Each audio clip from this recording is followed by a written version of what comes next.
What is up, guys? Just wanted to remind you before this video starts that we are back to the regular weekly schedule. That means that for the 6 days prior to Sunday, all the videos will have new true scary stories, and for this Sunday video, it will be a compilation of all the stories read previously throughout the week. It will only have ads after the first few stories, so after the beginning, if you want to watch this as you sleep or as a podcast in the background or something, you can easily do so if you'd like to.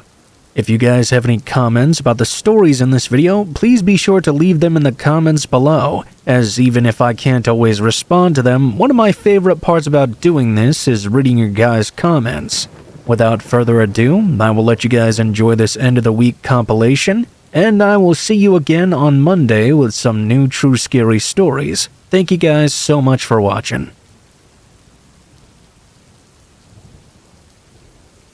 I'm going to start this story with some background information. I'm a 26-year-old man living in Tennessee, near the Great Smoky Mountains.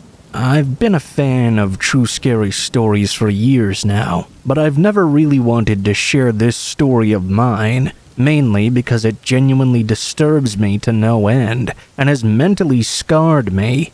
In order to move on with my life, I had to put it out of my head for a while, but after watching some videos and doing some serious self-reflection, I've decided to share this and let all of you judge it for yourselves. This happened a year after I graduated from high school.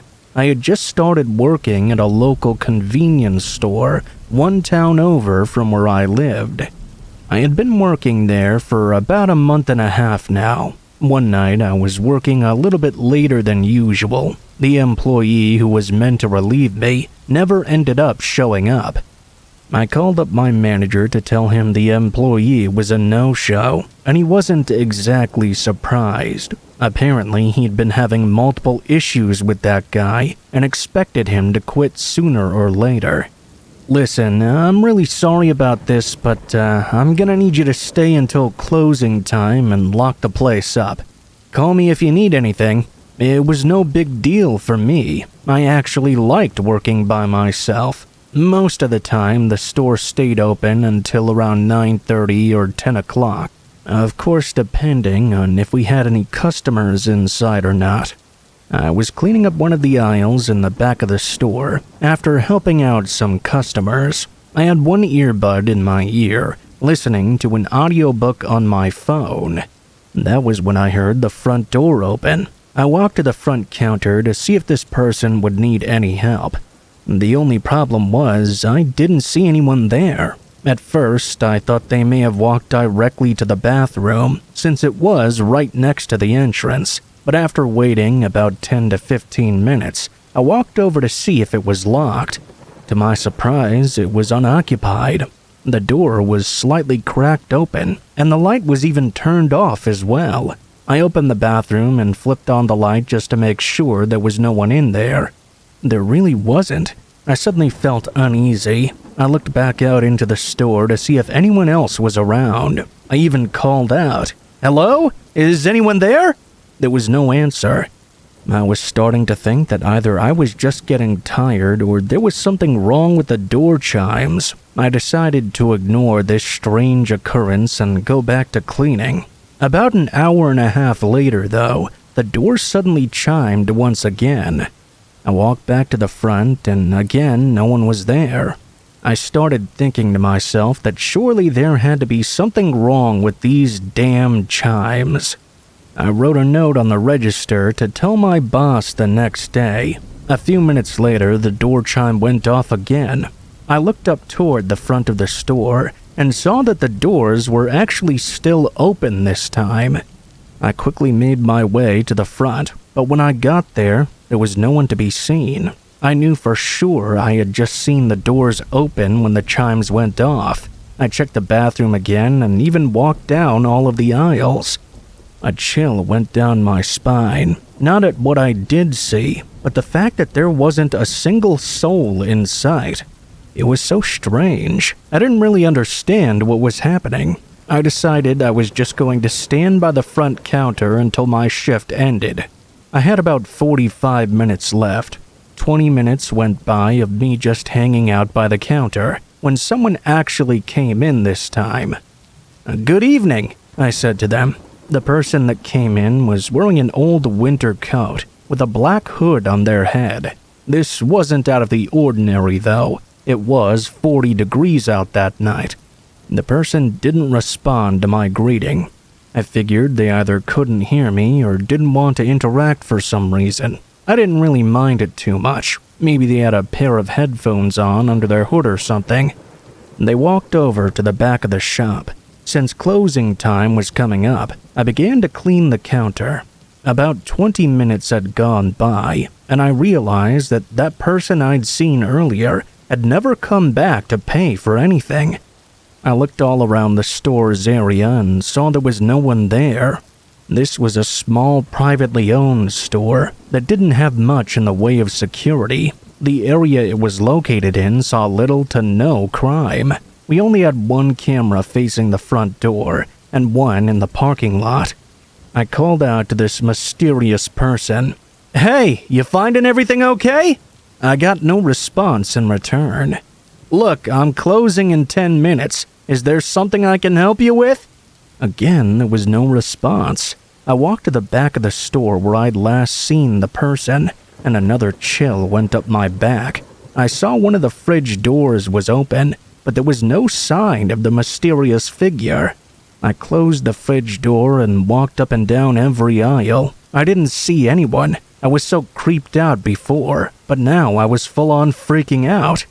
I decided at that point I would walk back up to the front and call my boss. "Hello? Hey, it's me. Something weird is going on here." My boss asked what I meant. "So, this guy in a jacket came in about 30 minutes ago. I saw him head toward the fridge section in the back and he was taking a while. When I went to check on him though, he wasn't there." "Alright, give me a second. I'll look at the cameras and see if he left the building." I also mentioned to my boss about how the door chime had been going off for the past couple of hours, even when no one had entered the store. "That's strange. You didn't see anyone come in at all?" "No, not till this guy in the jacket came in." After a minute of my boss looking through the camera feed, he told me something that really messes with my head to this day. "Are you absolutely sure that somebody came into the store? I'm reviewing clips from the past 2 hours and you're the only person in them." I felt a knot form in the pit of my stomach. "What do you mean I'm the only one in the video?" "Look, I'm telling you, you're the only person in the store walking back and forth from the aisles to the counter for the past 2 hours. This was when I started to second-guess myself. Did I really ever see someone come into the store at all? I took a long look around. I thought maybe I was just tired. Sorry, I haven't been sleeping well lately. It's okay, just go ahead and lock up for the night. Go home and get some rest. Sound advice." I began to close everything up, putting all the money in the safe, cleaning up the counters. That's when I heard a laughing coming from the back of the store. It wasn't really a ha-ha funny kind of laugh. It was more of a sinister chuckle. I stopped what I was doing and looked up to see that the fridge door was open again. Now, we kept a baseball bat behind the counter, just as a precaution. None of us had ever had to use it before, but I grabbed that bat and wielded it like a saber as I advanced toward the back of the store. The fridge door was open again. That was the least of my worries, though. A hooded figure was standing just beyond the open door. "Holy shit! How long have you been back there?" The figure didn't answer. I gripped the bat tighter. "Hey man, are you alright?" That's when a deep, raspy voice replied, "I'm thirsty." "Okay, is there something I can help you with? I'm about to close up here." I heard him chuckle again. I began slowly backing away. Something was off about this guy. I didn't know if he was on drugs or what. "Look, I've got to lock up now. How about you grab a drink, come on up, and I'll get you out of here, okay?" The man just stood there. The reflection off the glass of the door and his hood made it impossible for me to see his face. I decided it wasn't a good idea to engage any further. I retreated back to the counter, grabbed my phone, and called my boss. He answered after the first ring. "Hey, that guy I said was in here earlier is standing by the fridge right now. He's just standing there chuckling like a lunatic. I can't get him to leave. What should I do?" My boss went silent for a moment. "What does he look like?" "I don't know, he has this black hood on under an old winter jacket, pair of jeans, some black shoes." "Alright, hang on. I'm on my way to the store. Stay on the line until I get there." "Why? What's the big deal?" "Just stay on the line until I get there. Watch that guy and see what he does. If he doesn't leave within the next few minutes and I'm still not there, call the cops on the store phone." I waited by the front counter for my boss to arrive. He lived about 5 minutes down the road. While I was on the phone with him, I heard the fridge door slam shut, followed by a loud crash at the back of the store. I nearly jumped out of my skin. The next thing I knew, I heard the sound of someone running up toward where the counter was, but I couldn't see anyone. After a moment, the noise abruptly stopped. "Hey, you still there? What's going on?"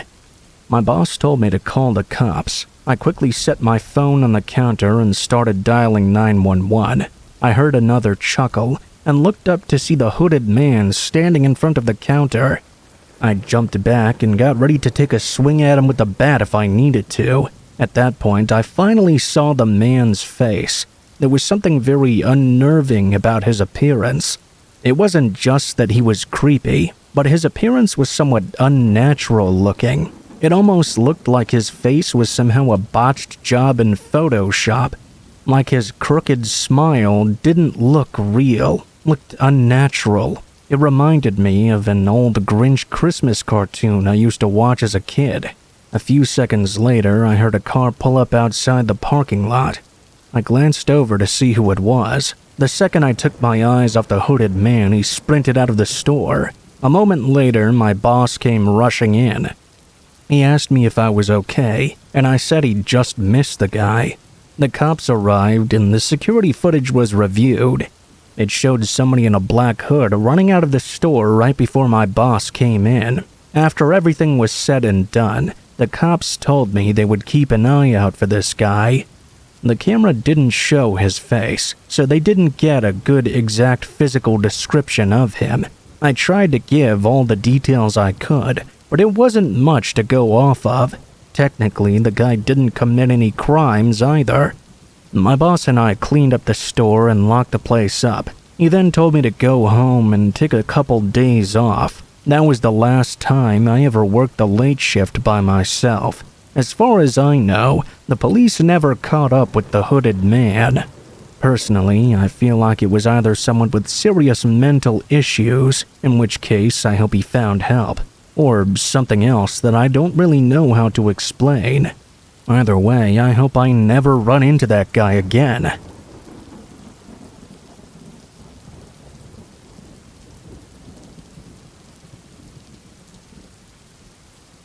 I was around 19 or 20 when this occurred. I was living in a small apartment with my best friend Mason at the time. The front door was about 2 to 4 feet from his bedroom door, while mine was down the hallway toward the back of the apartment. One morning, at around 3 a.m. or so, I woke up suddenly to some heavy knocking on our front door. My dog instinctively reacted and began barking. At first, I just ignored it, assuming it must be an estranged family member of mine that I wanted nothing to do with. That's a long story for another time, though. I just knew I shouldn't open the door to anyone this late. As we were on the first floor of our apartment building, the knocking continued, though, so I grabbed a knife and crept over to the door. I looked out through the peephole to see a girl in her late teens on the other side. She was dressed up nicely, as if she had just been to a club or had gone bar hopping. We were about 5 miles from the University of Central Florida, so it wasn't uncommon for college kids to be out and about. With much trepidation, I opened the door just a bit. I asked the girl what she needed. She explained that she'd come here with a guy who started acting very strange and that she needed some help. I was about to ask if she wanted me to call the police. That was when we both heard a door open and slam on the level above us. followed by someone barreling down the staircase. We both looked at the stairs at the end of the hallway, listening to these booming footsteps descending. The girl began to clearly panic and pushed past me into my apartment. I quickly locked my door and ushered her into our living room. I was now flustered that I'd been thrusted into this situation against my will. I tried not to hold it against her, though. If the situation was reversed, I'd certainly want someone to help me out, too. I felt better after hitting my bong. Thankfully, the person didn't come to my door. The girl was visibly upset and asked me through tears if I would walk her back to her car. I said sure and that I would bring my dog Caddy along with me. He's a pit bull Rottweiler mix and would bite someone's ass cheek off if they tried anything. I leashed my dog and we walked together to the parking lot, which was not too far away from my building. I watched the girl climb into her car, and she thanked me profusely before closing the door and driving away. The next morning, I asked Mason if he'd heard all that commotion the night before. He didn't hear anything at all. He slept soundly through the night, and when I told him what happened, he didn't believe me at first. He even teased me by saying I was so full of shit that I'd probably dreamed up that scenario from all those bong hits. I started second-guessing the whole thing, but deep down I knew that it happened.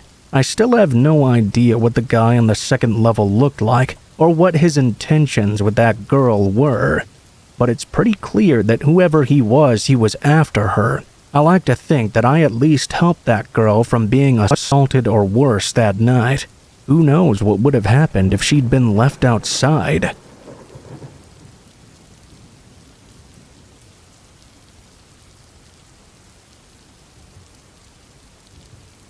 I used to be that guy that would do anything just for a quick buck.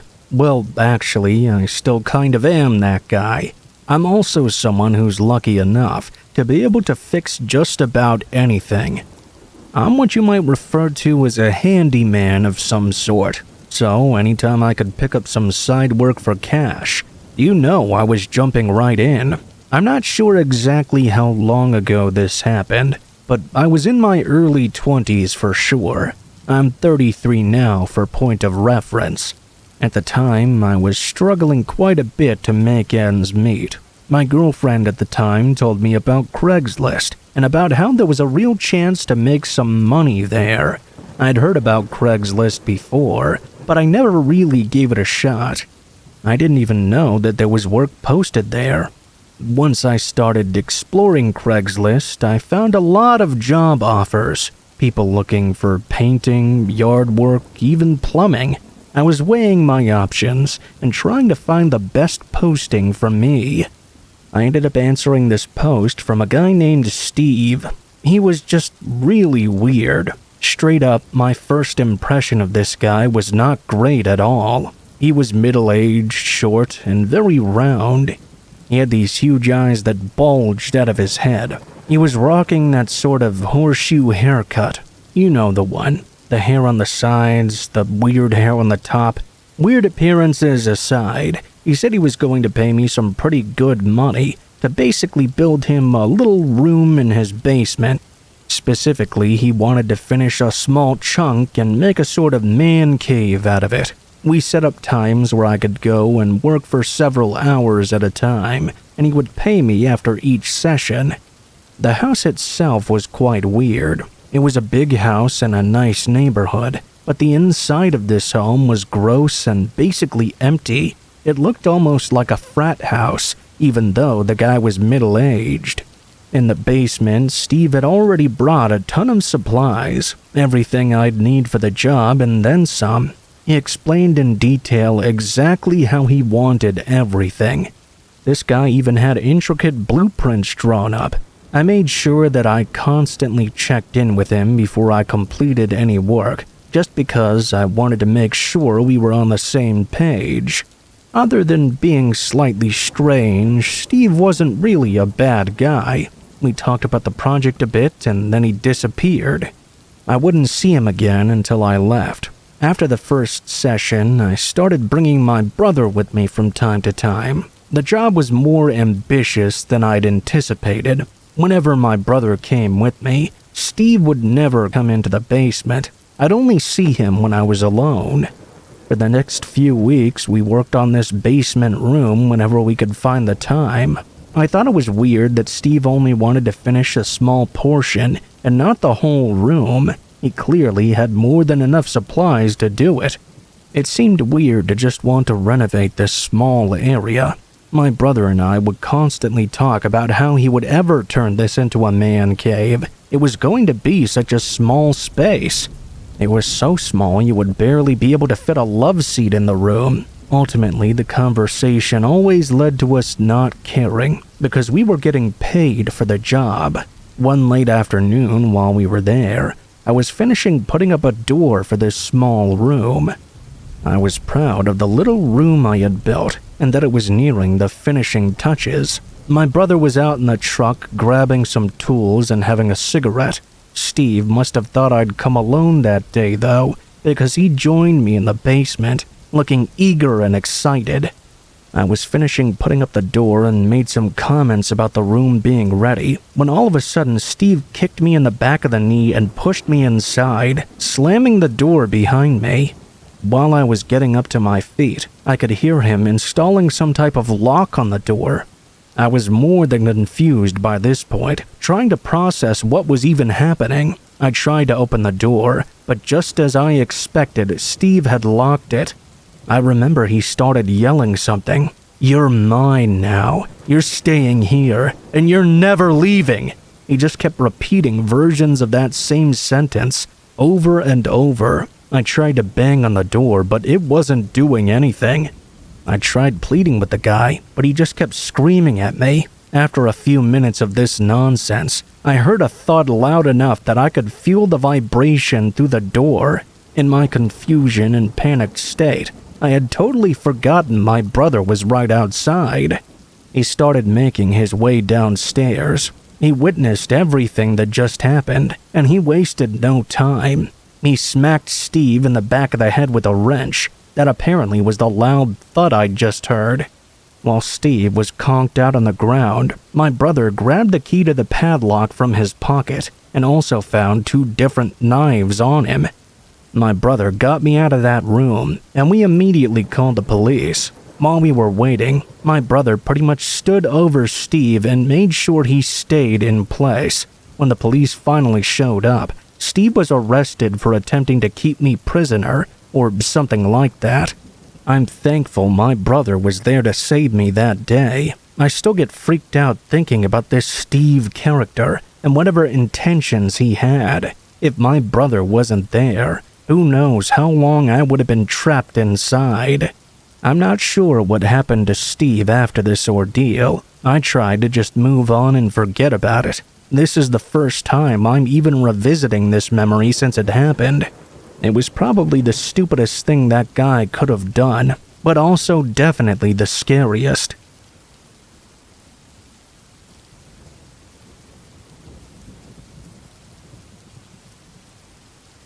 This happened to me several years ago while I was serving as a missionary. It's one of the scariest experiences of my life and has made me appreciate what we refer to as our gut feelings. For some context, I was in a rural county of northern Georgia. 5 of my friends and I received a call from our church to go to the house of a close friend and help them out with some yard work. Being young volunteer missionaries, we jumped at the opportunity. The location was so far off the reservation that it wasn't even considered to be a town. It was more of a single neighborhood with huge houses surrounded by forest. I'm pretty sure that to this day the place doesn't even come up on Google Maps when you search it. After an hour of driving, we arrived at the house. We were greeted by a woman who I'll call Linda. She told us to drive further up the hill, so we drove up the paved road that looked like an escape maze from a kid's menu. We arrived at the top of the hill and parked the car. The entire property was littered with heaps of trash and abandoned trailers. It looked like a tornado had just dropped by for a visit to do some exterior decorating. Imagine the TV show Hoarders, but rather than just one house, It was an entire acre of property.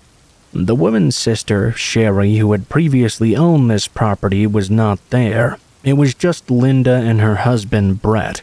She told us that we were doing this without her sister's knowledge.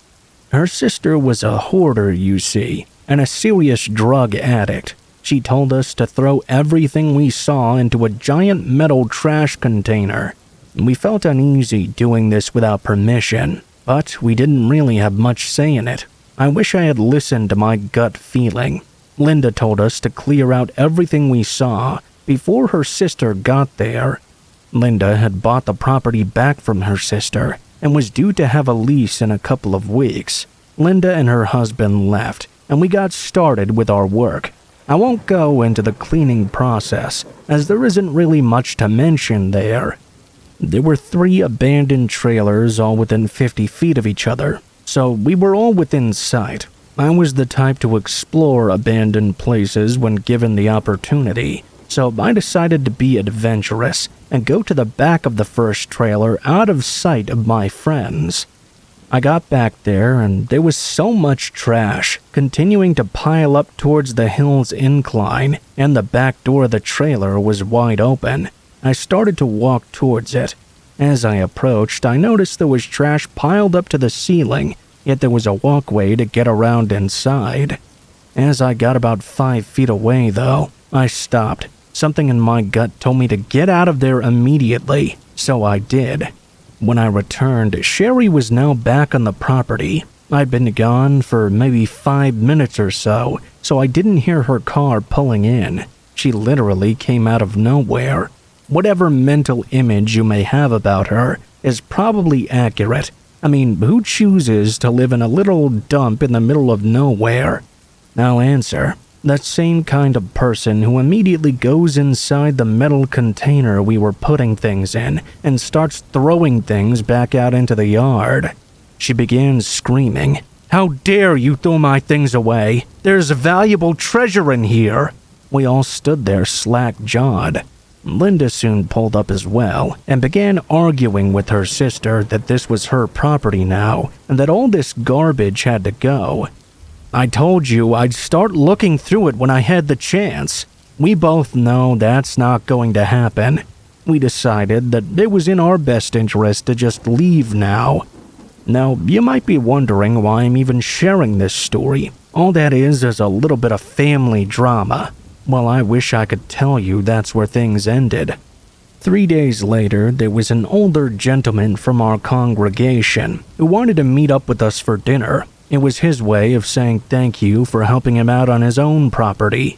We met up with him and his brother, and he filled us in about what happened after we left that day. The 2 sisters had a serious falling out, and Linda ended up calling the cops. Apparently, she'd seen someone inside one of the trailers. After the police arrived, they found several squatters inside who'd been living there for weeks. They were definitely still there when we were all there. When he said that, my heart froze. I realized that when I had ventured off, none of my friends could see me, and I was mere feet away from discovering these multiple squatters. Since that time, I've become proficient in some martial arts. However, at that time, I barely started training. I wouldn't have stood a chance against one squatter, let alone multiple. They were likely watching us from the windows that day. I'm grateful I listened to my gut feeling when it mattered the most, and I recommend everyone listening to do the same.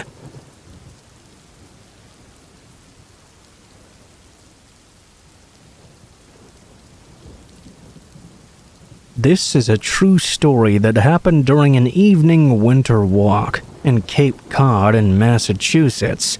This happened several years back when I was 13. This was a time when I was growing up in New York, but we actually had a summer home in Cape Cod and spent every other weekend there if we could. By the way, Cape Cod is a peninsula off the east coast of Massachusetts. It becomes very busy and crowded during the summertime, but during the winter season it's practically empty. The majority of the houses in that area are owned as summer homes. So during the winter, the houses are still there, but the people are not. In contrast to New York, there are only street lamps on the single main road in this town. The main road goes from the town center down to the beach. Aside from this road, though, all the others are completely dark and very black at night. Cape Cod extends out into the Atlantic from the mainland, forming a bay. At Cape Cod Bay, not only can one watch the sun rise over the Atlantic Ocean, but can watch the sun set over Cape Cod Bay on any given clear day. Another effect of being surrounded by ocean is that there's very little man-made light at night, so the stars are so clear that the Milky Way is clearly visible, spanning across the sky. This story happened during the vacation period between Christmas and the New Year. The Christmas celebration was already finished. There was plenty of leftover turkey and pumpkin pie, and we got a bit of cabin fever with all the Christmas food and family. On one evening, my older sister, who's 7 years older than I am, 20 at the time, came up with the idea to take a walk down to the harbor, which was about a 20-minute walk away from our home. The harbor could be quite fun. You could walk on the docks and look at all the boats. While I was a bit creeped out to walk around a deserted beach town on a cold winter night, I also thought it would be fun to get out of the house, maybe even a little exciting as well. We headed out. Across the street from our classic Cape Cod cottage was a field with a forest at the other end. At nighttime, I would always have this little fear that there might be some psycho watching from the tall grass. I always imagined it as a man with an axe or something, but while I kept my nerves wary, I knew it was just my imagination. Still, whenever I saw the wind blowing that tall grass, it was a perfect setting for some horror movies. Add to that a moonless sky with a million sparkling stars in the Milky Way above, and the horror setting was at Stephen King levels. We walked out to the main road, went down the road a bit, and then turned to walk down a side street that led to the street that led to the harbor. This side street ran along the backside of a big hotel. It was well situated in town to be full of life during the summer, but on this December evening, the hotel was closed for the season, completely pitch black, several windows covered with plywood for protection. My sister mentioned that a hotel that spanned an entire block but was partially boarded up really reminded her of a horror movie, like one of those slasher films where the characters make all the wrong decisions and walk into the worst of dark places. At the end of the street with the hotel, we continued left, which was a long, dark road downhill through the woods to the harbor. This wasn't a pure forest, though, because there were some houses set back from the road with an occasional driveway. We couldn't see anything. It was pitch black in this wooded area, and the road seemed to stretch on into the darkness forever. We hadn't seen a single car or person or any sort of life since we'd left the home. My nerves were really on edge. I was only 13 at the time, and although my nerves were screaming, I tried to stay calm. I wanted to seem tough to my sister. The woods alongside the road were particularly nerve-wracking. The trees came right up to the asphalt on each side of the road, providing many opportunities to hide someone or something. The houses beyond the woods were pitch black as well, because the vacationers were all gone in the winter. I started to notice that my sister was also swiftly starting to lose her nerves. And that's when I felt this weird flush of energy move up the back of my neck, making it feel like my hairs were standing on end. It was that feeling you get when you feel like you're being watched. It's hard to describe, really. I still experience it today sometimes, when someone is looking at me from behind. You know, a sixth sense. We were now midway through the wooded area down the hill toward the harbor. I was just about to stop pretending not to be freaked out until my sister said we should go back right now. She said it was late, and we didn't have to go all the way to the harbor. I replied immediately, "Yeah, let's go. It's kinda creepy and dark down there." The back of my neck was now shivering. I felt goosebumps ringing out all over my body, and I began to shudder. My sister said that we'd go back right now and come back tomorrow. We turned around and she grabbed my hand. We started moving quickly. She was holding me so tight that it actually started to hurt. My sister never held my hand like that, and I can't think of a single other time she'd done this. This is where the story took a deep dive down the rabbit hole. As we got toward the end of the wooded area, my sister suddenly screamed out, "I've got a knife and I'm not afraid to use it." She didn't lose any of the rhythm of her fast walking while saying this. We crossed a street now and headed onto the street at the back side of the hotel. My sister started moving even faster. I tried to look back, but she told me not to do so. I was really freaking out at this point. Aside from the eerie vibes of the dark and empty streets, my own inner panic was really setting in. I'd not actually seen anything out of the ordinary though, with the exception of my sister's completely insane behavior. That was when she told me that when she said run, we needed to run as hard as we could. We were almost on the main road, a block from our street, when she screamed to run. We booked it, and she let go of my hand. We broke into the fastest sprint we could manage. I could hear our footsteps banging on the asphalt, and I could also hear several other people's footsteps banging behind us just a short distance away. We cut around the grassy area to take a shortcut towards our street and ran through the front yards of our neighbor's house to make a beeline for the front door. We made it in, and we both locked the door, which was mostly glass. I was panicking, but I wasn't sure if there was anything going on or we were just being crazy. It was a strange transition from outside, which was terrifying, to the inside of a warm and lit house which felt safe. I was questioning what was even going on. I asked my sister what was going on. She said there was a man standing at the edge of one of the driveways. We had walked right by him, but as she looked back to consider walking back, she noticed him. She said that he'd followed us the entire way, and when we crossed the street from the hotel, he began chasing right after us.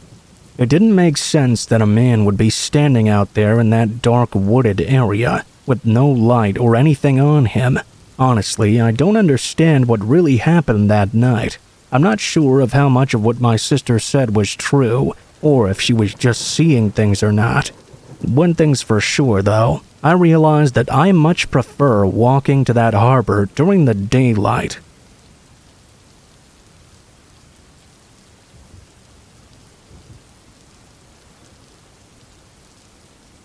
This didn't happen to me, but to a friend, and it's up to you if you believe this or not. I'm not sure either. All I know is that this story really creeped me out. I could empathize with him really, because after what he said happened, I don't know what I would have done if I were in that situation. Anyway, it happened when my friend was walking home one night. He was just looking at the ground. He's always like that, really. I tell him often to sort his posture out, but he never really listens to me about it. He wasn't expecting to see many people out on the streets, if anyone at all. He worked the night shift, so that may be why he liked to walk like that. He said he stopped in his tracks, though, because he saw someone approaching out of the corner of his eye. There was a person walking right towards him. He took a glance over toward them and said that his first impression was, "Oh, the fair must be in town." It looked to him like the person was wearing some sort of mask. It was kind of slipped down a bit.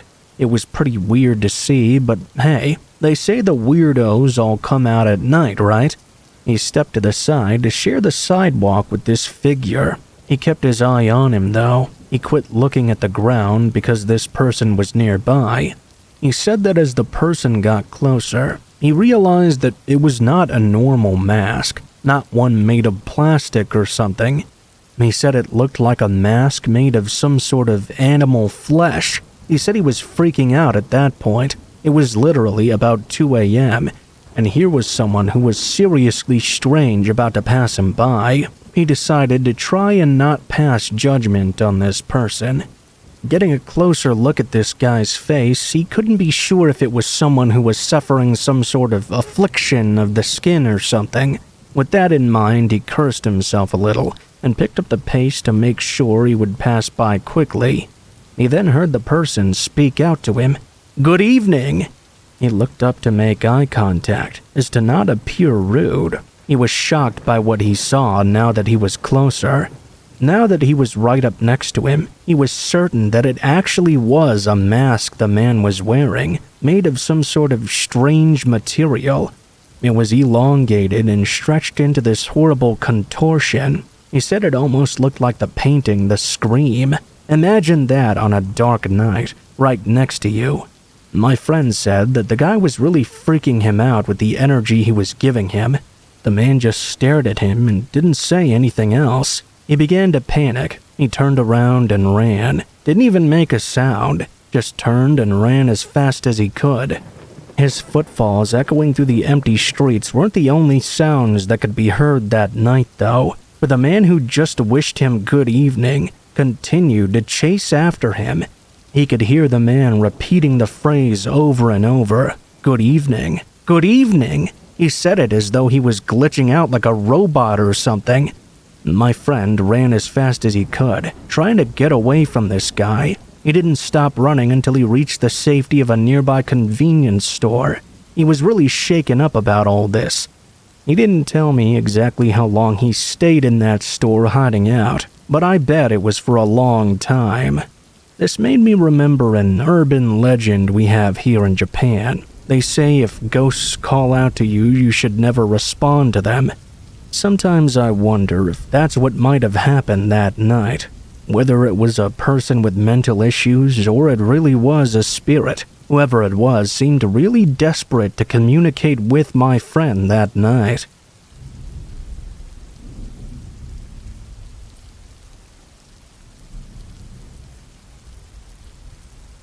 In a decently sized city with a population of about 100,000, I play hockey and go to school. My family lives about 35 minutes south of there, on a farm. Every day I had to drive into the city for school and hockey practice. My team had an upcoming home game, so I was on my way into the city one day. There's roughly a 2-kilometer gravel road you have to go down before you get to the main highway that leads directly into the city. Before turning onto the highway, there was a ditch where a derelict tractor sat. It had been there for about a month or so. As I passed by the tractor on that day, I noticed something odd. There appeared to be someone underneath the tractor. Their head was hidden by the tractor wheel. It almost looked like they were trying to repair it, but they weren't moving at all. It was a bit odd, but I didn't want to be late for the game, so I just kept on driving. After the game, I met up with my mom before heading home. She liked to attend my games whenever she could. She got a call from my aunt and said, "You're not going to believe this, but there was a guy who had his head chopped off while he was repairing a tractor. They found him right by where you guys live." My heart dropped. I remember driving past that tractor nearly 5 hours prior. That man must have been laying there with no head at all. On my way back home, there was an ambulance, police cars, and men taking photographs. They hadn't removed the body yet. However, they had placed a blanket over it. I don't know if I should put it this way, but I think it's a good thing the big wheel blocked the view from the gravel road. It would have been quite mentally scarring for me to see the headless corpse of a man right there. My mom had my younger brother with her in the car. If he had seen something like that, it really would have messed him up for life.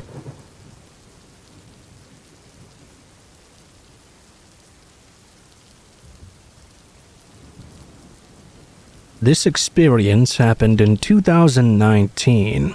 At the time, I was 22, attending a university in Utah. It was getting close to Thanksgiving break, and I was planning on traveling home to California. My parents live in the Bay Area, and it was about a 12-hour drive to get home. Leading up to that Saturday, I was constantly checking the weather, because the Sierra Nevadas near Tahoe can be very dangerous to drive through when it's snowing.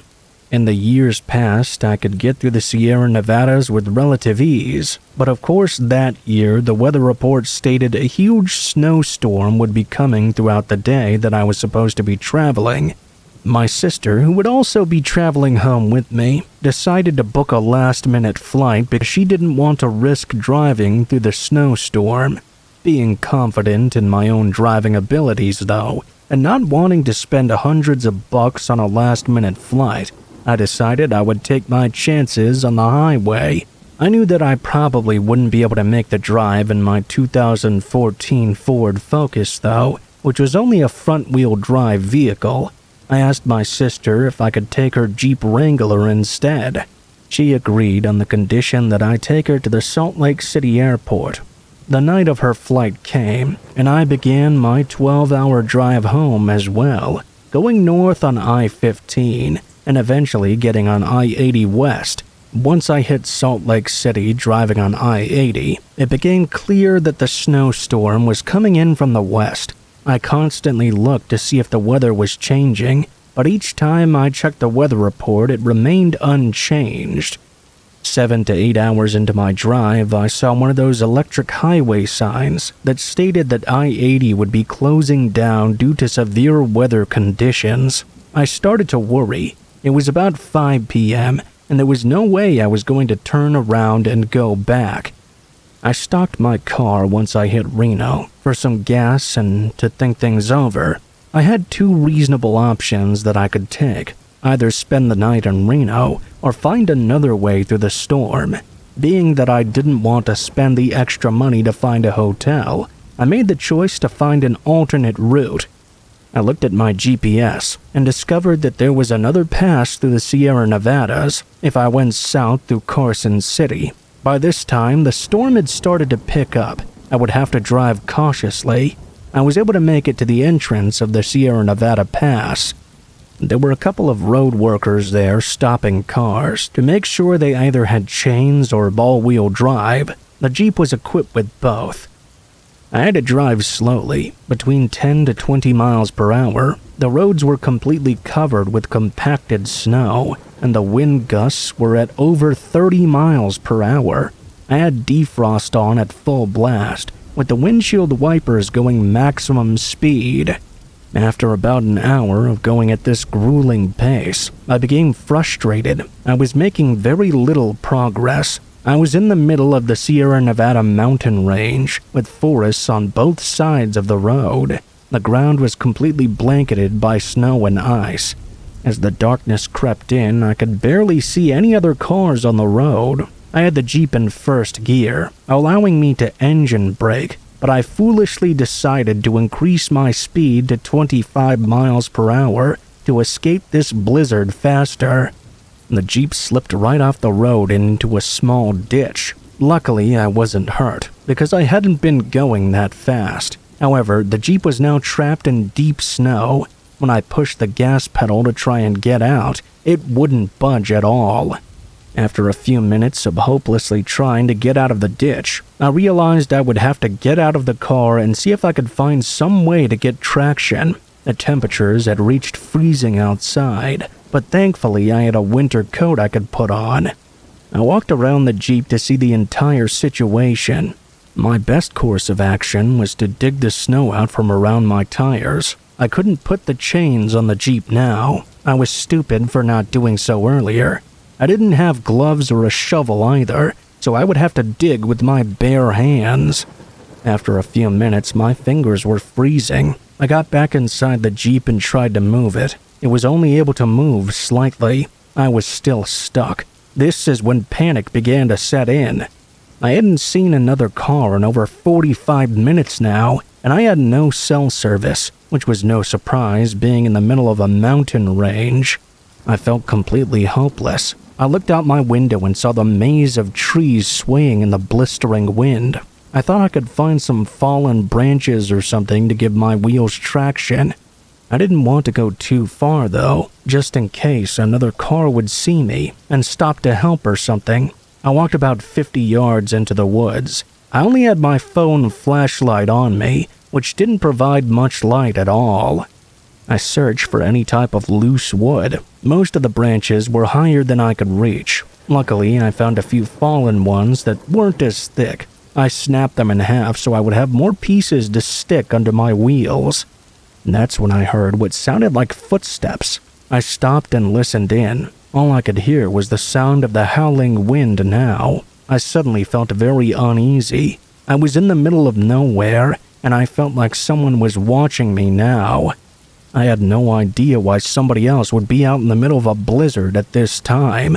I then saw a low-hanging branch on a tree that was thin enough for me to break off. I did so, and as soon as I did, I heard footsteps again. There was no doubt in my mind that someone else was lurking nearby. I squinted my eyes, looking around in the dark and pointing my phone flashlight in every direction. To my horror, I noticed the outline of a dark hooded figure standing 25 yards away. I looked at this figure for several moments. As they looked back at me, I was paralyzed by fear. My fight or flight kicked in though, and I turned around and started sprinting through the snow back to the car. I could hear footsteps trailing behind me. Whoever I'd seen was now chasing me. My mind felt like it was moving at 1,000,000 miles per second, and I knew what I had to do. When I reached the Jeep, I quickly shoved all the sticks behind both of the rear tires, knowing that I wouldn't have time to do the same to the front. Thankfully, the Jeep was still running. I dared not look behind me as I jumped inside and locked the door. As soon as I did, the figure caught up to me and began banging on the driver's side window. "Open the door now!" He looked like he was holding some kind of blade in his hand. I looked into his face as I put the Jeep into reverse. The man's eyes were the eyes of a psychopath. I pressed down on the gas as the man continued screaming at me to open the door. I can only thank God the Jeep was able to gain traction and back out of the ditch. The sticks must have given the wheels just enough traction to get me out and back onto the road. The man threw the knife directly at my head. If it wasn't for the windshield, it would have impacted me right there and then. I could hear the man's crazed wailing as I took off down the road. I had to be extremely careful not to accelerate too fast, as I didn't want to just end up stuck in another ditch again. I looked into the rearview mirror to see the man now standing in the road watching me drive away. I was on edge the rest of the way home. It took me 3 hours more than it usually would have, but eventually I did make it. It was after midnight, and I was exhausted from driving and having been chased by a homicidal maniac. Looking back, if I hadn't taken my sister's Jeep on that drive, I don't think I would have ever been seen again. Also, I didn't bother calling the police once I got service again. I didn't want to deal with filing a police report, and I didn't think they'd be able to find the man in the mountain pass anyway. I was tired and just wanted to get some rest. I sincerely hope that nobody else driving that night encountered that deranged man in the forest.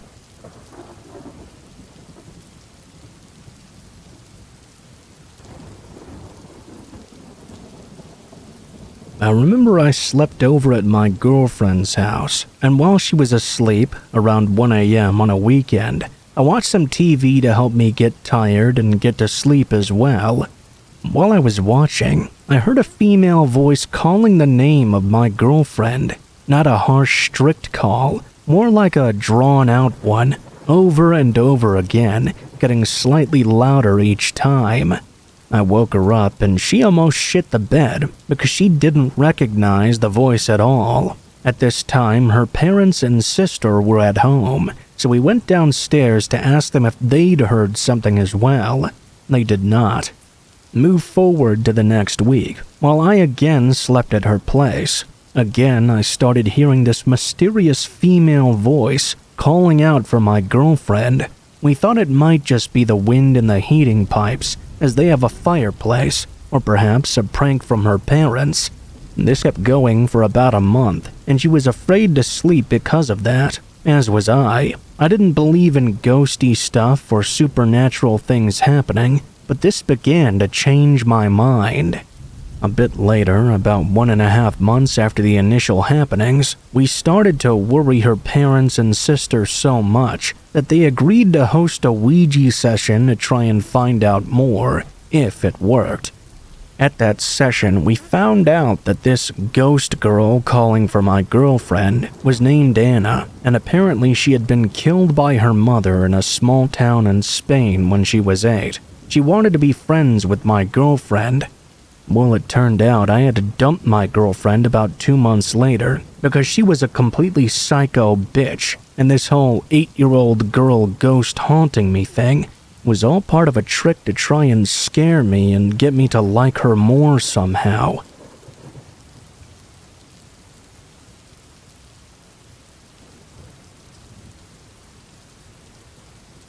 Back in high school, I was on antidepressants. I was receiving help from my family doctor rather than a psychiatrist. There's generally a 1 to 2 week transition period where you have some undesirable side effects. Usually nothing too major, though. I was at home alone taking a bath, trying to relax, when I distinctly remember hearing a dark, eerie, and ominous voice whisper to me, "Someone is here. Better check your closet." I tried to forget about it, but I was close to having an anxiety attack at that point. I got out, wrapped myself in a towel, and warily checked the linen closet right outside the bathroom. The voice came back and said, "Wrong closet." I went to check my bedroom closet, heart pounding and sweating at this point. After I opened it, I heard a creepy voice emitting this evil demonic laugh inside, and then a figure appearing and then fading off into the back of the closet. At that point, I decided to start seeing an actual psychiatrist, and they took me off that med real fucking quick, because apparently my side effect was having very vivid hallucinations.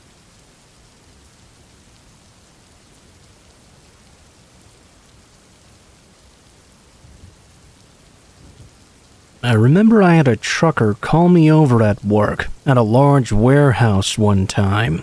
He was in a waiting area, and I figured he just wanted directions to the men's room or something. I walked over to him, when all of a sudden he jumped up and grabbed my wrist. He yanked me over to his face and whispered in my ear, "You came this far for free. What would you do for a quarter?" He was holding me so tight that it left deep bruises. It really scared the shit out of me. I told the foreman about this and hid close enough to hear him yelling at the trucker. I was the only woman on second shift, and all the guys were pretty protective of me, not that they'd ever needed to be before that night. Well, turns out 6 months later, we heard of a trucker being arrested for several murders. Came to find out that it was him.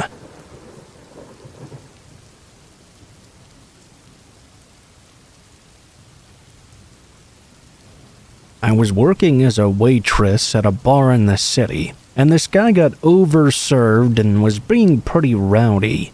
He'd grabbed my arm and tried yanking me over to him, so we cut him off and sent him on his way. As I was locking up the patio, about an hour later, he suddenly wandered up to the edge from the parking lot, seemingly having sobered up quite a bit.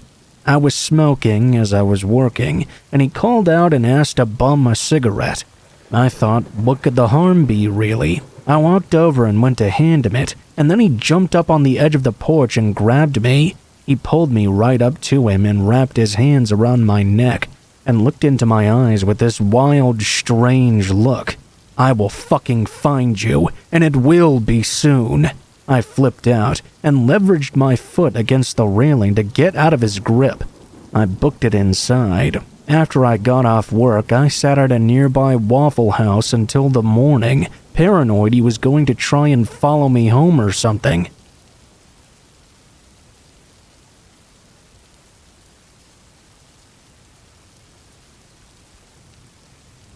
This happened when I was 10 years old.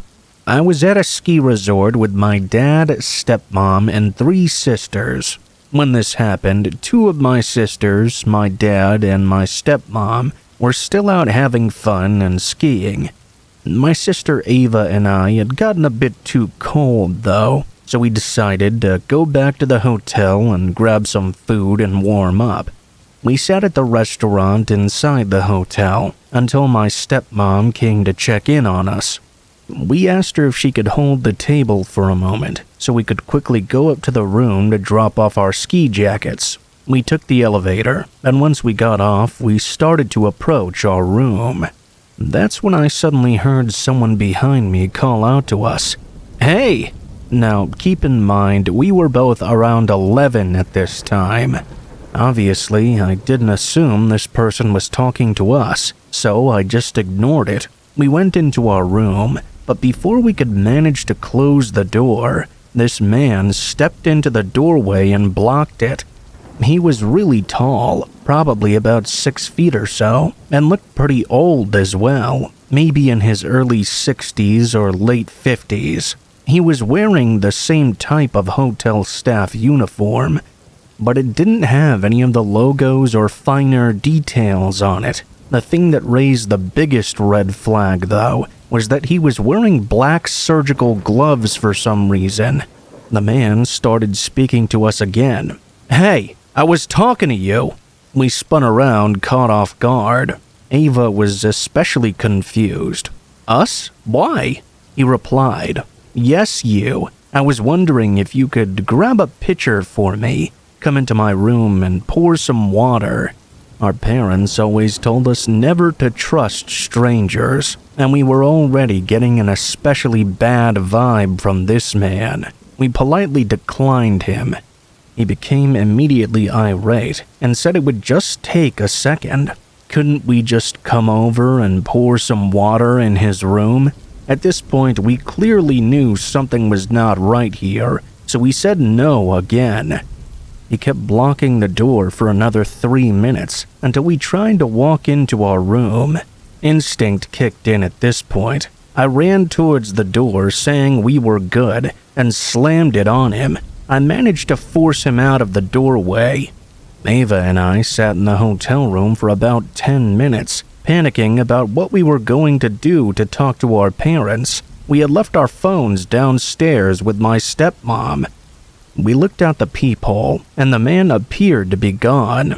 We opened the door and bolted down the hallway and ran back down the stairs to the restaurant. Once we told our stepmom, she was mortified and went to office security immediately. They interviewed us and asked us for a description because they didn't have any cameras in that hallway. We gave them a description of the man, and they told us that nobody with that description worked there. Most of the employees were young broke college students. At this point, it really set in that if the situation had gone on any longer, or if we did decide to follow and help him, we might really have died that night.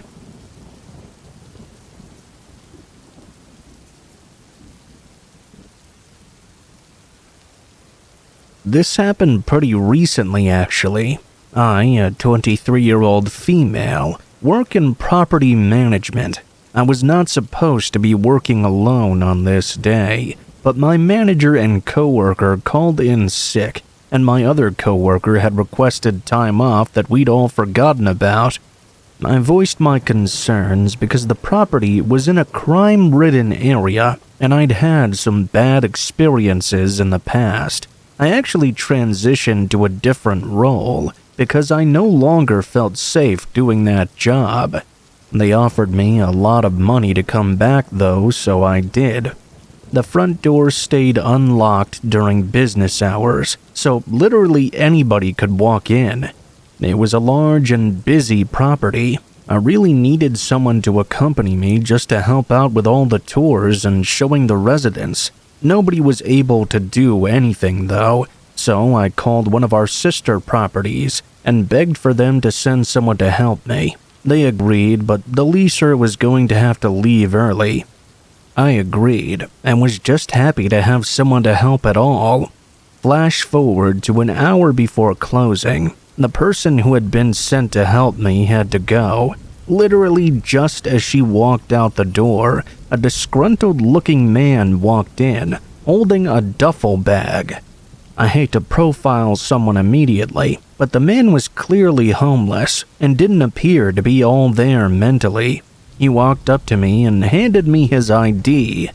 I asked the man how I could help him, and all he would say was that I didn't respect veterans. I again asked him what he wanted me to do, but he wouldn't give me a straight answer. I was getting fed up with the man's antics when the coworker who had requested the day off just so happened to drop by to say hi. My coworker instantly realized something was off, so he came over to investigate. The homeless guy clearly didn't like my coworker asking him follow-up questions, so he opened up his duffel bag and started sorting through it. He pulled out a piece of woman's lingerie and slapped it onto my desk. He then pulled out a box which inside was a mysterious SD card. He began trying to force it into my computer, and I told him not to do that. He did stop, but proceeded to rummage through his bag. He seemed very irritated. We kept telling him that if he couldn't tell us what he needed, then how could we possibly help him? We then told him he was going to need to leave. At this point, I was starting to get scared. He was clearly becoming more and more agitated. I was worried he was going to pull a gun out of his bag and just light us up out of nowhere. Well, instead of a gun, he pulled out and brandished a knife. Both me and my coworker started to yell at him to put the knife away and leave. He still brandished the knife at us, refusing to leave the office. I messaged my manager who was out sick, but lived on site to call police. I told him there was a guy with a knife in the office. My coworker who was with me couldn't forcibly guide him out. He tried to gently guide his behavior by walking towards him and making himself look threatening. Eventually, the man began to back away, and once he backed out of the doorway, we immediately locked the doors. That really made him mad. He began to try and break back in and was cussing up a storm outside. Eventually, he moved away though and made his way to the convenience store that was attached to the building. Within 30 seconds of him going in, about 4 squad cars pulled up. We pointed at the store and they ran in after the man. The guy got aggressive and tried to tangle with the police, so they had to beat him and disarm him, and ended up detaining him as well. I told the police to look in his bag for any other weapons. They identified a few. We answered some of the police's questions. I decided not to press charges though. This was clearly a man in a mental health crisis, and jail wasn't going to do much to help with that. This man clearly needed some serious professional help. The DA pressed charges on my behalf, and the courts granted me a protection order. They also let him go without bail. The last update I got was that he didn't show up to his court hearing, so now there's a warrant out for his arrest. I've not seen him ever since that event took place, and that's all I really care about.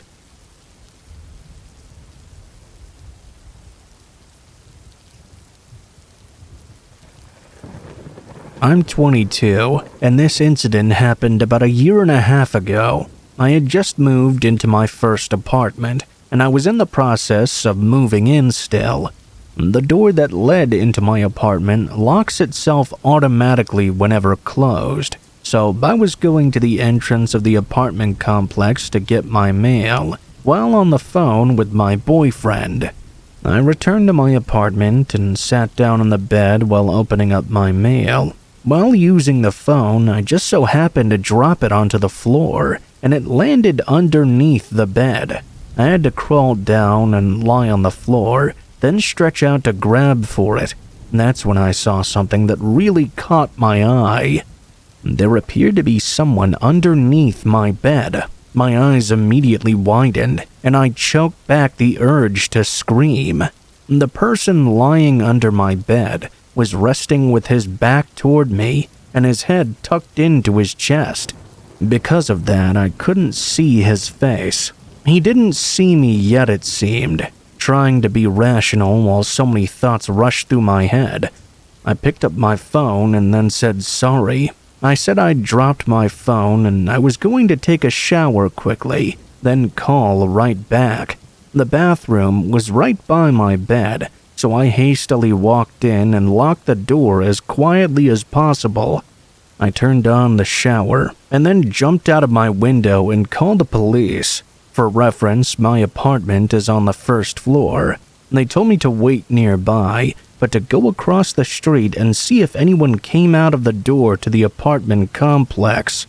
This was during summer, so it was actually still light out. I placed myself across the street, hiding behind a car while watching my open bathroom window and the entry door. I called my boyfriend, and he arrived just before the police did.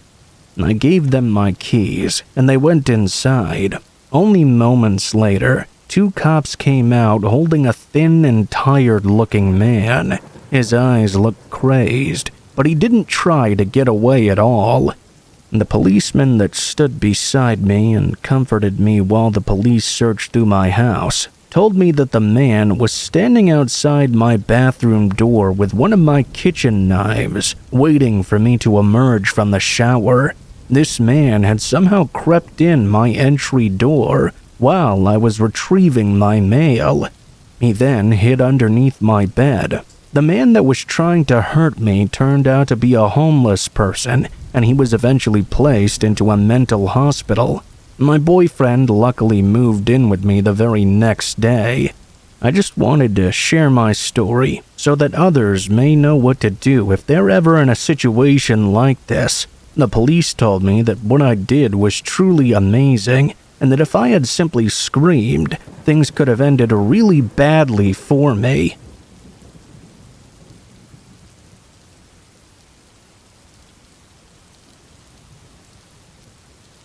In the summer of 2022, I had applied to work on a cruise ship sailing around the islands of Hawaii. To start with, I wouldn't recommend this job to anyone. We worked ridiculous hours and had absolutely 0 days off. This story starts, however, before I even boarded the cruise ship to work on it. In America, one must complete a special training course to work on this job. It's basically a week-long course that teaches you basic firefighting, paramedic skills, and seaworthy skills. After passing my medical, I headed off to complete my special training. I flew in for the training stupid early. I think it was about 5 a.m. or so when I arrived. I waited for the rest of my group to get to the airport. Once we were all there, we took a bus to the training camp. You could imagine the tension. Here we are, completely new to each other, embarking on the adventure of a lifetime. All was well except for this one guy. He's the center of the story, really. We arrived at the camp and set our bags in our rooms. I was lucky enough to not have a roommate. Once our initial meeting started, this man, who we'll call S, decided to start causing problems from the get-go. He was about 60 years old with grimy hair and old tattered clothes. I'm not one to judge. However, when someone is interrupting an explanation of a unique job that I definitely need to listen to, that can be very, very annoying. Throughout the meeting, to define what we'd need to learn, this man continued to interject with useless anecdotes and questions that would obviously be answered just a short time later. It sounds like a relatively minor complaint, like I'm being really hard on the guy, but the average age of people at this meeting was maybe 25. I myself was 22 at the time. We all thought that this guy was really slowing the progress down. Anyway, as class progressed, this 60-year-old guy took a liking to one of the 20-year-olds. I guess in some ways that's sort of natural, but he'd always run ahead to open doors for her and wait for her to exit class so he could follow her. I guess it was a bit sweet, but there still seemed to be something wrong with this guy. When we went to the firefighter training, he slowed us all down incredibly. We had to train to get our gear on in 60 seconds, and the guy failed over and over. After that day, things started to go really downhill. Because S had failed multiple different sections of the training, he was obviously no longer able to join the cruise ship crew and would be sent home shortly. His flight, however, didn't leave until the same day we flew to Hawaii.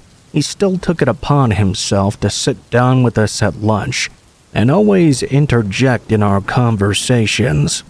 He was asking what the rest of the courses were about one day at lunch, when I happened to make the mistake of saying that I liked people born in May. I can't remember why exactly I said that. Well, it turns out this guy just so happened to be born in May as well, and he took that as a signal that I should be his new target. His roommate told me that he would spend his whole night standing up and staring at the wall for hours on end in the direction of my room, or making weird faces in the bathroom mirror. After that, he made sure to always follow me and kept mentioning how badly he wanted a family with me. Keep in mind, I was 22, and this guy was 60. He was older than my dad. The worst thing by far that happened, though, was the very last day that I was there. I came out of class to use the bathroom, and S was standing inside the girls' bathroom when I entered. He actually cornered me and shoved me up against the wall. He told me that he couldn't stop thinking of me and that he wanted to impregnate me so badly. He told his roommate that I was in love with him just because of the birth month. Luckily, I managed to escape from him and reported this lunatic. I later found out that he had lied on his work form, saying he had never committed a felony. In actuality, he'd been arrested before for beating and stalking his ex-wife. He was actually homeless, and she had a restraining order against him. They hadn't figured it out by the time they'd let him go as far as the training camp for the cruise ship. Had this freak passed his firefighting test, he may have been working closely with the people on that vacation cruise. And that thought makes me sick. How could someone get that far into the process without being stopped? Really makes me think twice about the people I encounter on board those ships. Thank goodness I'm not working there anymore. But for the love of Pete, do better, cruise companies. Look further into the people you're employing. Who wants to be stuck on a cruise ship for months on end with a guy who's a convicted felon? You gotta keep the vacationers safe. That's the least you can do.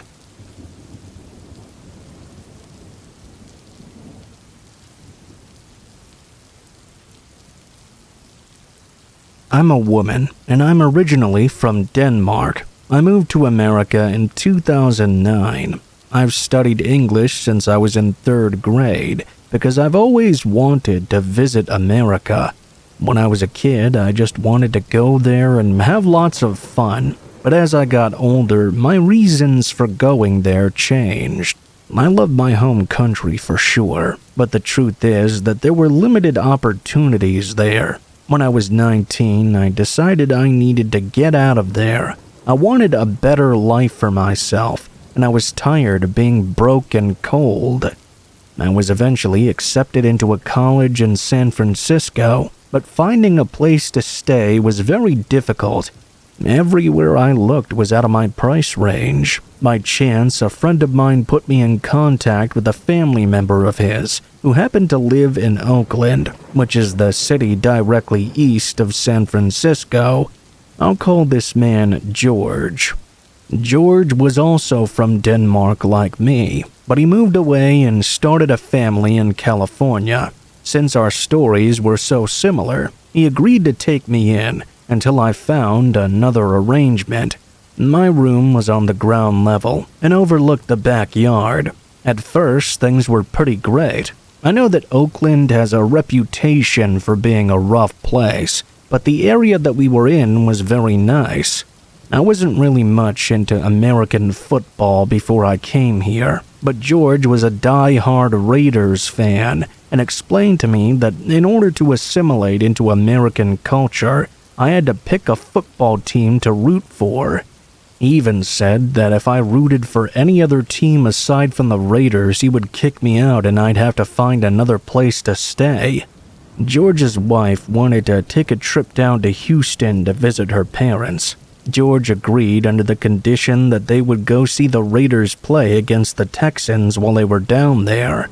That meant they would be gone for about a week. This was around early October. 2 days after they had left, I was all alone. I was up late studying for some upcoming exams. There was a nice breeze out that night, so I kept the window open. I must have dozed off at my desk at some point, which has happened to me many times before. When I woke up, I was still sitting in my computer chair. I was about to get up when I heard a sound that sent chills running down my back. Someone was breathing right behind me. I quickly stood up, but before I could even scream or make a sound, a hand covered my mouth, followed by a blade pressing against my neck. "You make a sound and I'll bleed you dry," a shaky voice said. Words cannot describe how scared I was in that moment. There was a mirror in front of the desk, and in it I could see my own terrified face. I could also see the reflection of the person behind me, who had a black mask on with a hood over their head. "We're going to move over to the window. Blink once if you understand me." I blinked. "Good. If you cooperate with me, then you won't get hurt." Next to the window, there was a lamp that sat on top of a nightstand, which had a thick glass base. The switch was broken, and the only way to turn it on and off was to either plug it in or unplug it. At the moment, it was off. That will be important to remember. As we moved next to the window, the voice spoke again. "I have a gun too, so don't try anything." As soon as he said that, he lowered the blade from my neck. I didn't know if he really did have a gun, or if he was just bluffing. Regardless, I knew that he would need at least a few moments to pull it out and ready it. I wasn't going to give him that chance. I grabbed the heavy lamp off the nightstand and smashed it over his head. I then jumped out the window and raced toward the nearest neighbor's house. I heard an angry shout from behind me, but I didn't look back. I woke up the neighbor by pounding on his front door like a crazy person. Soon the police were called, and they showed up about 10 minutes later. They searched George's house from top to bottom, but there were no signs of the intruder. Thankfully, nothing seemed to be missing. That kind of struck a nerve with me, though, because that meant he specifically came in to grab me and was not interested in anything else. I'm afraid I'm going to have to end this story with the same old "they never found the guy." There is a bit of hope, though, because they did find a big red blood stain by the window, along with pieces of the broken lamp which were taken as evidence. If he ever commits another crime, they have his DNA on file. Since it's been over a decade, though, I think I must have knocked some sense into him that day. I get the feeling he was nervous about what he was doing, and me smashing the lamp over his head was a real wake-up call for him. By the way, if you're wondering, the Raiders got absolutely demolished in Texas 29-6.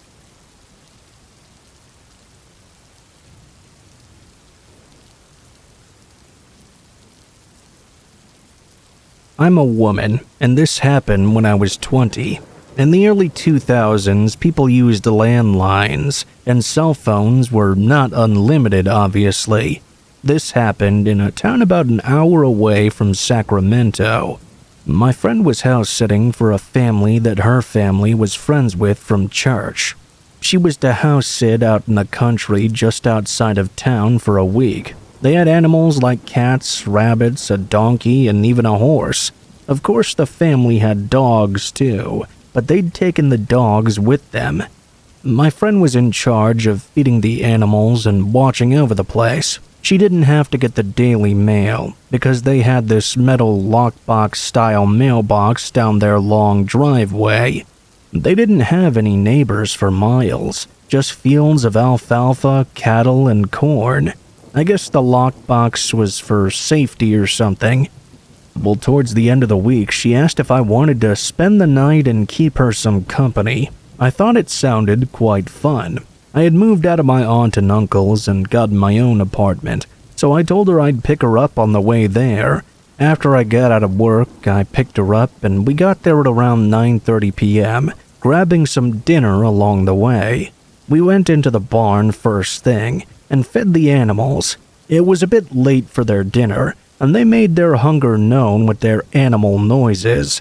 We made sure they had more than enough water and then went inside. The house was this big ranch-style house, single story.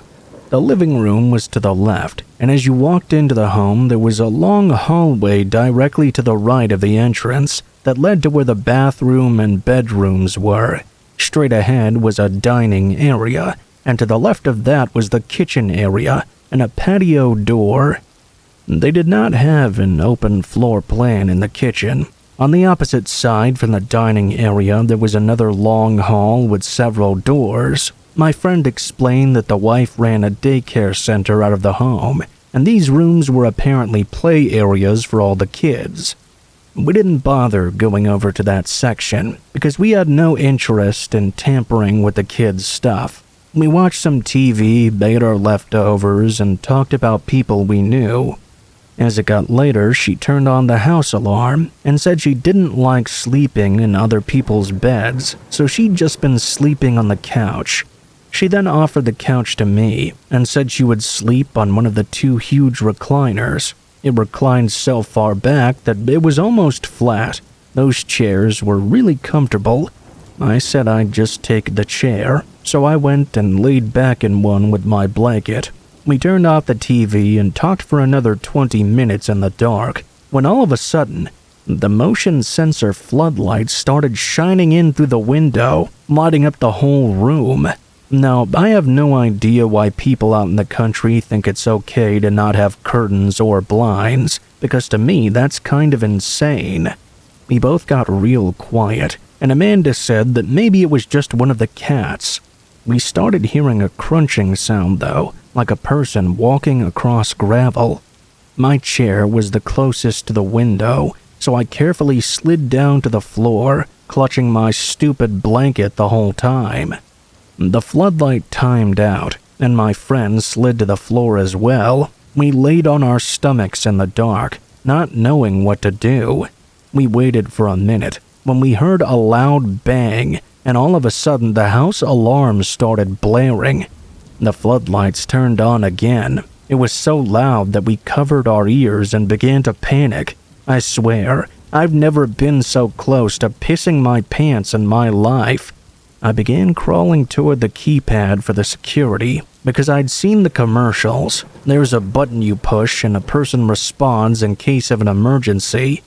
I could see on the main screen it said patio 1 of 2 open. Amanda started to cry and hit the call assistance button on the pad. Nothing happened. There was no assistance. I asked her where the phone was, and she said there was a phone in the kitchen and one in the parents' room down the hall. Our choices were to go to the kitchen past the windows and next to one of the patio doors, or to go down the hall to the parents' room and use that phone. I asked where the other patio door was, and she said it was in the daycare portion of the home. It was an easy decision. We went to the parents' room. It was pitch black inside, and I asked her where the phone was. She said we might have to turn on the light. I really didn't want to, but had no choice. I didn't have a flashlight, and I didn't bring my cell phone because I had limited minutes. It was a simpler time. Amanda didn't even get her own cell until after this happened. She turned on the light, and we started looking around the room. Not only did these people not have any curtains on any windows, but they didn't even have closet doors. We noticed a golf club leaning against the wall by the bed. Probably had that instead of a baseball bat. We figured that if we grabbed that and hit someone with it, it was really going to leave a mark. Amanda grabbed it, and we continued our search for the phone. We looked at all the obvious places and eventually found the cordless phone stand, but the actual phone was gone. The alarm was still blaring. We had a light on now, and the person who opened the patio door was bound to notice. That was all I could think about. At that point, she asked if we should use the locate phone button. I looked at her and responded, "Yeah, if you want some weird guy coming in here with it." and asking you if you were looking for something. I was getting mad that I was so scared and in a helpless situation. I stood there knowing we'd have to go to the kitchen in the house. The alarm stopped and it got country quiet. If you lived out in the country, you know exactly what I was talking about. There was no other golf club for me to grab, so she had to go out first, flipping every light on and keeping the doors that we passed in the halls closed. We double-checked the security panel, and it still said the patio was open. We hit the call button once again, and it still did not work. Double-checking the front door was still locked, we started for the kitchen. I told her we'd have to check the patio near the kitchen first. I grabbed a big knife that wasn't even close to being sharp. We checked the patio door in the kitchen area. It was locked and appeared to be fine. We turned all the lights, grabbed the phone, and dialed 911. The phone wasn't cordless, by the way. It was one of those ancient ones with a cord attached to a wall. My friend was on the phone with the dispatcher, telling her what was going on, when I heard a whistle start coming from outside the kitchen window. The thing people tend to not think about, because I know I didn't, is that while turning on the lights allows you to see inside, you have a reflection on the inside of the window. You can't see out, but the people on the outside have a very clear view of you. I heard the whistle again. It sounded like someone trying to get someone else's attention, that sort of whistle, but I couldn't see anything outside.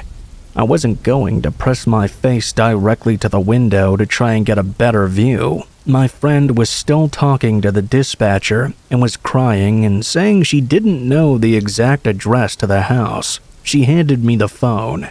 I said hello to the dispatcher lady, who sounded very annoyed. She told me she needed the address to send the police to. I asked that she just trace the call, and she said something like, "You're house sitting and you don't even know where you're at?" Scared, angry, and overwhelmed now, I handed the phone back to Amanda and started looking for something with an address in the kitchen.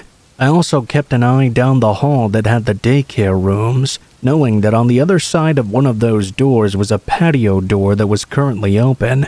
At that point, Amanda removed the phone from her ear and stared at me with a blank face. I asked her if they were tracing the call, because I couldn't find anything with an address. Amanda just said the dispatcher said she hoped the police would find us in time and hung up the phone. I was now really scared and angry. At the same time, we knew that there were people outside. We knew the patio door to the daycare area was open. We did not know what to do, though. We stood in the kitchen silently for what seemed like forever, but was probably only a minute or so.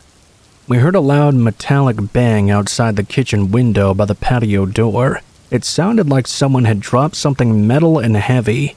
At that point, we called 411 and told them everything. They said they were connecting us directly to the police, and they would stay on the line with us. A police officer answered the phone, and the 411 operator started explaining what was happening. They were asked to disconnect once we had established a connection ourselves. The police asked a few questions, and we heard the whistle again outside. The floodlights all around the house turned on again. I was too scared to look outside. We had never turned on the patio light, because we had to walk past the patio window to get to the switch. We told the policeman on the phone about the whistling, and he said several officers would be showing up shortly, and to stay on the phone. We were just outside the town limits, and I knew it might take a while. Having an officer on the phone made me feel a little bit better, but it was still really scary. At some point, he told us the police had arrived, and they were coming up the driveway. The policeman said to put down the phone and open the door, so I did. What I saw outside was a police pickup truck with spotlights flashing into the pastures that ran along both sides of the drive. 2 officers with shotguns were walking slowly beside the truck as it came up the long drive. 4 officers approached the home and asked us our names. One went to the phone and said they were here and hung up. They ordered us to stay in the dining room and began searching the house and property. One by one, they returned. The last one came back in through the patio door by the kitchen. He said he'd searched the barn and the horses were really spooked. He asked what other animals were in there. They told us that they didn't find anyone and that the daycare patio was not locked. They lectured Amanda about not knowing the address of the home she was supposed to be responsible for, and some other stuff. I don't really remember. After finishing statements, they said they'd stick around and look more, and if we wanted to leave, we could. They could lock the bottom lock but not activate the alarm. We were cool with that, and we left there so fast. We got into my car and went to her mom's, so mentally exhausted that we fell asleep right away. I went to my office job the next morning. My friend said she really didn't want to go back to the house, but she had to feed the animals. Her mom told her to take her sister, and she did. That afternoon, she called me at work. She was really nervous. She began to tell me that when they went into the house, there were footprints and feces on the carpet. I said it was probably the cop that checked the barn, and she said she didn't know if it was them or not. She also said that when they went into the barn to feed and water the animals in the morning, someone had tied all the rabbits' legs together in their hutches. She continued to say that there was a note with the word lucky inscribed on the back of a pizza coupon that she thought had come from the refrigerator door. The flyer on there was missing a coupon. It took them a while to untie all the rabbits. Amanda asked her mom to find someone else from their church to finish the house sitting. She certainly didn't want to go back. She also told the officers as well when they came back to look, but no one was ever caught, and the police never called either of us to update us.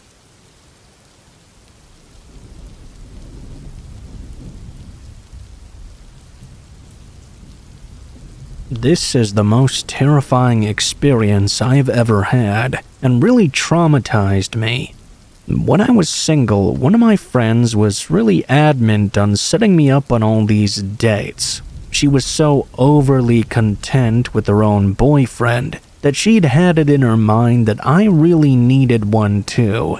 She said that her boyfriend's one friend was a good-looking single guy who didn't have many friends or acquaintances. He'd just moved to the area, and she wanted to introduce him to me. He was a medical student for the next prefecture over. It took a little convincing, but I decided to take the plunge and meet up with this guy. Only on the condition, though, that it would be all four of us together, and I wouldn't have to meet up with him alone. We met up for the first time only very briefly. I'm talking like 30 minutes tops. I think my friend organized it that way because she knew how nervous I was about the whole thing. The whole rush double date actually went pretty well, though. I have to say, it wasn't nearly as bad as I thought it would be. I exchanged numbers with the guy. We texted for a while and then arranged a second date. He was to take me on a night drive and then grab some dinner together. That struck me as a little bit of an unusual date, but we were both students, so it kinda made sense. We weren't exactly made of money for fancy outings. He arrived in a really nice car, so my theory about keeping the date cheap immediately went out the window. He said his parents had bought it for him. They wanted him to have that right kind of look. That's certainly something, I thought to myself. I looked over to the car to check out the interior. I looked at the back seats and noticed something strange. There was a bundle of rope just sitting there in the back seat. We pulled away, and as we were driving, I thought to myself, I wonder what the reason for that rope is back there. Another part of my mind said to me there must be a good reason. Maybe he needed it for some medical student thing. Although, he did know we were going on a date tonight, so why would he leave random clutter back there? I started to get a little bit nervous. The conversation in the car had kind of died out at this point. It was becoming awkward. Silences weren't very pleasant for me. I pulled down the little flap thing that has the mirror on it, and when I pulled it down and looked into the mirror, I felt as if I was sweating.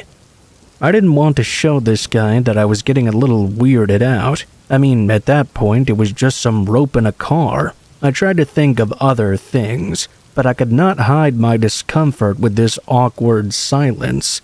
We were supposed to go to this observatory area in the mountains to look at the stars together. It sounded like a great time, but all I could really see was miles and miles of forest, separated by the open road. We were going somewhere very discreet. I wanted to give this guy the benefit of the doubt, though. After a short while, we arrived at the observation deck. We were now in the darkness of nature all alone. It seemed like all the insects in the world were out chirping this night. I guess that was much better than the awkward silence in the car. I was looking up at the stars when my date said the following. "So, which would you prefer? I leave you out here alone and drive away, or you have sex with me?" Naturally, I was shocked and stunned. I looked into his eyes because I was thinking maybe it was just a really poor joke or something. His demeanor immediately told me he was not kidding. He stood there arrogantly waiting for an answer. I did my best to try and play along. I needed a ride out of there after all. I made promises I knew I wouldn't bring myself to deliver. I don't really want to talk about that bit, to be honest. All I can tell you is that he was clearly happy he'd forced me to answer positively. Felt like a power thing. Once we got to the restaurant parking lot, I made some excuse to go over to the convenience store. Then I pretended like I was sick. I then did my best to do some things that I knew would put him off. Thankfully, I made it home and called my friend and told her everything. I also told her boyfriend to tell that guy to never bother me again. Luckily, later in life, I ended up meeting with a great guy and marrying him, but I can't help but feel I had a very close call on that night all those years ago.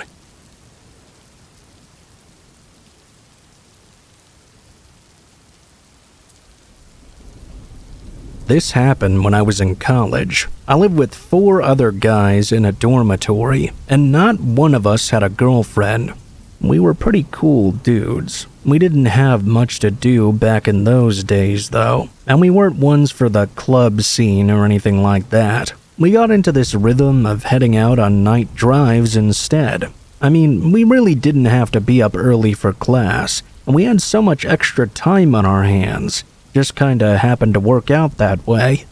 I remember it was a hot and humid night. We were in the throes of summer, and we had no real direction in mind.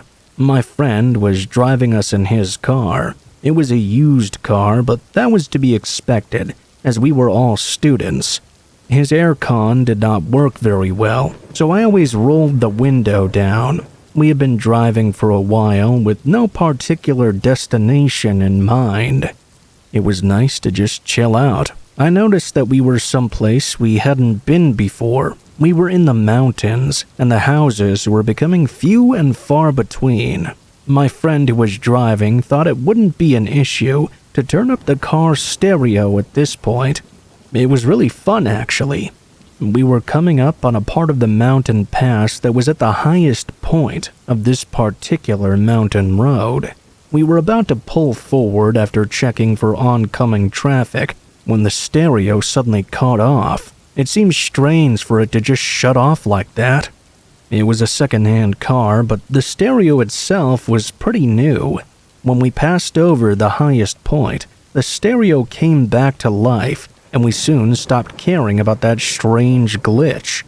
We kept on driving.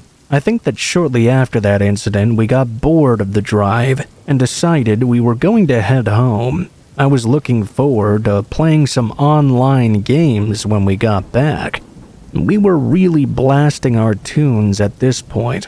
We turned around and headed back the way we came. We got to that same part, and once again the stereo suddenly cut out.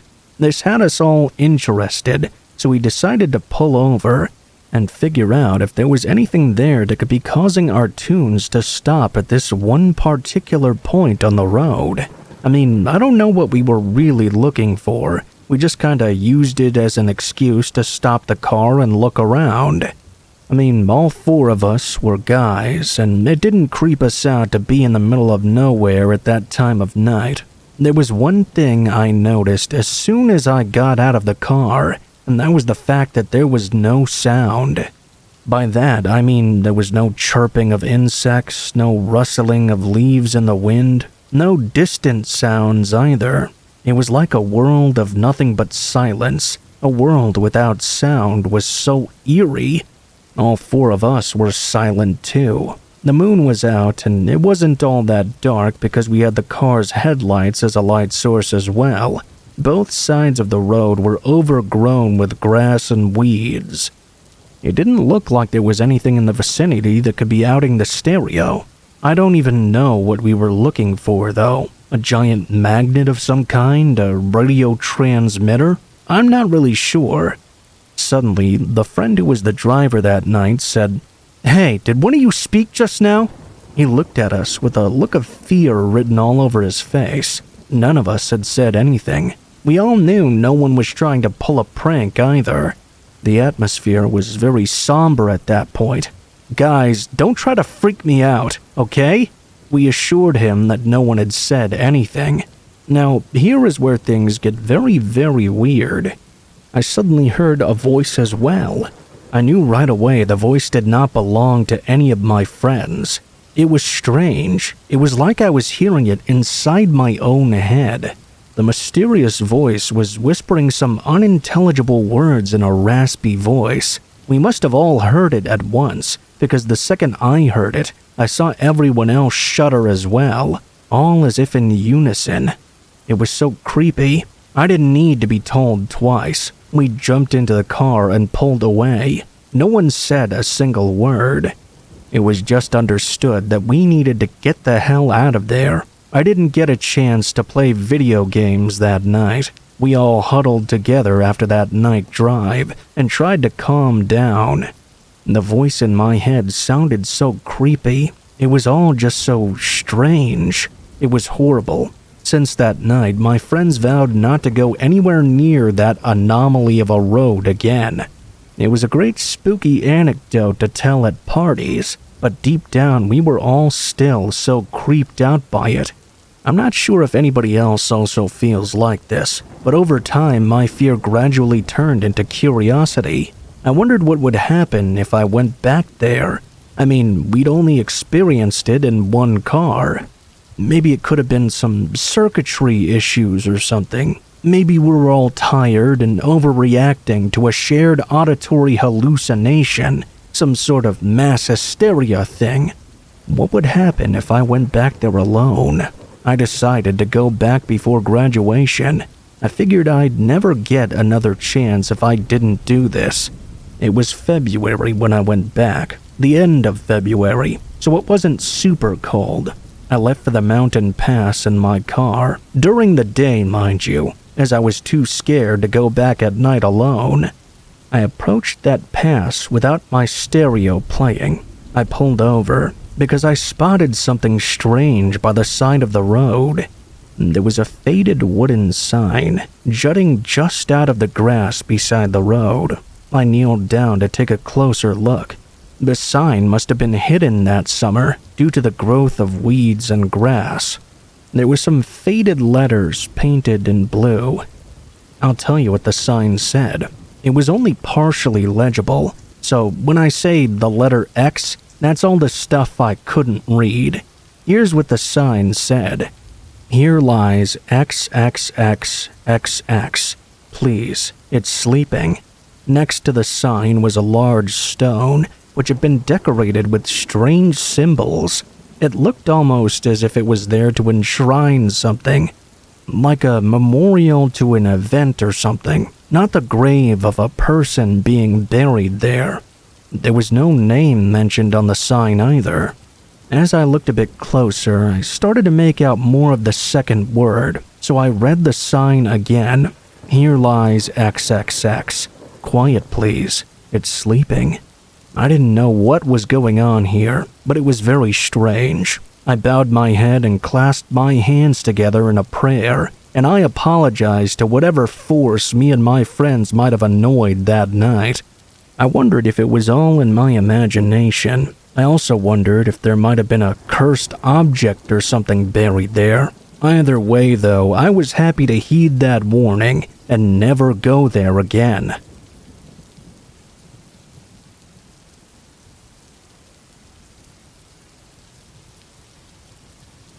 About 2 years ago, I rented a room in a 3-bedroom house. The walls were very thin, and my bedroom had this window. The window will be important later on. There were 3 bedrooms, one for me, one for the master tenant, and one spare, which at the time was rented out by a pretty friendly guy. Well, friendly guy had some issues with his work visa and had to move back to Canada last minute. That left us about 2 weeks to find another roommate.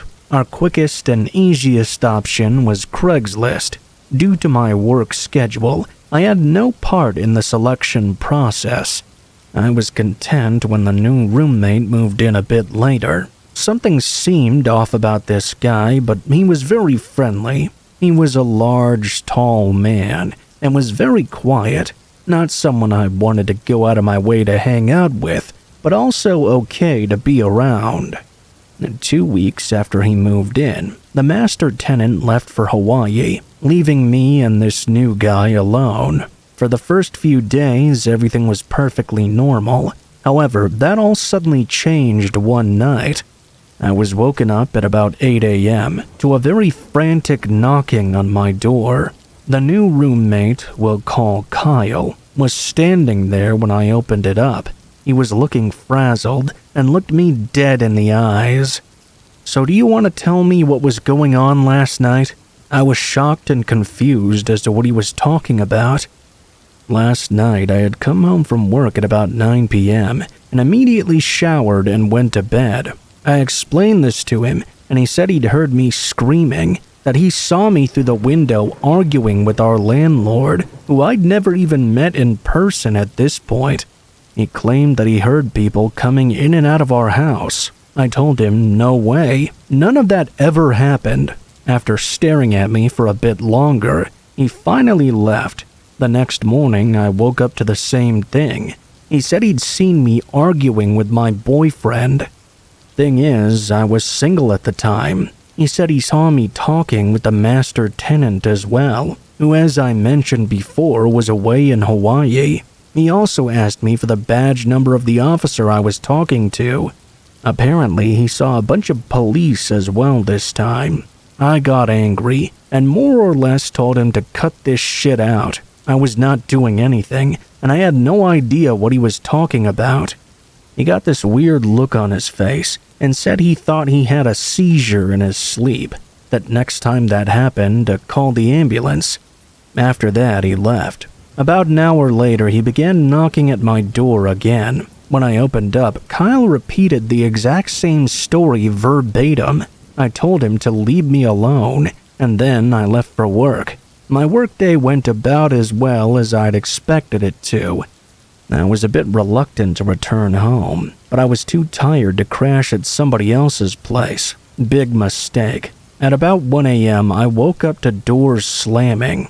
Kyle was pacing back and forth between his bedroom and the living room, then to the front door, walking in and out of each room and turning the lights on and off. He was mumbling angrily to himself. I could see his shadow pacing back and forth through the frosted window in my room. Since my room was dark, he couldn't see inside. Suddenly, he began to scream, "I can't live like this anymore! Why are you doing this to me?" I thought he was on the phone, so I didn't respond. A few moments later, though, he screamed my name. I then realized his statements were directed at me. I knew I had to get out of there, so I quietly crept out of bed and started getting dressed, packing up bags of clothes for work in the morning. I was almost done when he screamed again, "I can hear you!" He charged over to my room, smacking the wall next to my door, but not touching the door itself. I looked over to my window and saw his shadow leaning all the way forward, pressing his ear up against the glass. I was terrified. I sat completely still, not daring to move a muscle. He screamed my name again and moved away from the window. I heard him start pacing between rooms again. My shoes are kept on a rack outside my door and not inside my room. I knew that when I left, I was going to need a moment to put them on. I decided to wait until he was back in his room, at which time I planned to grab my shoes, put them on, and then run. I was formulating the plan when his pacing suddenly stopped. He then screamed again. "Do you want to fight about this? Come out right now and we'll fight. I swear to God." Now, I'm a very small girl and only 5 feet tall. This guy was easily 3 times my size. I was certainly not looking for a fight. After a few minutes, he turned off all the lights, and I heard the door to his room open and close, followed by silence. I waited for a moment to be sure I couldn't hear any movement, and then I took my chance. I took a deep breath, opened my door, and stepped out. I grabbed my shoes. I looked up a second later to see him standing there in the dark hallway with nothing but a pair of boxers and socks on. He spoke in a low and calm voice. "Ma'am, we need to talk." There was a hard no from me. I grabbed my shoes and ran out the front door with them in hand. I made it about a half a block barefoot before stopping and putting them on. When I looked behind me, I saw him standing in the light of the porch by our front door, watching me run but not moving. Luckily for me, I had a friend who lived about 2 blocks away, and I had their spare key on me. I let myself in and crashed there for the night. That's where I stayed for the next week, while we worked things out with our landlord. Kyle agreed to move out within the week, and said he didn't remember anything that happened. He wasn't sure if it was real or not, but said that if I said that's what went down, then it must be true. The day Kyle left, he sent me a photo of the house keys sitting on the table, along with a message that said, "I'm out." I took a friend over there with me to scout it out and make sure he actually left. When we got there, we discovered that not only did he leave a bunch of food and furniture behind, but he'd also ripped all the fire alarms from the ceiling and unscrewed and removed the deadbolt from the front door. He left it all lined up neatly on the front table. The door to my bedroom can only be locked by using a key from the outside, and had been locked when we arrived. That meant that Kyle still had the key to my room. We called the locksmith right away. Even after the locks were changed, though, I was still terrified to stay there alone, and never went to sleep at night without barricading the doors with chairs and other furniture. To this day, I still fear for his safety. He obviously had some kind of psychological condition. I wonder what could have happened to me if I hadn't been as lucky as I was.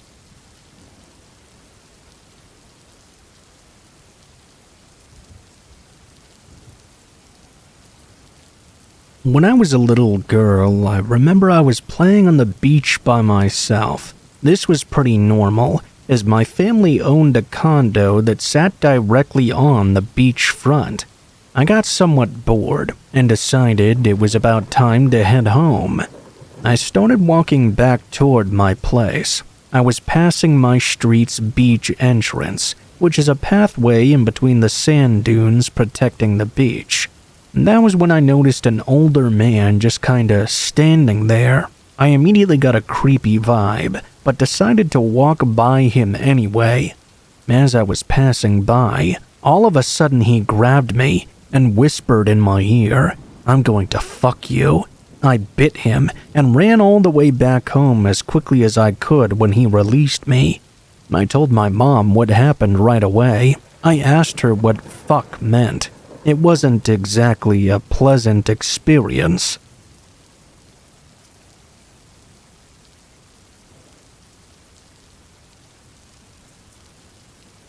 One late night at around 3 a.m. or so, I was sitting at my home on my PC, watching movies, playing games, and so on. That was when I noticed that I was all out of cigarettes. The only place that's open late at night is our local gas station, which wasn't actually too far away from my home. Rather than walk over there, though, it was still much more convenient to go by car. I grabbed up my car keys, locked up my house, and headed off to the gas station. I live in a small European country, by the way, known as the safest country on the whole planet.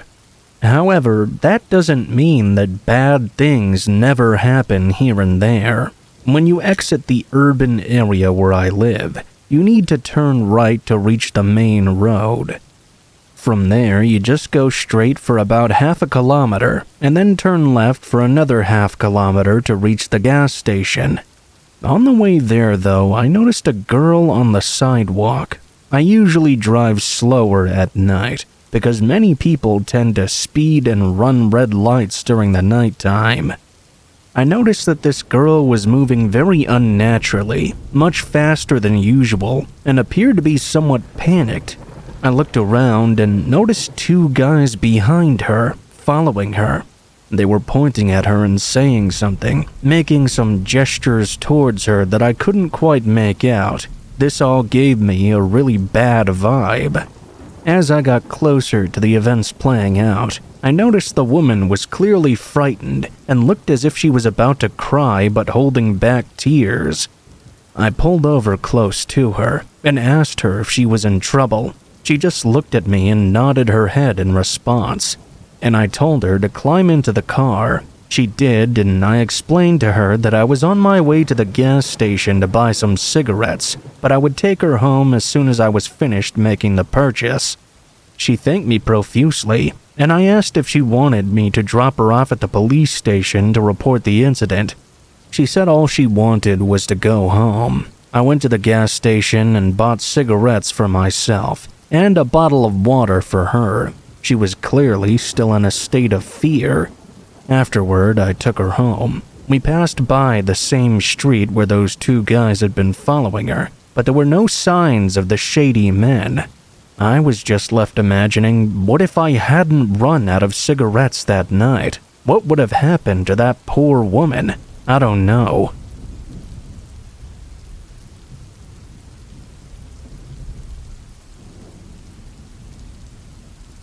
I'm a woman from China, but I grew up in Sydney, Australia. I was born in Beijing on the outskirts of a large town, where my mom's family was from. When I was about 5, my family and I emigrated to Australia, but we would still travel back to China every few years. This incident happened in the snowy winter of 1997, when I was 11 years old. My grandparents still lived in that town and introduced me to a brother and sister who lived in the same building as them. I can't remember their exact ages, but I think the older girl was around 14 and the younger boy was around 6 or so. I still remember the exact outfit I was wearing, because I'd been wearing the same outfit throughout the entire trip. At that time, flared jeans were in fashion. And coming from Australia, I certainly was not prepared for the snow and cold of the Chinese winter. On my first or second day there, my Chinese cousin had taken me to a shopping mall, where she helped me haggle down the price of a bright pink duffel coat with fluffy white trimmings. I thought it was the most fashionable thing ever, and wore it practically every day. I have photos of me from the trip wearing that exact outfit. We walked around town and ended up going to a very large park with a lake inside of it. It was a little bit of a distance from the center of town. We were playing together by the shore, throwing rocks, joking around, and having a good time. At some point, I looked up and realized it was getting dusky, although it probably wasn't that late yet, considering it was winter. The sun was probably just setting early. The park, which had never been very busy to start with, was now nearly deserted. There were still a couple of people, but they were a fair distance away from us. That is, except for 2 men, who suddenly approached us. They were middle to late middle-aged, and looked the uncle type. One of them approached me, and said he was a friend of my father's. that my father had asked him to pick us up. I remember being very confused because my dad didn't live in this area and was in another district about 2 hours away in Beijing, where his family was from. I quickly realized something was wrong, and so did the brother and sister that I was with. We all started making excuses and backing off. I still remember very clearly that as we started backing away, the man who'd approached us looked over his shoulder at his companion as if asking what he should do in this moment. His companion had already retreated a little distance away and was now standing beside a white van with the door already open. I completely believed he was considering grabbing one of us and just making a run for it. Perhaps because there were 3 of us together, and perhaps because there were other people still around in the peripheries. He didn't do anything. I walked away rapidly and looked back over my shoulder. I remember seeing the 2 men just standing where they were, observing us as we left the park. That 15 to 20 minute walk back was one of the scariest walks of my life, as I just imagined someone grabbing me from behind every second. The sun completely set just as we arrived back to the building, and I burst in through the door so happy to be home. I did tell my mom and grandmother about it, but at that time, child grabbings in China, while already happening, were much less of a massive and widespread news story than they are now.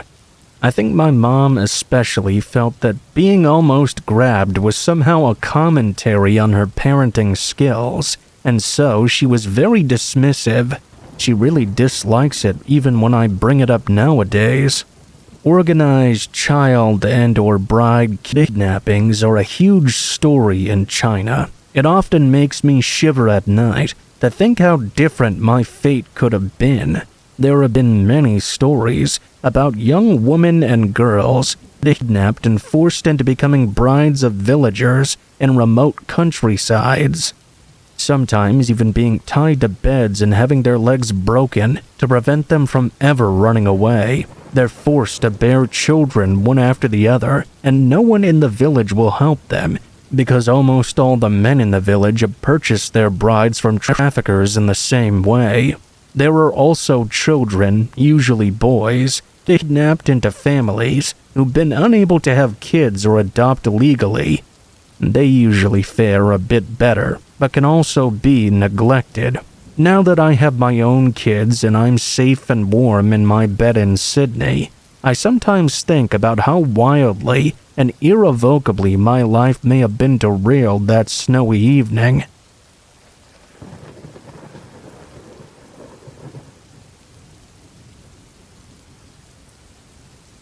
I'm a 19-year-old man who lives in a small town in Arizona. I work down in Phoenix at a mechanic shop where I do small auto repair jobs. I travel 60 miles to work every day on this one deserted highway to get there and back. I also do have a little bit of a bad habit with smoking cigars. It came from my late grandfather, who I always really looked up to. We used to smoke cigars together, and that led to my addiction to smoking them after work. I live with my girlfriend and her parents, who are huge anti-smokers. I usually leave my job and grab a cigar from this place nearby. I usually light up and smoke a bit behind the nearby Home Depot every day before I make the long drive home. I haven't ever been bothered by anyone up until about a week ago. I was just minding my own business, smoking a cigar behind the Home Depot and scrolling through social media. That was when I looked up for half a second and noticed this ratty old gold Nissan Versa parked across from me, right near the loading dock. I didn't really pay attention to it at first, but 20 minutes later I noticed the same car. This time, though, there were 2 people clearly inside, just staring at me. I didn't know if they were waiting for someone or if they were workers on their break or something. I tried to pay it no mind. Another 20 minutes went by and I went to put my cigar out, only to still see them there observing me. I jumped in my car and started the engine and began to pull out of the parking lot. As soon as I turned onto the main road to get to the I-10 to head home, I saw that Versa in my rear view. Again, I paid no mind to it. Surely they were just going the same way. I merged onto the main road and kept going on my way home. I eventually arrived on the highway and started heading the right direction, but when I looked in my rearview mirror, I saw that same fucking car was still right behind me. I decided at this point to check and see if they were actually following me. I got in the next lane over and started accelerating, thinking that they wouldn't attempt to match me. For reference, I drive a car with a very powerful engine, while they had this gutless little economy car. I started accelerating and passing almost everyone, getting into the left lane and even going triple digits until I passed the city limits of Phoenix. I then started to slow back down. Surely I had lost them by doing this. I started driving normally, but all of a sudden, I saw the Versa right behind me, about 3 cars back and gaining on me quickly. I started accelerating yet again, trying to put some distance between us. I thought surely it had worked this time, and that would be my final encounter with these people. I got off at my exit some time later and stopped by a Maverick gas station to top off my gas. After all that hard driving, I went inside to grab a couple of energy drinks as well and to use the bathroom. As soon as I opened the doors to go back outside, though, I realized that same Versa was in the parking lot, right by my car. I knew it was the same vehicle, but there was no one inside this time. I decided I was going to take a picture of the plates and report it to the police later on. I went to the rear of the car, only to find it did not have any license plates at all. Just when I was about to give it up and walk to my car, I saw 2 tall, skinny white guys with marks all over their faces, and they began charging toward me. I jumped into my car and locked the doors. I tried starting my car so I could get the hell out of here. One of the guys actually managed to reach me and tried to break open my passenger window. He started yelling at me, but I didn't care whatever he had to say. I just started pulling out of there. The other guy got into their little Versa and made an attempt to box me in. I quickly got around him and almost lost control of my car. Thank God I didn't. I started speeding through the desolate streets and quickly saw a little side road. I merged into there and started taking random turns. Eventually, I headed down a random driveway with tons of high shrubbery. I turned off my car and waited for 15 minutes just to determine if I should go to the police or not. With no signs of the car in my sight, I started heading home, questioning why they were going after me like this. Had I done something to provoke them in some way? There was no way they were security or something, because that parking lot did not have security. I still don't understand why they were so desperate as to follow me 50 miles to that gas station in that desolate town. If they tried to rob me, I don't think they'd get much from a broke 19-year-old. I haven't told anyone about this story but my girlfriend, and she told me to be careful and stay away from that parking lot from then on. I haven't returned to that parking lot ever since that day, and I now choose to smoke somewhere else.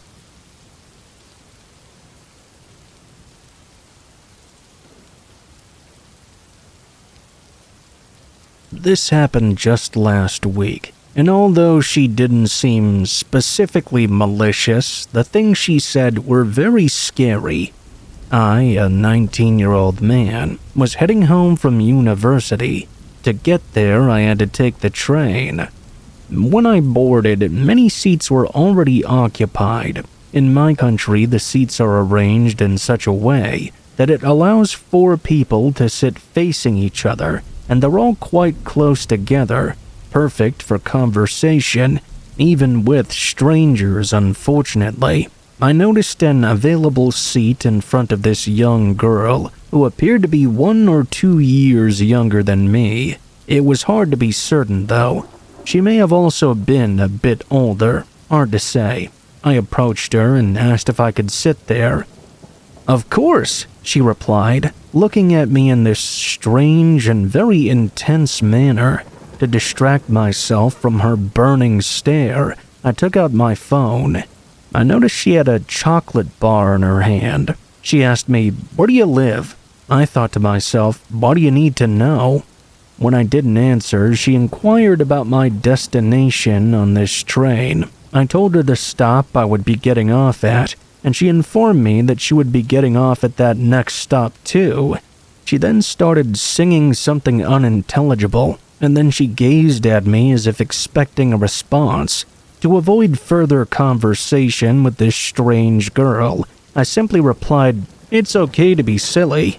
Subsequently, she randomly blurted out that I was so pretty. She then randomly asked if she had chocolate on her face, and indeed she did have it smeared all over. She offered me some chocolate, and I declined. She also mentioned a piercing that had come off, and attempted to put it back on right there on the train. I suggested she should go fix it where she originally got it, and she asked me if I would go there with her. Obviously, I declined. As she struggled to put back her piercing, a mouth piercing mind you, she randomly declared that she was completely in love with me. I told her I had a girlfriend, even though I didn't actually have one. I just wanted her to leave me alone. Instantly as I said that, she said she would beat up my girlfriend and kill her, and then whispered that she loved me. That escalated into her saying she'd kidnap me as soon as we stepped off the train. She asked if I would go with her again, and if she could accompany me home. Finally, when the train arrived at my destination, she whispered in my ear, "Are you leaving, my love?" I replied in the affirmative and tried to go on my way. She attempted to follow me, but thankfully I was able to give her the slip, and after that I've never seen that strange girl again.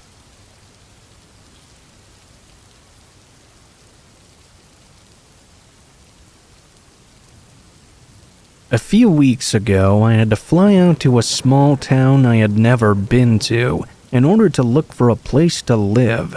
I was moving there in the fall to start grad school. My boyfriend flew with me. Before the trip, I'd researched all sorts of apartments on Craigslist and set up a bunch of appointments to check them out. Our first appointment was in the afternoon in this sort of remote residential area. The landlord seemed perfectly fine over email and asked me to call him about an hour before the appointment to confirm I was still coming. I did as he asked, but he didn't answer the phone. My boyfriend and I started walking over to the house and just hoped that he would be there. About 10 minutes before the appointment, the guy called me up and said, "Hey, are you coming?" He sounded like an older man with a very strange, slow way of talking. "Yeah, we're in front of the house now." He got extremely upset. "Oh, yeah, my boyfriend's with me, by the way. You never told me you had a boyfriend. You never said that." It had never crossed my mind to tell him this information, since my boyfriend would not be coming to live with me. He was just there to help me look for apartments on the trip.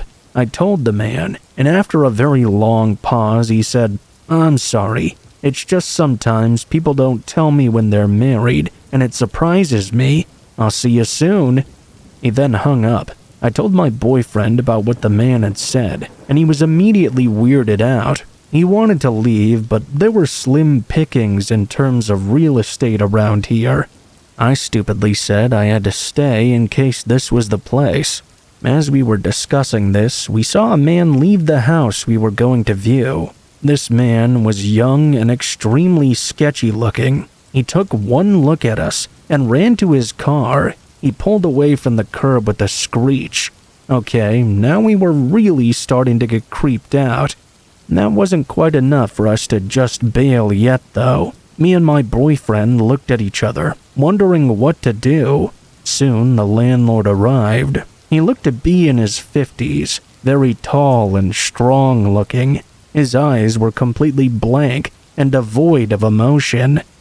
He slowly walked up to us and said, "I would shake your hands, but mine are dirty." He then asked me a ton of questions, completely ignoring my boyfriend. What am I going to school for? What other places am I considering for living? Was my boyfriend moving to this town as well? The entire time he just stared right into my eyes, not even blinking. I tried to give him answers that were as vague as possible. Meanwhile, my boyfriend was asking the landlord the same kind of questions, which he refused to answer any of. Out of nowhere, he said, "Let me show you the basement." At this point, we really should have left, but we didn't. I kept thinking this was just an eccentric old man from a small town, and we're city folk. He was just feeling paranoid, maybe. My boyfriend, on the other hand, wanted to get the hell out of there, but he followed us, as the man led us to the back of the house and away from the street. He went to this sort of detached shed and opened the door. Inside, we saw a set of stairs leading down into pitch-black darkness. He flipped the switch at the top of the stairs, and the light did not turn on.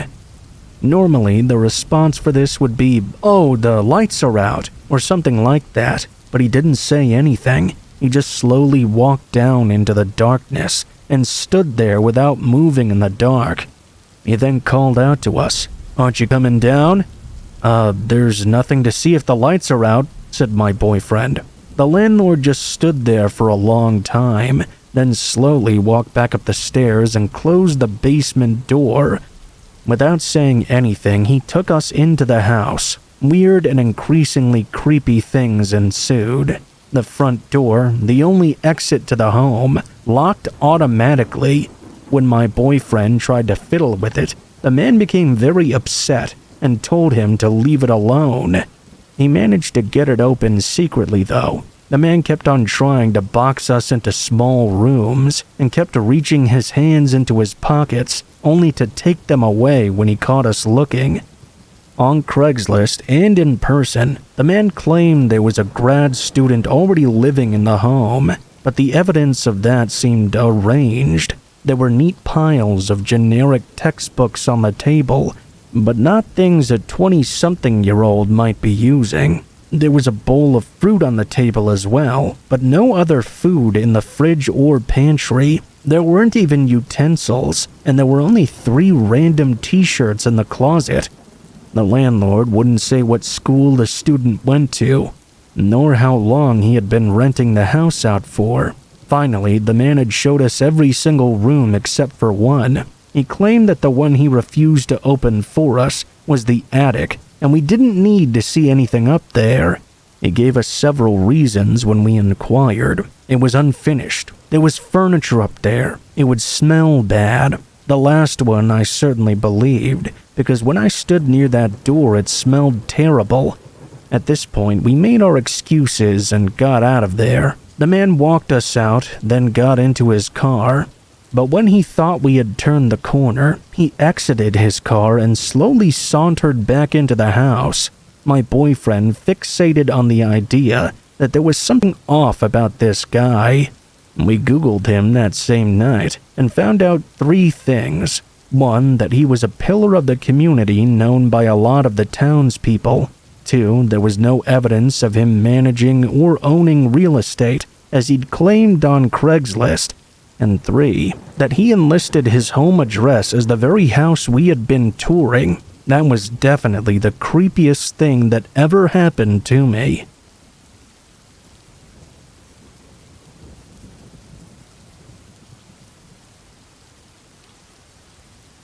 When I was in high school, I had a huge crush on a guy a couple of years older than me. He was on the boys' basketball team, and I was on the girls' team.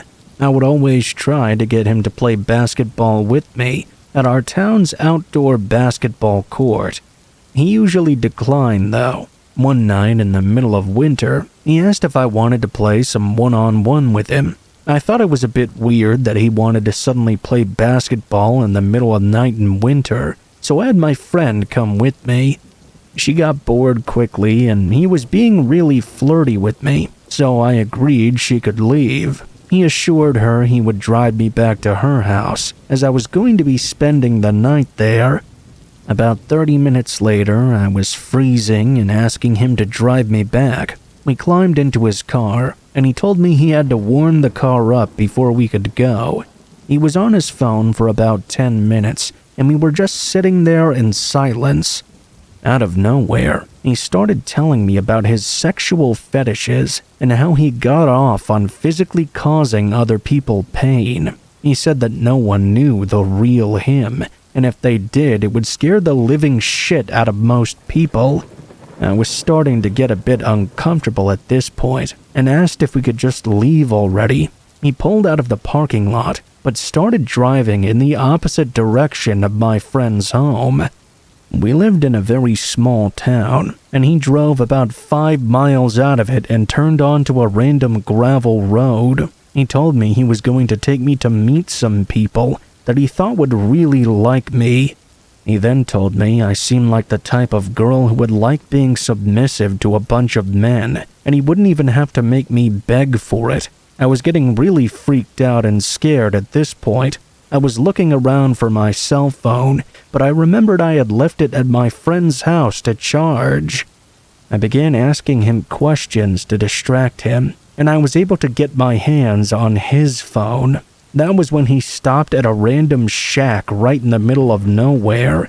He was not yet aware that I had his phone at this point, and told me to get out of the car. His friends were waiting inside, and we didn't want to make them angry. I dialed 911 and told him that if he didn't take me back to my friend's house right now, I was calling the police right then. He looked completely shocked and then started to laugh hysterically. He tried to convince me it was all just a big joke, and he just wanted to see how I would react to all this. I held his phone with 911 ready to go the entire ride back to my friend's. Once he pulled into the driveway and I got out of the car, he rolled down his window and called after me. I would really appreciate it if you never tell anybody about this. He peeled away. I was 15 years old and should have called the cops, but I was young and dumb back then. The crush was over pretty much immediately. A couple of years later, when I was in college, he showed up at a party I was at and kept apologizing for that night in the past. Of course, he then immediately tried to kiss me and push me into a room alone. Of course, I noped the fuck out of there real quick, and I never saw him again.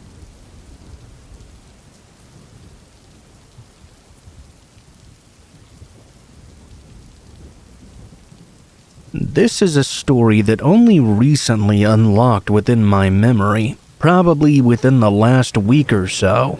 I think I forced myself to forget about it because it was just so damn creepy. Flashback to around 2010 or so. I was about 9 or 10 years old, and it was a lovely summer's evening in the Midwest. My buddy, who I'll call Chase for the sake of this story, invited me and 2 of my other friends in the neighborhood over for a sleepover. We were at an age where close adult supervision was starting to slip, and Chase's house was a great spot for unsupervised shenanigans. Chase had been adopted by a relatively older couple. I remember his parents being in their late 50s, while most of the rest of ours were in their late 30s or early 40s. His father was paralyzed from the legs down from serving in the Gulf War and required caretakers. His mom was some sort of business executive who wasn't in town too often.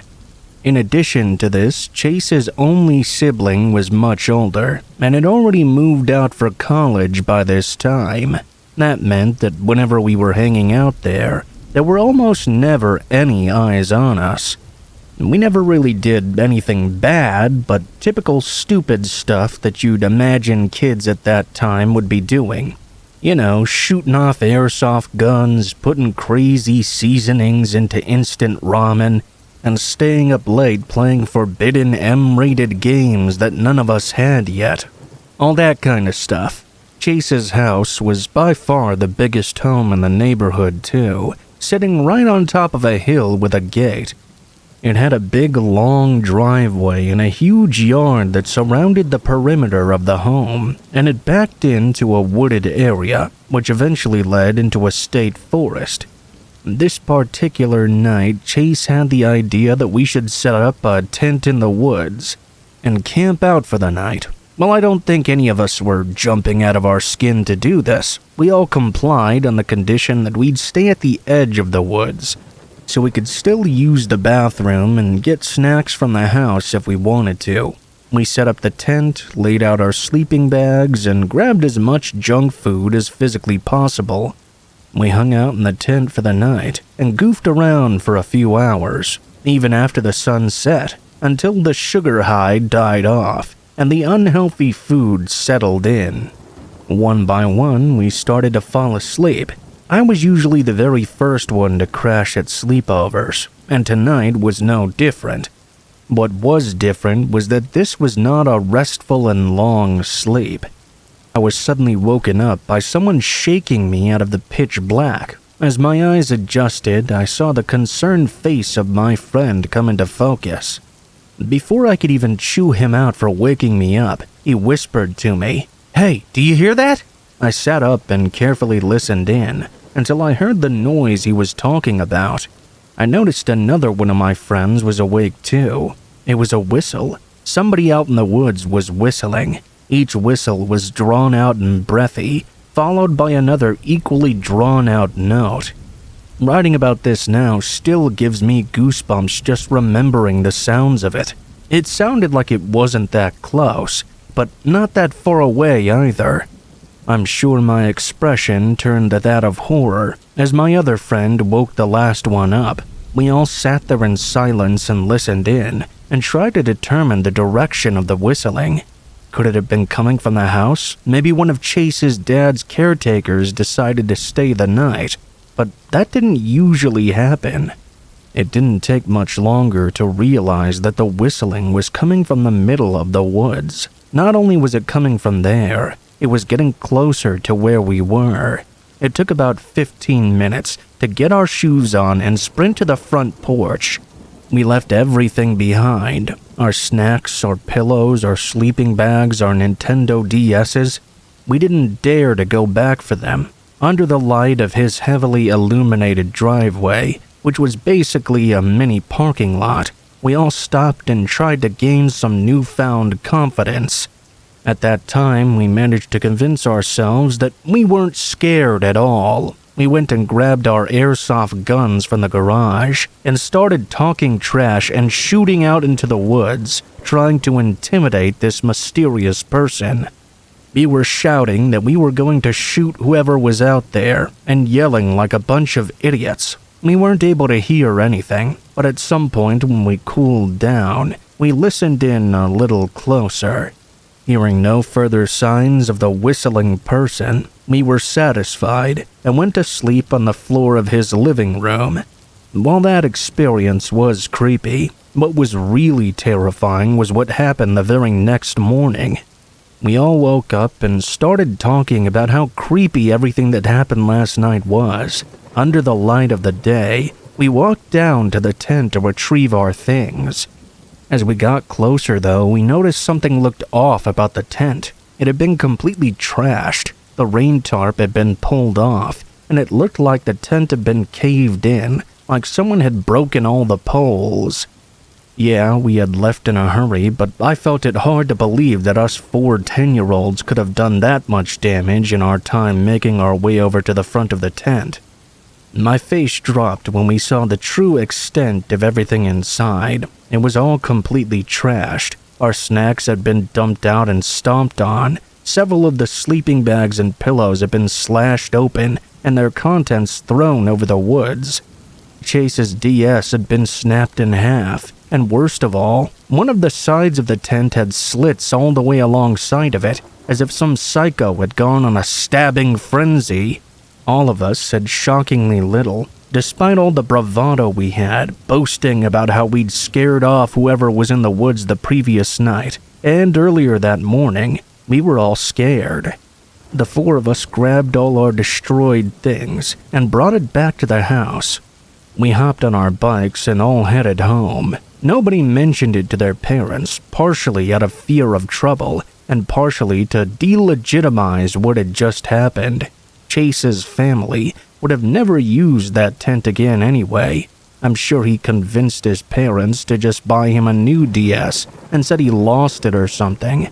After that sleepover, we all kind of naturally separated as friends. It was at the end of our summer of 5th grade, and Chase ended up going to a private middle school, while the rest of us went into a public one, where we were then further separated into different cliques.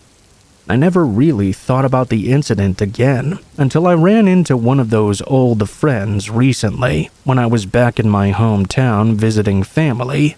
We talked about old times, and after seeing a Reddit thread about submitting your own scary stories, those memories came rushing back to me. I asked him if he remembered that night, and he called me right after, basically laid out every single detail as I remembered it.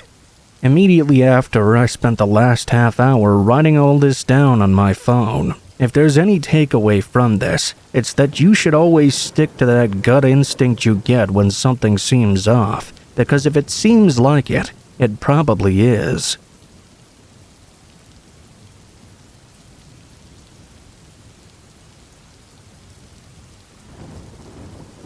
I'll preface this story by saying this is a throwaway account, and I've never opened up about this because it's taken me a long time to let this sink in.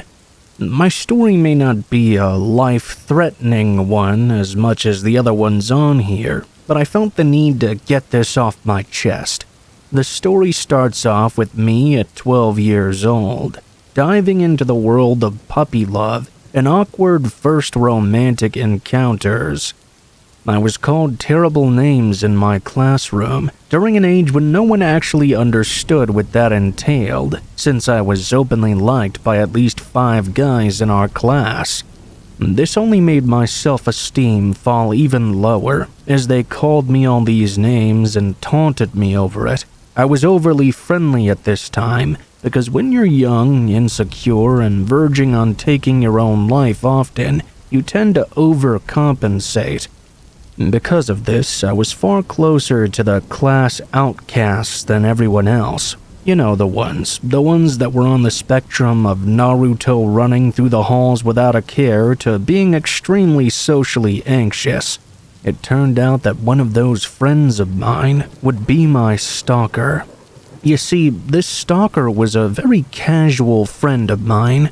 We'd share lengthy conversations about video games and random YouTubers. You know the kind of guy I'm talking about. He was socially awkward, but fairly harmless seeming. He just had these, for lack of a better word, neckbeard tendencies. Other than that, though, he was a generally well-put-together guy. On the last day of classes, he confessed that he was attracted to me and asked if I'd be open to dating him. I felt a bit bad for him, and out of pity, I said yes. The good girl complex that I had was taking full control, even if every inch of me wanted to say no. It was a casual and quite awkward affair.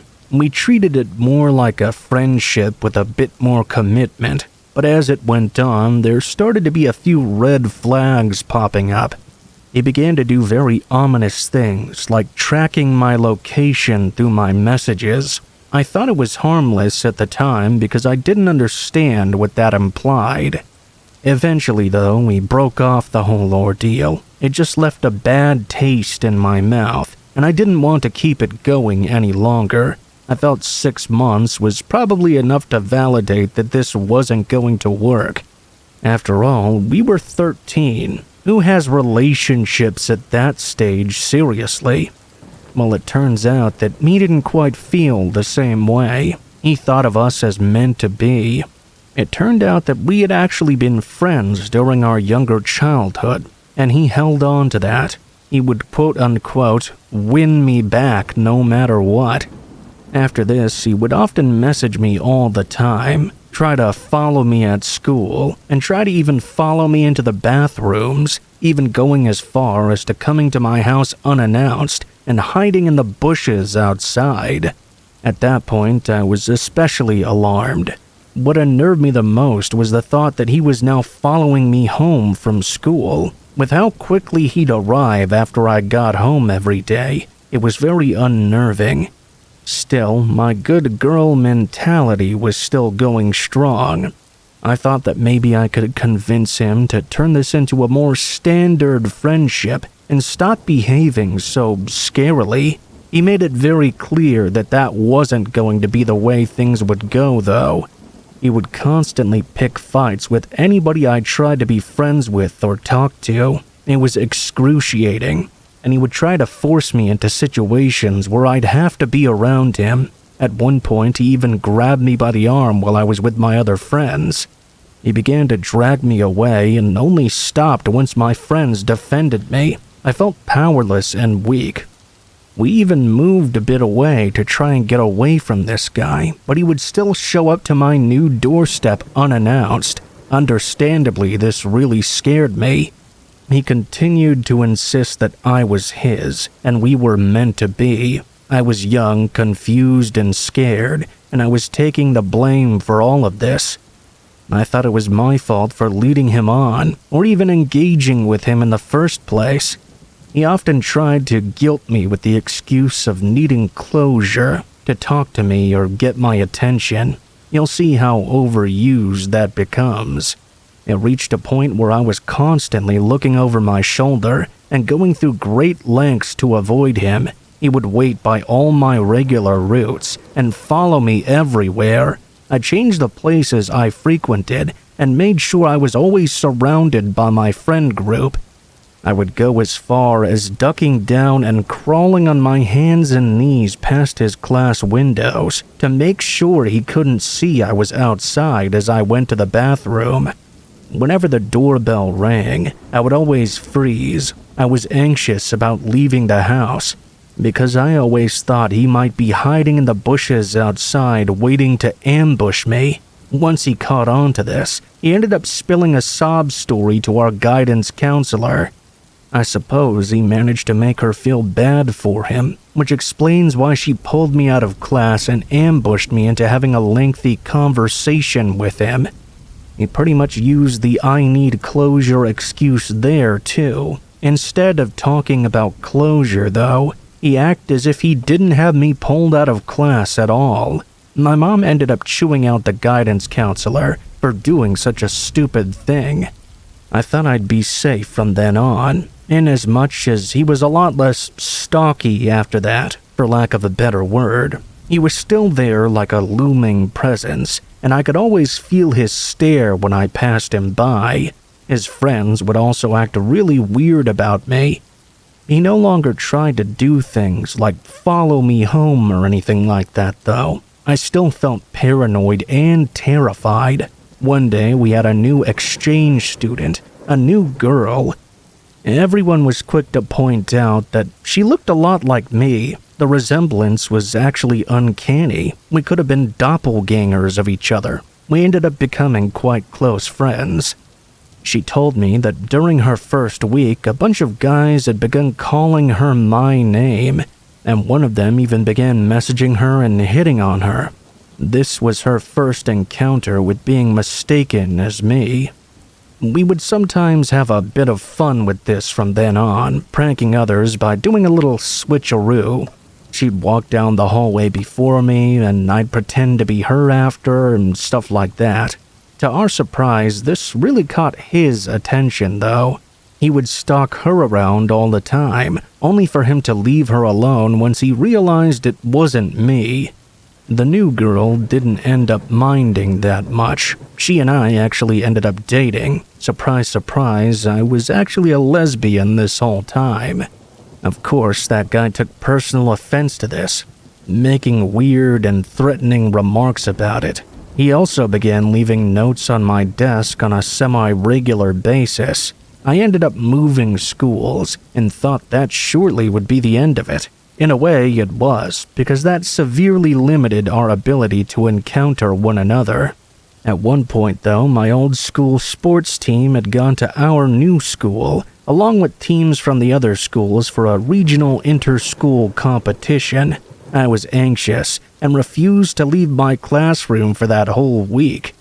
I heard from some people that he tried to look around for me while he was there, but he didn't end up finding me. Apparently, he also got a girlfriend. Surely that would be the end of it. The story came to its conclusion. But no. Later on, many years later, he messaged me asking for closure again, and war flashbacks of that time back then ensued. I did not respond at all. He took the time to send many messages gloating about his happy relationship with a newly perfect girl who had a creepy and notable resemblance to me. Say what you will about it, but I wish he would just be happy enough to leave me alone. I'm still terrified of walking alone, and I still look over my shoulder and suspect I might see him there, no matter how irrational that may be. I'm happy now, but I don't think I'll ever lose that anxiety he left me with.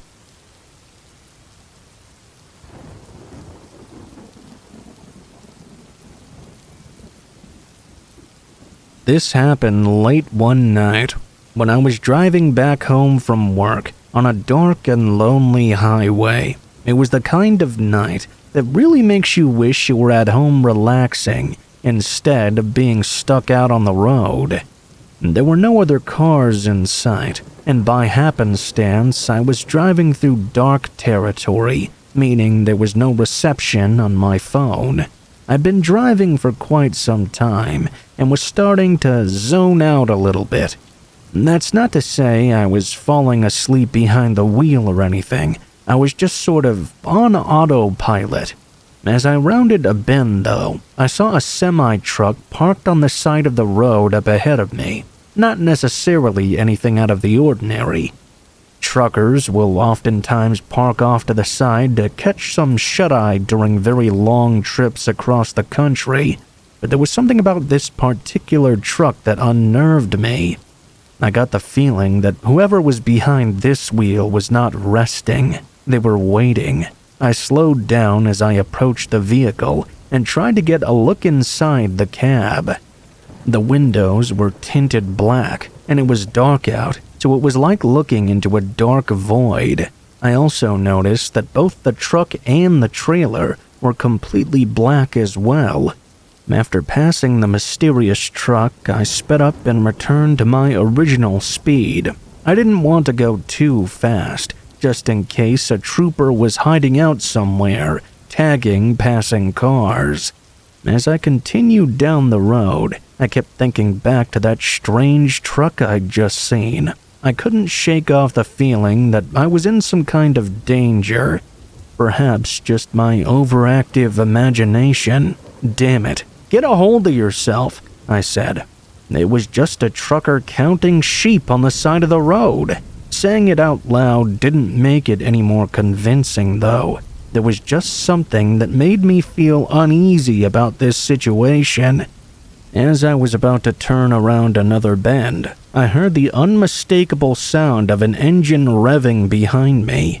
I looked at my rearview mirror as a pair of headlights came up fast right behind. I panicked and pressed down on my gas pedal, but my car was nowhere near fast enough to outrun this truck. The headlights were now directly behind me, practically blinding me. My heart was pounding out of my chest. I knew there was something up with that truck. Now I had to do everything I could to get away from it. The road was narrow, with no side streets or exits in sight, though. I was trapped out here with this massive 18-wheeler right on my ass. Suddenly, a hidden trooper didn't sound too bad. As we continued down the road, the truck slowed down a bit and stayed a safer distance behind me, not making any attempts to pass me by. It was at that point that the truck then turned off its headlights. Oh, hell no. I immediately sped up, Looking into my rearview mirror, I could make out the vague silhouette of the truck getting further and further away as I floored it down the highway.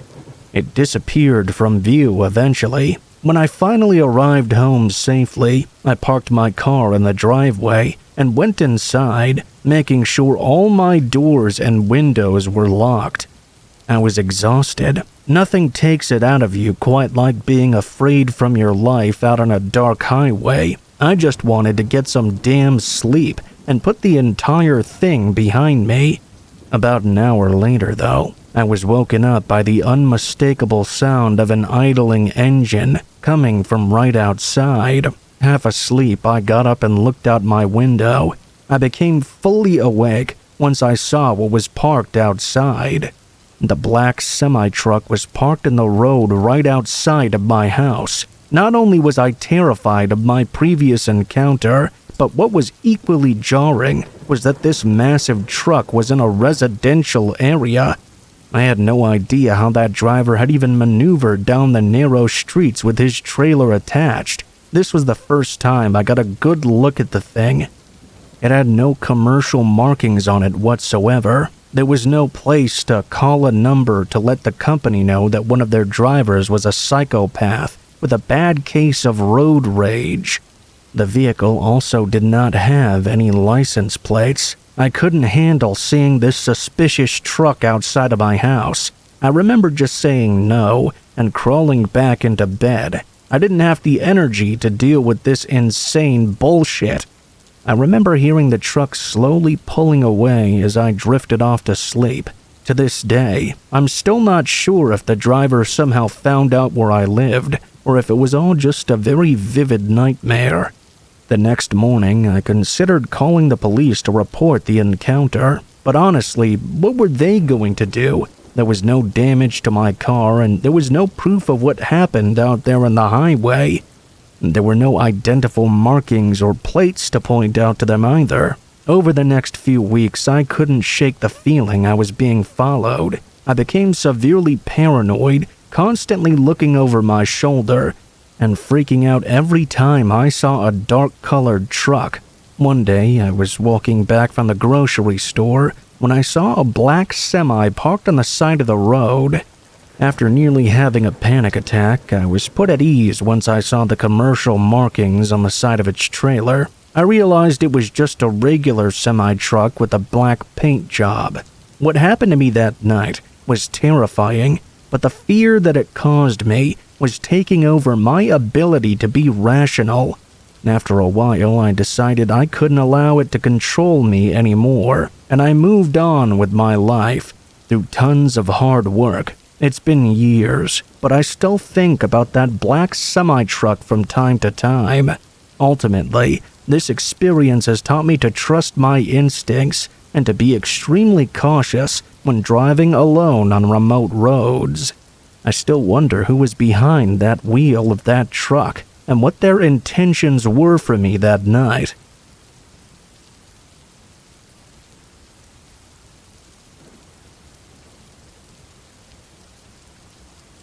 When I was 19, I got a job off Craigslist as a repossession agent. That means if somebody isn't making their car payments, the loan provider will pay me to repossess the vehicle.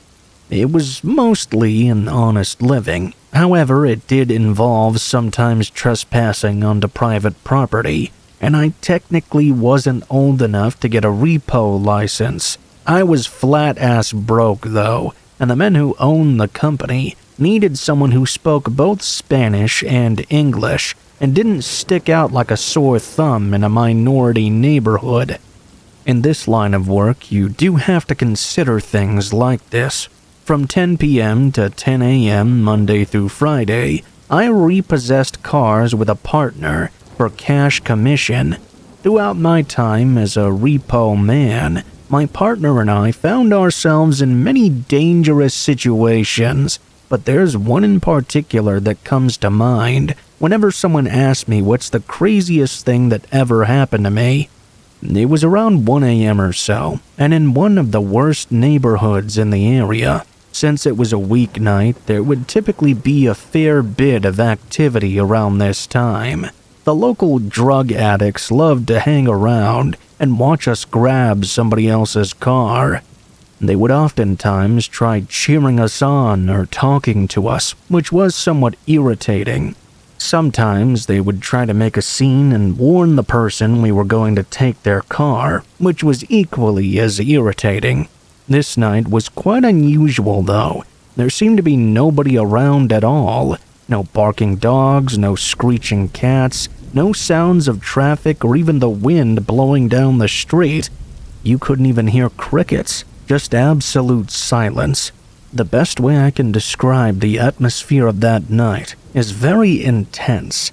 The glow of the streetlights were a good distance away from the condos we had been sent to, which made the area especially dark.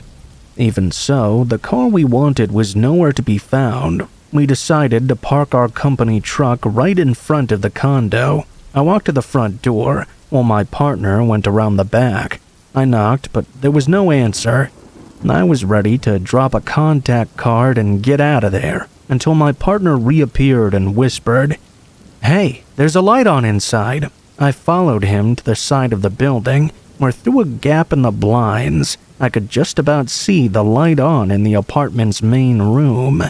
I looked a bit closer and saw the space was completely empty, aside from a jug of Sunny D sitting on the floor.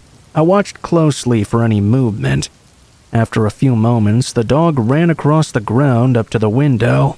I was about to go back out front and knock on the door again, but my partner took off in a panicked run back toward the truck. "Dude, we gotta go!" Confused, I followed. He jumped into the driver's seat and started the engine. I grabbed the shotgun from the back seat, and he threw it into gear and sped off in a hurry. My heart was racing. I was ready for a high-speed chase with the possibility of a shootout. I looked over to my partner. His face was pale and white, and I could see beads of sweat coming down his forehead. He was driving fast to catch his breath. "What the hell happened back there?" He snapped to look at me, as if I had just asked him the dumbest question in the world. "You didn't see that guy?" "No, what guy?" "In the window." "Nah, man, I saw a dog."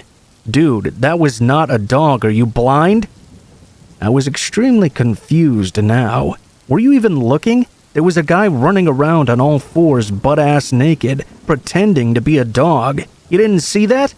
I was only at the window for a few seconds, so I thought it really was a dog. It was a guy that ran up to the window, though, on his hands and knees. I would have remembered all that if I had seen it. All I saw was a jug of Sunny D on the floor and what appeared to be a dog running around. Either there really was a dog in a condo along with the person pretending to be one, or I was really sleep-deprived and it was getting to me. I don't remember much after that. We finished up our shift and went home. I went on to repossess cars for about another year before I made a much-needed change in careers. Nothing else sticks out in my mind about those days, like the terrifying look in my partner's face when he told me what was really in that condo. It wasn't necessarily the most action-packed repo night I ever had, but it was definitely the spookiest.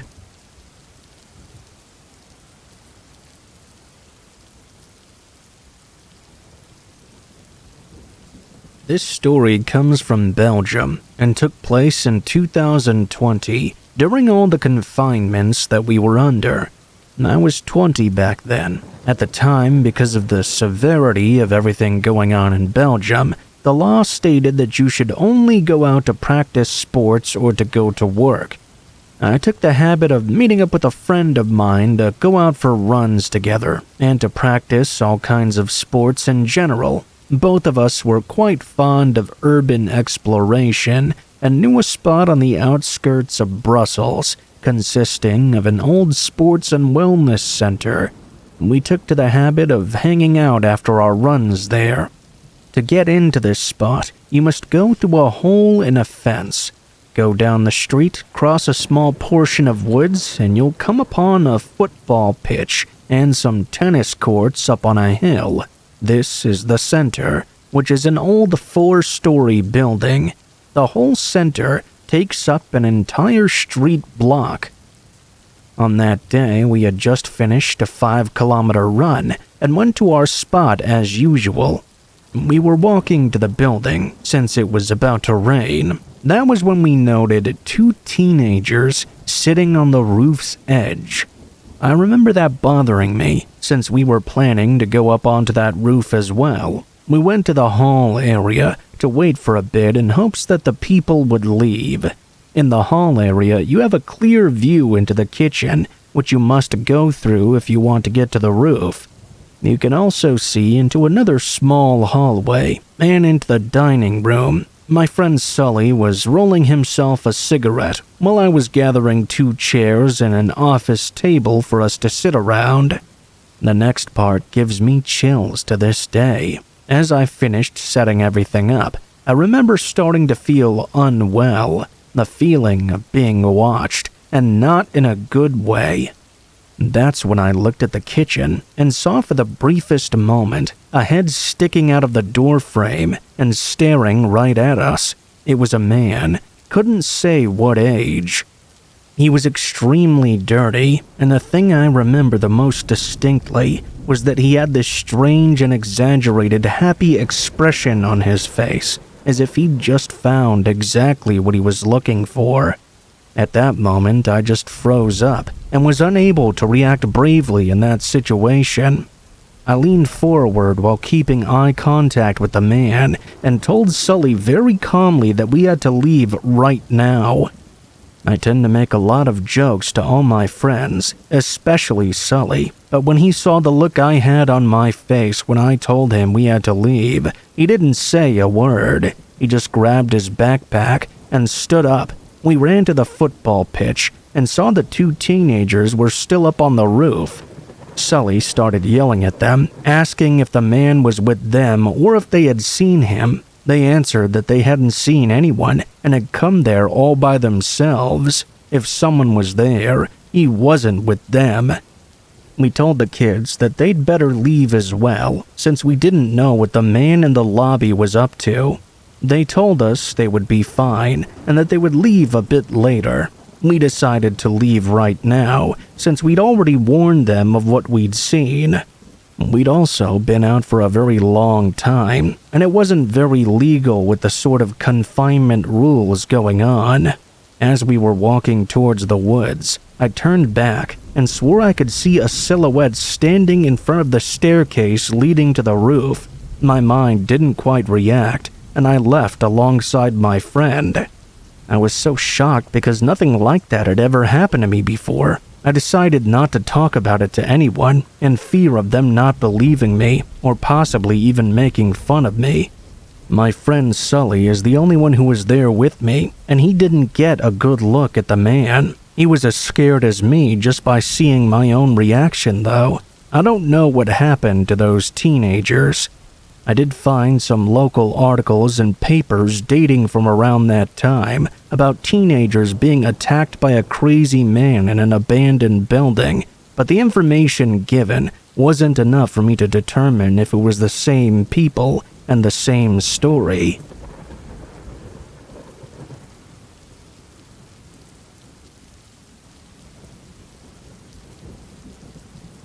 This story happened quite a while ago, but it still haunts my mind. I live in a quiet countryside where nothing usually happens. I'm an 18-year-old girl who can easily walk around my hometown alone without feeling scared. It's very safe here. Basically, there's no crime. As usual, my dog and I went for a walk one evening. The weather was nice, so I decided to go to a nearby field. I usually let my dog off her leash there. It was fun for both of us. She's a nice dog and always comes when I call her. We reached the field and everything was going well so far. Nothing seemed out of the ordinary, except for this very strange feeling in my gut that I didn't usually have.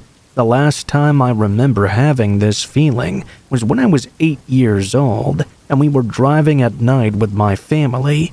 I remember saying something like, "I feel something's wrong, you should be careful." They slowed down because I was so oddly serious, and a moment later a deer came out of nowhere, which we would have crashed into had we been going the same speed. I remember it like it was yesterday. However, in that field those 10 years later, I got that same exact gut feeling. Whatever, I thought. I just kept ignoring it. We rolled around the fields and nearby forest until the sun started to go down. I put my dog back on her leash and decided to leave from one of the tiny paths that go through a small forest. It was the quickest way home. Not a very popular route, but a quick one. As I was walking along the path, I suddenly spotted a silhouette at the end of the road, just before the forest area. I didn't think much of it at that point, and went to keep walking. As I stepped forward, though, I got a very strong feeling in my gut. I stared at the silhouette for a while, and noticed the silhouette was staring right back at me without moving. Initially, I thought maybe they were waiting for someone, as the silhouette looked like a child. As we got closer to one another, though, I realized that it was not a child at all. It was a grown man who was struggling to ride a child's bicycle. It was a blue-green boy's bike, which his legs were way too long for. It was such an unsettling sight. Still, I didn't want to turn around and waste a couple kilometers of time.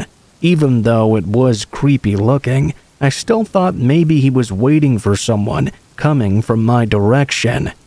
With every step I took, though, he followed me with an intense expression. I was only 20 meters away from him when he started doing these weird jumps on his bike, smiling the most unsettling smile I've ever seen. His eyes were bulging wide, and he looked like he was expecting something he was so excited about that he needed to jump up and down. He appeared to be in his 50s or something. Long, thin legs and arms, bald with a creepy, unsettling smile.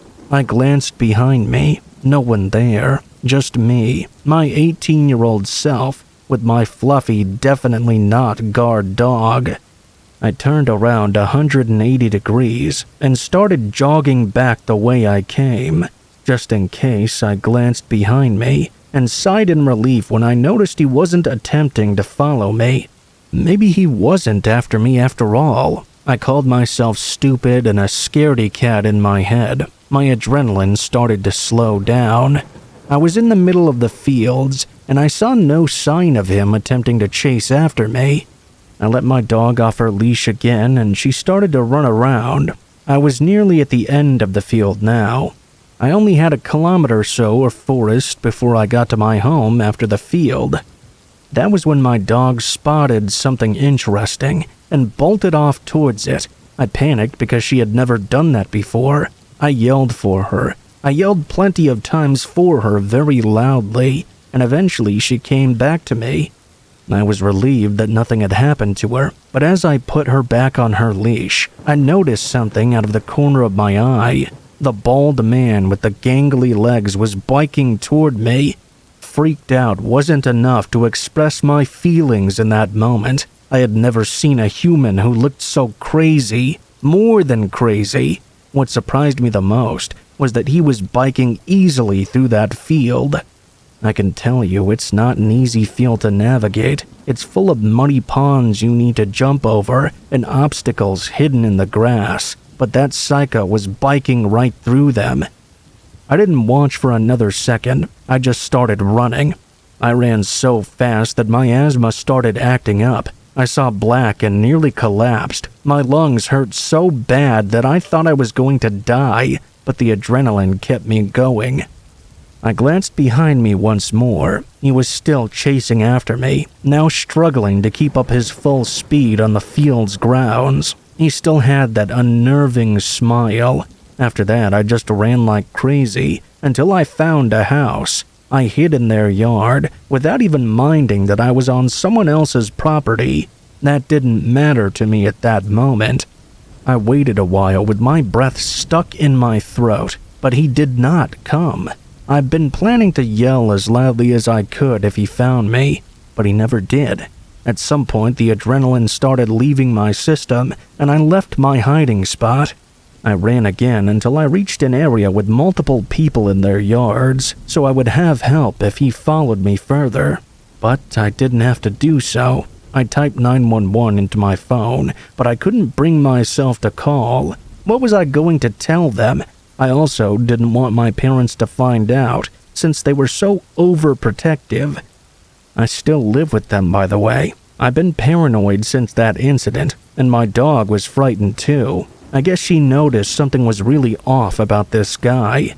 I swear to God that I will always listen to my gut when it's telling me something from now on. I'm still scared of that man. I've expected to randomly spot him in some area. I wonder what he could have done to me if he had caught up to me. I can't forget his awful smile. It was the kind of smile that makes me think he's going to reappear at my window one night and do whatever he wants to me. I feel paranoid and helpless, and I'm still thinking about calling the police.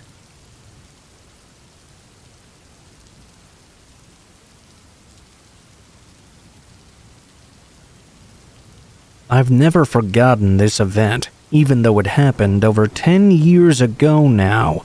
Today, I'm 26 years old, and I still get goosebumps. It's even creepier viewing it through adult eyes. To be a bit more precise, this event took place over a period of more than 6 months, and all started when I was about 14 years old. At the time, I was attending a private secondary school in the south of France. I used to go to my grandmother's house every evening to wait for my mother to finish work and pick me up. My mother, who was retired, would wait for me in her car when I got out of school. However, as time passed by, I wanted to be more independent. I asked if I could start taking the bus home, and she agreed. I liked to put on my headphones and take advantage of this long journey to listen to my favorite music and get lost in my own world.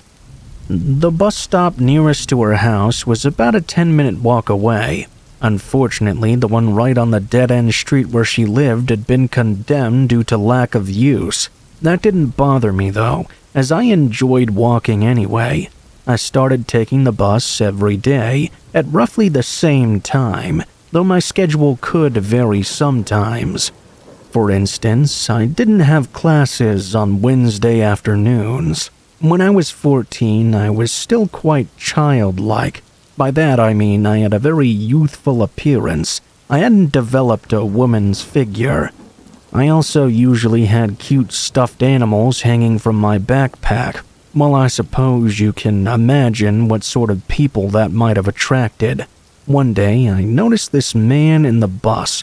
Around September or October. He must have been in his 40s, very short and bald. Why did I notice him, you might ask? Well, because he was staring directly at me, and I had the feeling he wasn't blinking at all. When I looked over, he would smile at me, but his smiles did not inspire confidence. It was completely instinctive. I had never encountered the harsh realities of the world and was still very naive, but even I could tell something was wrong with this guy. I didn't say anything to him. I simply decided to avoid the situation that made me uncomfortable by looking in another direction. This, however, was the beginning of something I would remember forever. The man began to take the same bus as me every day at the same time, even when my schedule changed. To this day, I still have no idea how he could have attained that information unless he was watching me. Did he live somewhere near the school? He would always stare at me with this strange smile, never once speaking to me. I would get off my bus at my stop and he would stay on, and the cycle would begin anew the next day. I was so terrified by this man that I didn't dare to tell anyone. I was afraid they wouldn't believe me and would say I was just overreacting. I was also afraid I wouldn't be allowed to leave the house after. One day, around May or June, and near the end of the school year, I had enough. I got off at a stop halfway through my journey and hid behind a tree to try and lose him. I was fed up with his persistent staring. However, this time, the man also got off the bus with me. He started looking around for me immediately. There was nobody else around, and that's when I realized I was in real danger now. The man began calling out to me. "Where are you, sweetheart? Come on out, let's have a chat together." I was sweating. I was unable to move from behind my tree hiding spot, but of course he eventually found me. "Ooh, you're so pretty. You know, I'd love to have a chat and get to know you." Frankly, I didn't want to get to know him at all. He terrified me. I wanted to go home. I tried to make him understand that he was scaring me, and I wanted him to leave me alone. I asked him what he wanted. He just kept repeating the same thing. He wanted to get to know each other. The man gently stroked my face. The next bus soon arrived, and I took the opportunity to run to it, but he followed me. He sat down and stopped talking and continued to stare at me with his creepy smile. I was in a state of internal panic. My thoughts were racing in all directions. I didn't know what to do. I made the worst decision of all. I got off at my usual stop. I was going to walk back to my grandmother's house, assuming he would do the same thing he always did and stay on the bus. However, this time he got off with me at the stop. It was a very lightly trafficked area, lined with little dirt paths that served as shortcuts to parallel thoroughfares. I thought he was going to grab me up and take me down one of those paths, that I would never be able to go home again. Still, I didn't want him to notice my fear, because it seemed to fuel him and give him a sense of excitement. He continued to try and ask me to get to know each other, following me. I tried to run, but he kept aligning himself with me and wouldn't let go. Eventually, I reached my grandmother's dead-end street and saw the light at the end of the tunnel. I ran up to her house, where she just happened to be standing in the doorway reading a book. She saw me coming, red-faced and shaking with panic. The bald man was staring at us from behind the gate. She saw my face, and I didn't need to say anything. She yelled that she was going to call the police if he didn't leave. Immediately, he turned around and left that dead-end street. After that, my grandmother categorically refused to let me take the bus again. Until my senior year, she waited in front of the school gate for me every day. I never saw that man again. When I think that this guy, this adult, followed a 14-year-old me home, that he became fixated on me, and this happened every day, I worry how far it could have gone. Maybe that's what's most worrying about all of this.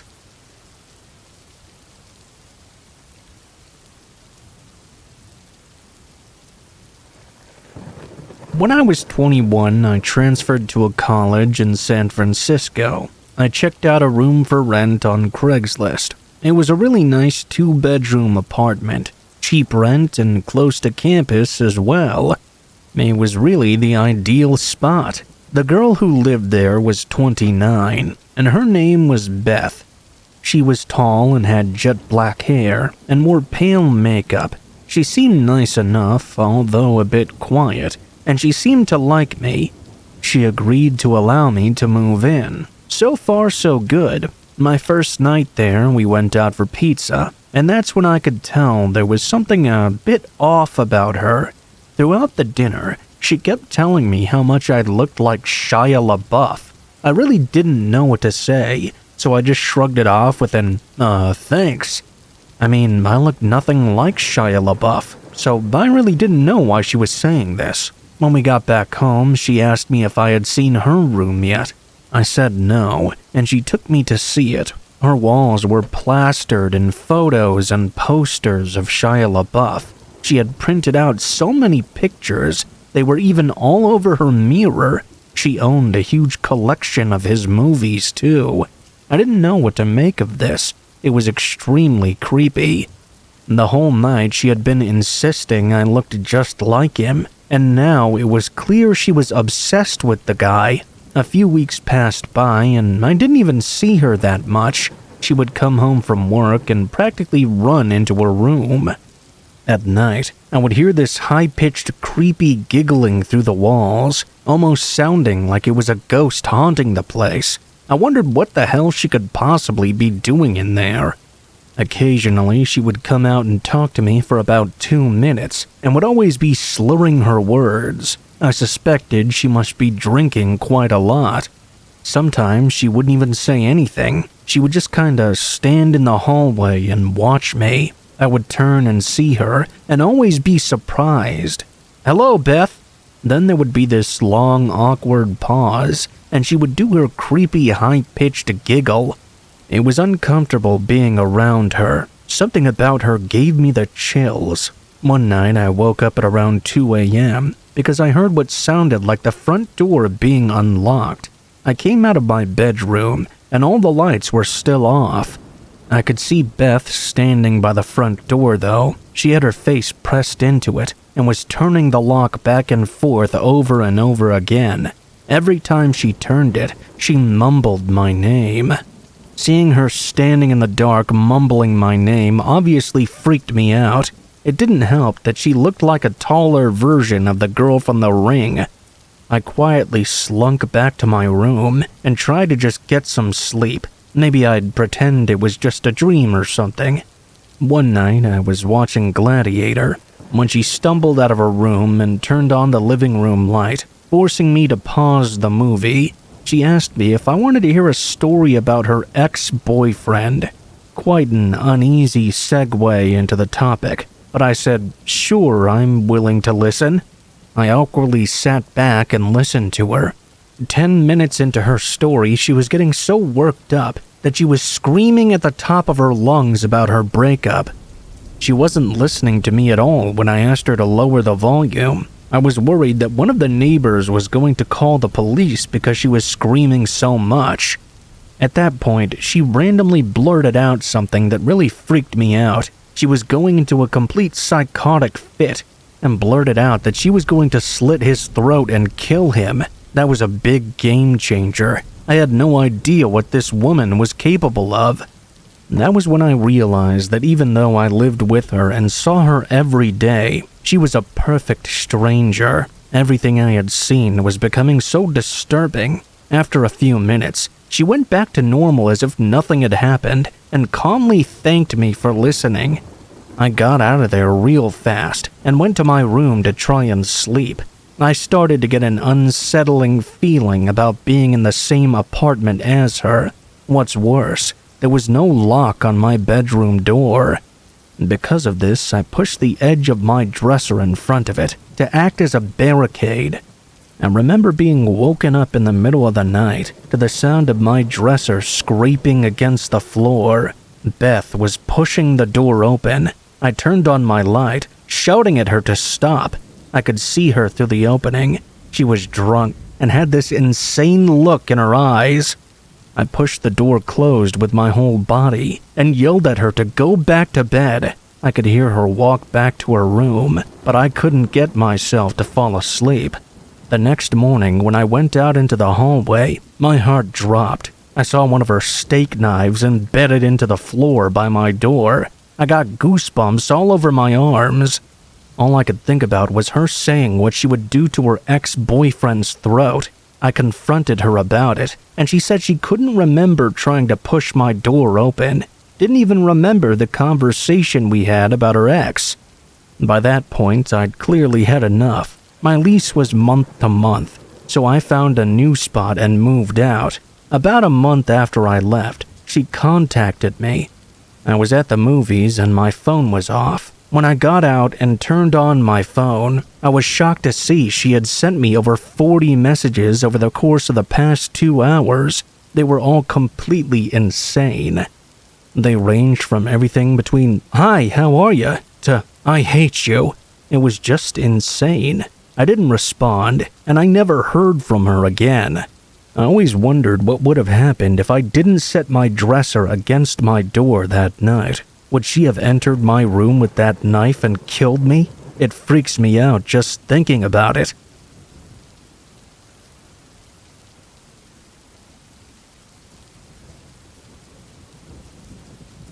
This happened at my parents' house when I was 14 or 15 years old. I'm 25 now, but thinking about it still gives me goosebumps.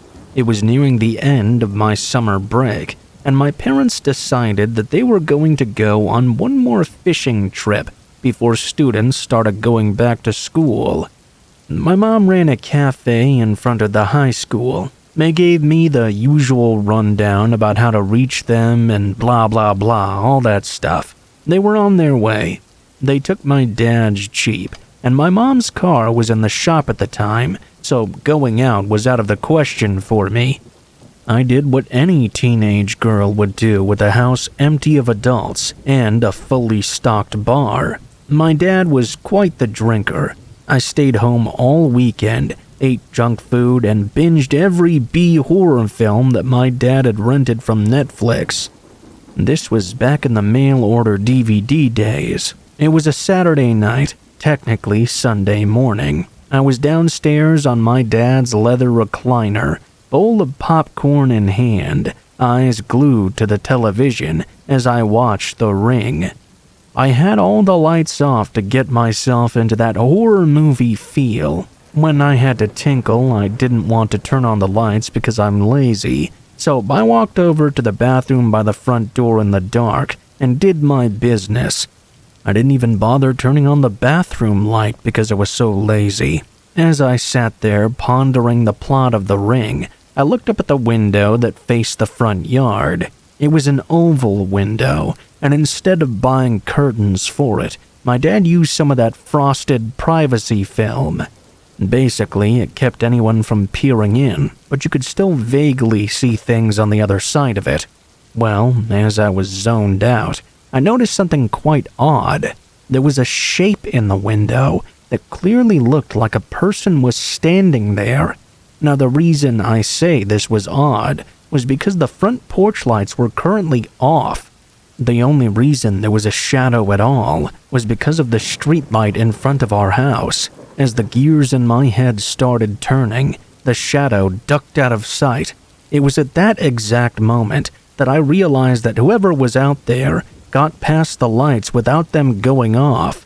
Like most porch lights, ours are motion sensitive. Actually, they were super sensitive. A leaf falling would set them off. The only way to get by without those lights going off is if you'd gone around the side of the house and crawled over the banister. As I came to this realization, I also noticed that this person was now standing outside our front door. I awkwardly slid off the toilet and pulled my pants up. I did a military-style crawl to the living room and proceeded to freak the fuck out. Whoever this individual was, they were clearly practiced at not making motion lights go off. There were no cars in the driveway, as my dad's Jeep and my mom's car were both gone. This was the first time our driveway was empty, so they'd probably thought nobody was home. As I was lying on the floor, my ears perked up at the sound of someone pacing. Now I was scared they were going to break in and see my small girl self all alone in the house. I crawled my way to the kitchen and grabbed a phone. As I did that, the footsteps outside stopped, as if someone had left the porch. I turned to look at the front door and realized the lights still hadn't turned on. That meant the person must have jumped off the side. I looked toward the back door now. My eyes fell upon a window with its blinds currently raised.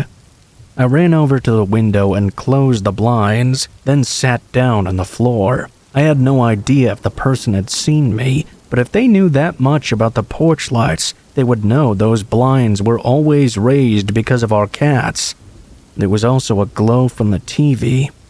Now I was twice as horrified as before. I sat there straining to hear any movement from outside, but I wasn't hearing anything.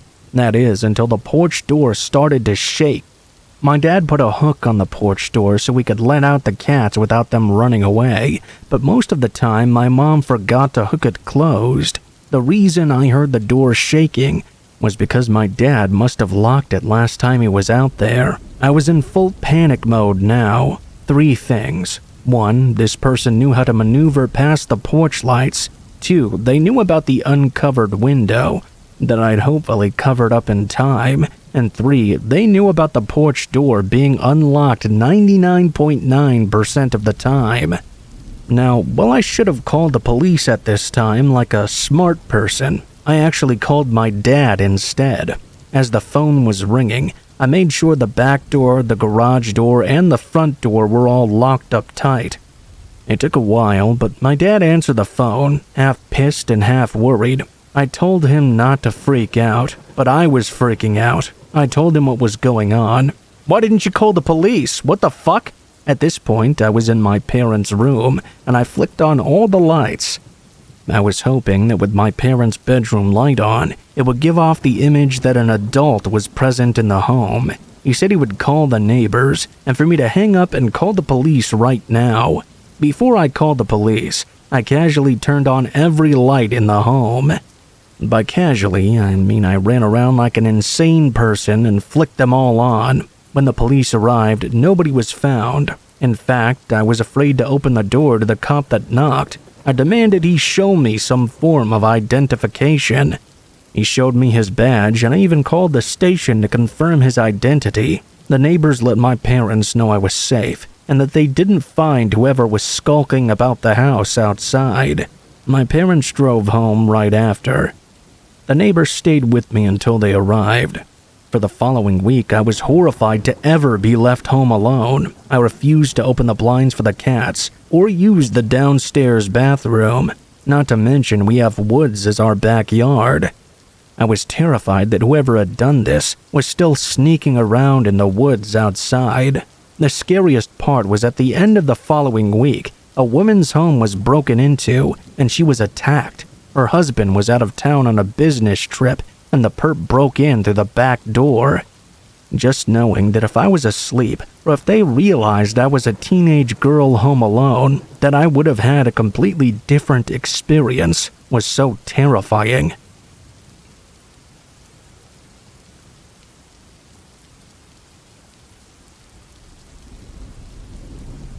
For context, I moved into my new house about a year or two ago. I had lived in the area for a year before, but we were evicted due to the owners of our old house wanting to move in. I'm a young woman, still living with my family, which makes this story even more strange and unsettling. When you look out my window, you see my fence and then a house. They're up on a small hill, so the fence doesn't block anything.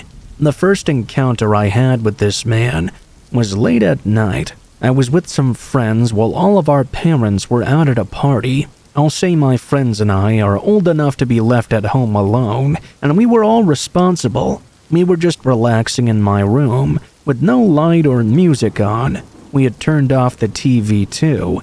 That was when we heard my dog start barking for a good 10 minutes. We passed this off, because she barks at absolutely everything, from birds on the power line to bugs on the front porch. Basically anything that moves. Soon, we started hearing weirder noises though, crunching, circling the perimeter of my room, and scratching on the walls. I kid you not, at the exact moment we started getting scared, the loudest bangs I'd ever heard began pounding on my sliding glass door. My 3 friends and I ran out of the room to see what in the world could be making this much noise. We were greeted by my aggressive dog, which was up on the glass pounding on the door. My dog was clearly scared. She would never do this. She backed away behind me into the room with all of her fur on end. That was when we saw it. A man dressed in all black, standing just outside of the door. We were all standing perfectly still, but I guess my friend's flight response kicked in.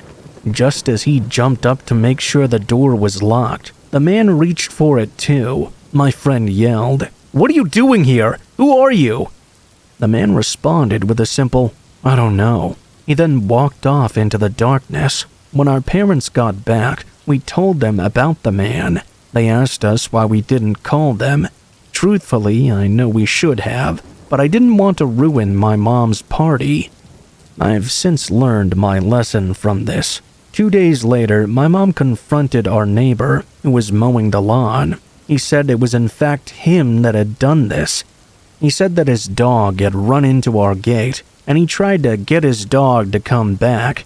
He said he meant to come and talk to her about it earlier, but he'd just forgotten about it. I thought it could have been a plausible story until I thought back more on that night. Even if he did have his dog with him, his dog had supposedly run through a gate that had a clasp on it that was shut on that night. We have it specifically so our own dog can't get out. An animal can't open it, but you can open it by hand, meaning this man had opened the gate and let himself in. My theory is that he heard the music stopping and didn't see lights on in the house anymore. He decided he was going to come over since he must have thought we were all asleep. The noises we heard must have been him scouting the perimeter of my room for 10 minutes before attempting to enter. We filed a police report, and nothing happened for a few months. That is, until one night, when I was in bed almost asleep. I was still getting comfortable, setting up and rearranging my pillows, tossing and turning around, when I noticed a face outside my window, staring in at me. Whoever it was wearing a black face covering.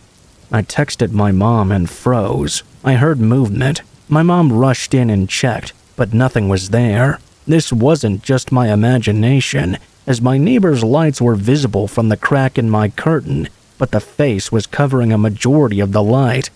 Ever since then, I've noticed them watching, and whenever I catch them looking, they get up from their balcony and leave. I'll catch them watching in the same spot, only 5 minutes later.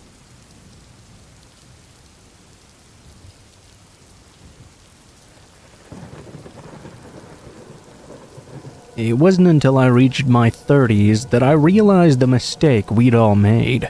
Although what happened was technically illegal, nobody got hurt in the end, if you consider that animals aren't people. Only when I began to learn more about psychology did Isaiah's behavior begin to cause some more serious concerns. Now don't get me wrong, after we made the initial discovery, I wouldn't have left him alone with a single ant. All I'm saying is, it took me a long time to really understand just how dangerous this kid truly was, but by then it was too late. Mark, nor any other member of his family, had heard from Isaiah for years. I hadn't had a good night's sleep since learning of this either. I'm sure once I tell you what the two of us found in the basement that day, your sleep might be affected too. First things first. A brief layout of all the individuals involved. Of course, none of the names I use here are the actual people's names. I don't want innocent people getting harassed for no reason. This was back in 2003, neck deep into the summer. I'm pretty sure it was just after July 4th actually. Both myself and my best friend Mark were now 18. Mark had a younger brother named Isaiah, and he was 12. I'd spent almost every day of the past 10 years hanging out at their house. Things at my own house were sort of out of control. But the story's not about my home life. This specific day was super hot. Even the AC was having trouble keeping up with the heat.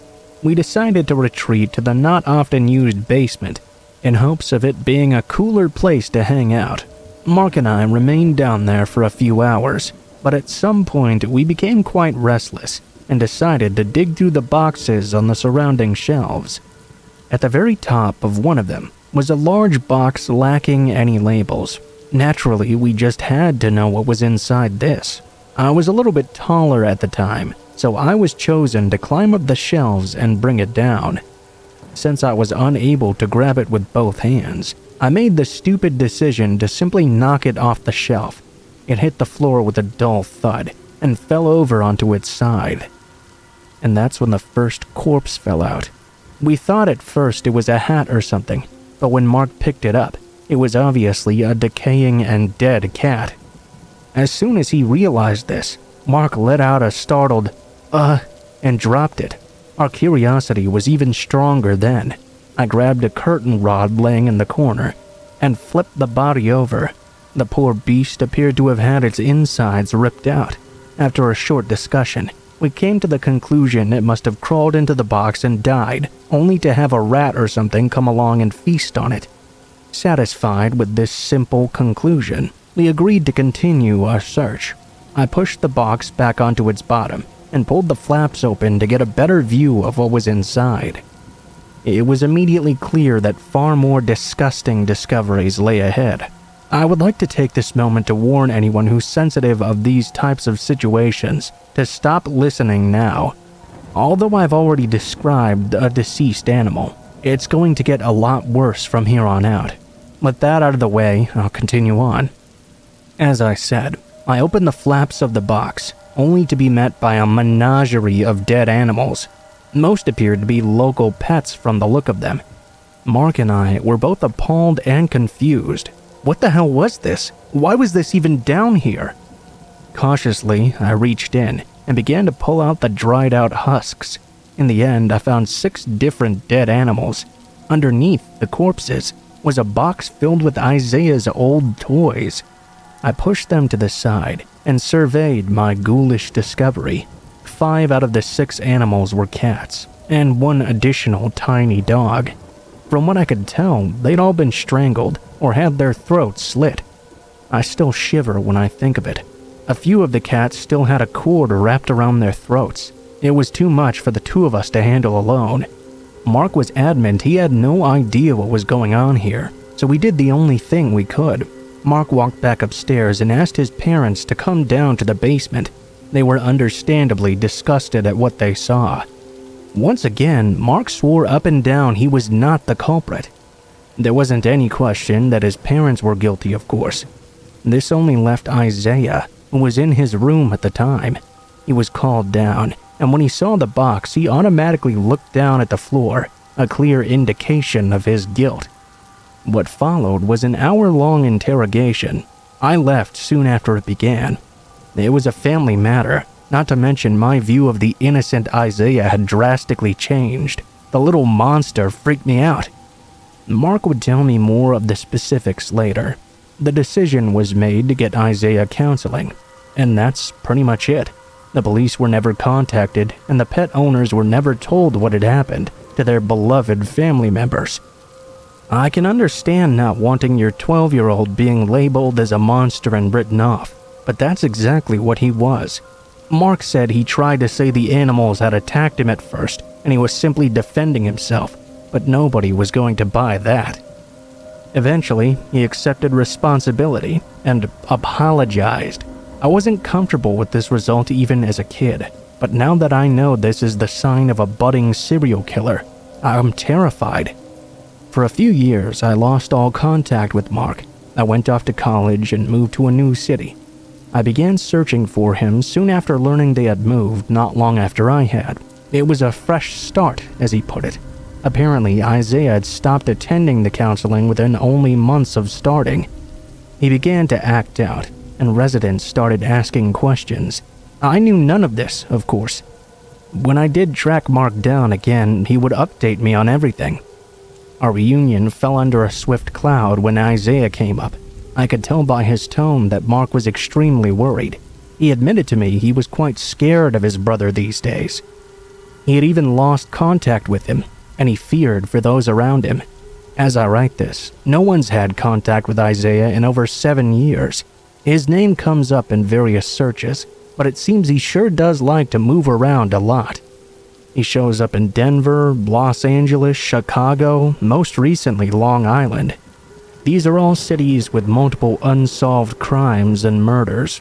I'm not sure I'd want to talk to him even if I did track him down. I know Mark doesn't, and now maybe you'll see why my nights are fitful and long.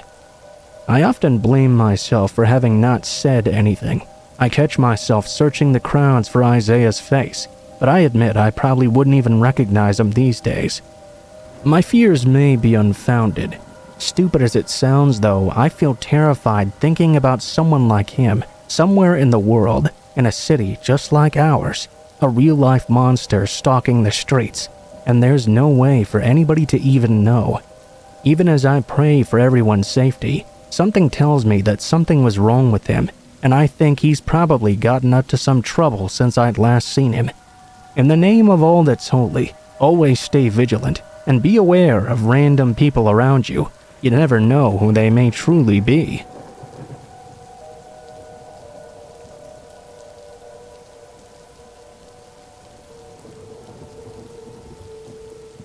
Back in 2015, I went to Cologne, Germany for a work trip. I put that work trip in quotes because it was all on the company dime, but all it consisted of were a bunch of team-building exercises involving several different offices from around Europe and the US. There was go-karting, paintballing, numerous lunch meets, and nights out on the town as well. Although we were technically there in a professional capacity, it was basically just a paid vacation. I was honestly super psyched to be there. It was my first time outside of the US, let alone going to Europe. So, our first night there, I went out with a work buddy of mine, hitting up a few small bars after dinner to sample some fine German beers.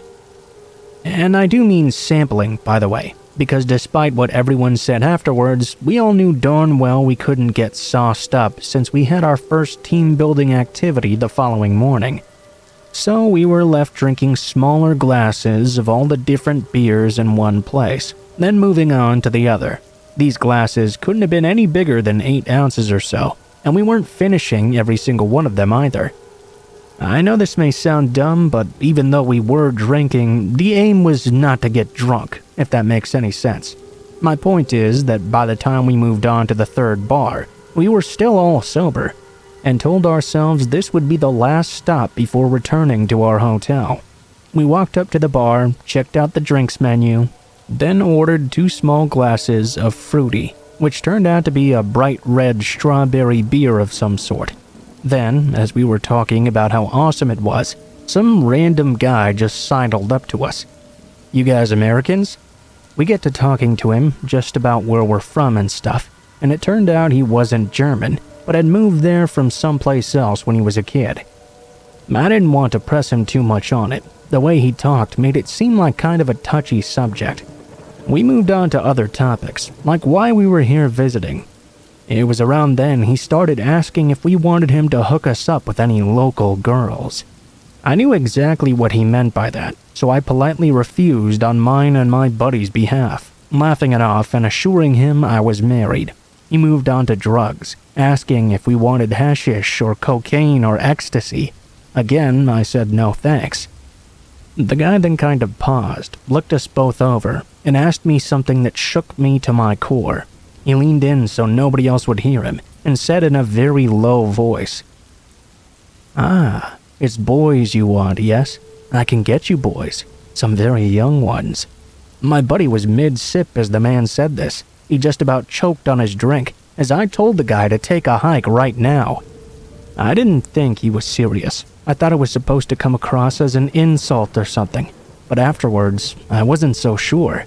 I think as horrifying as it may seem, he was the kind of guy to actually be able to follow through on such an offer. Anyway, like I said, I told the man to go kick rocks since he was getting on my nerves. The man sneered at us, laughed the rebuke off, then walked away, taking a seat with a bunch of men over in the corner of the bar. Me and my buddy worked through our beers, siphoned the pythons in the bar's restroom, and headed back towards our hotel room.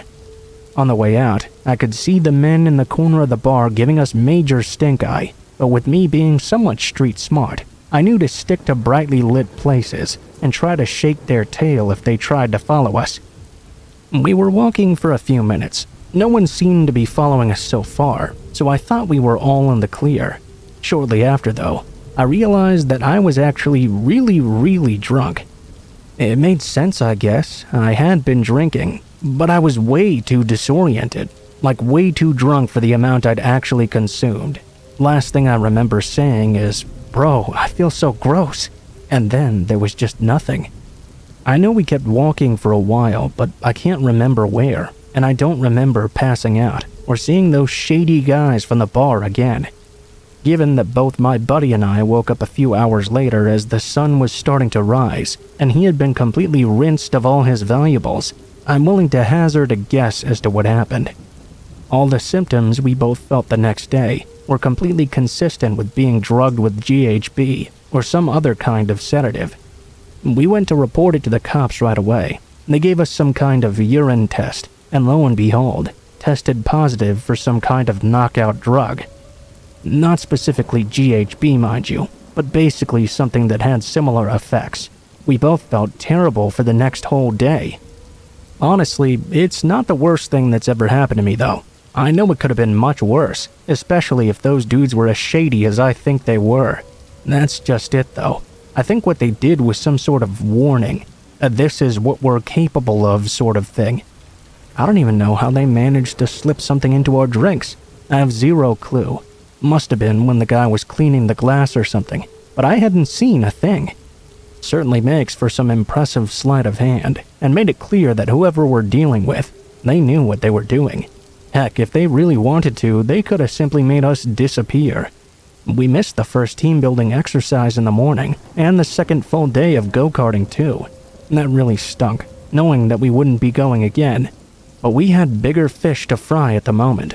No matter how detailed of a report we gave though, or how much we pointed the cops in the right direction, they came back with nothing. I think the closest we got to a definitive answer was when one cop said he strongly suspected it being the work of an Albanian group who were known to scam tourists.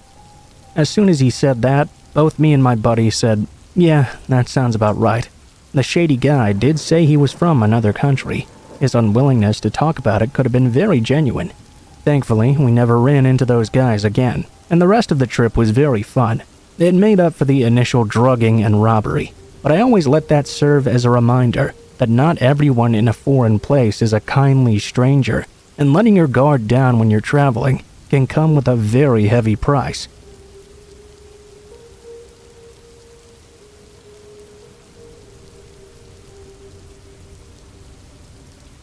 Shortly after I graduated college, I decided to do a little traveling around Southeast Asia. Now, I'm not some trust fund baby or something. The only reason I had enough money was because my dad had unfortunately died in my senior year. It was a mammoth task just to ensure that the grief didn't affect my studies too much, so by the time I graduated, I was very burnt out, and a vacation was sorely needed. A few days after I arrived in Bangkok, I began exploring when I bumped into a bunch of other Americans. I know I was supposed to be soaking in ancient Eastern culture, but my gosh, if it wasn't good to hear some familiar accents that far away from home. As much as it was nice for me to meet up with these guys though, they were way too crazy for me to party with. All I wanted was a few beers and some Thai street food. But these crazy leathernecks were trying to take themselves out by doing things like drinking vodka while chasing snake blood. And that's not code for something either. They were literally looking for a place that would let them eat a snake's still beating heart before downing a shot of its blood. Like I said, that sort of thing was way too crazy for me. When we bumped into a Canadian dude who was working more at my pace, I said my goodbyes to those other guys who were headed to some crazy strip club. Me and the Canadian moved on to somewhere much more chill. We found a little sports bar. Got to talking about hockey and even ended up chatting with these two very attractive South African girls. I'm working on one, he's working on the other, and at one point one of the girls invites me to the little smoking area for a cigarette. I don't smoke myself, but I sure followed to keep up the momentum. So we ended up chatting and flirting out in front of this little sports bar. Right until we heard a blood-curdling scream. Our conversation ceased immediately. We were both searching around, trying to find out where that scream had come from. It didn't take us long to find out though. Just across the street, clear as day, some random Thai guy was beating the shit out of some black girl, hitting her in the face over and over again. What's worse, no one was doing a thing about it, just walking past pretending it wasn't happening. In my thinking, I realized that not only should I do something, but I was being presented with a golden opportunity to impress this girl by becoming a genuine white knight. I gave her my beer to hold. I ran over and tried to break up what looked like a very one-sided fight. "Hey, what are you doing, man? You can't hit her like that." He let her go and she ran away. Now it was just me and this guy, with almost everyone in the street staring at us, waiting for me to do something. I lowered my voice and adopted a slightly more respectful tone. "Look, man, you can't just hit girls like that." The guy stepped up to me, a grin on his face. I realized now the bouncers from a nearby bar, as well as a handful of tuk-tuk drivers, were all walking over to encircle us. It was only then that I realized there was a reason why no one had tried to stop this guy from hitting that girl. He was somebody well known to locals and tourists alike. Someone bad. "You don't know who I am, do you?" the guy said in alarmingly perfect English. Most Thai people know at least a little bit, so they're able to corral tourists, but it's always heavily accented. This guy talked with what I can only describe as a British accent. He was that well-spoken. I told him no, not exactly the truth, but more like I just needed to see where the situation was headed. Then, as I'm eyeing this guy's backup, which had materialized out of nowhere, the man took a step forward, put his hand around me so he was grabbing the back of my neck, and then drew his fist back in preparation to punch me. I'm not exactly an MMA master or something, but I did attend some jiu-jitsu classes in high school. I was able to block the punch by dropping my head and raising both hands flat to my forehead. I followed up by shoving him away from me, then trying to get away from there. Before I could do anything though, bang, someone behind me or to the side of me threw a sucker punch, and I felt my knees buckle out from under me. Next thing I know, I'm being helped into the bar by some guys who'd seen me getting destroyed out there. They were trying to hold me up and trying to walk me behind a bar, probably to give me some first aid in a back office or something. I was hazy beyond belief. I was grateful enough to the guys helping me that I tried to turn a little to thank them, and that's when I saw it was the same guys who just knocked me out in the first place. They weren't holding me tight to keep me steady. They were holding me so I couldn't get away. They wanted to get me in the back of that bar all right. I realized it probably wasn't for anything good. I started to buck and wriggle, trying to escape their grip. They started to hit me more. I screamed for help and turned to look at all the customers, trying to see if any of them would help me.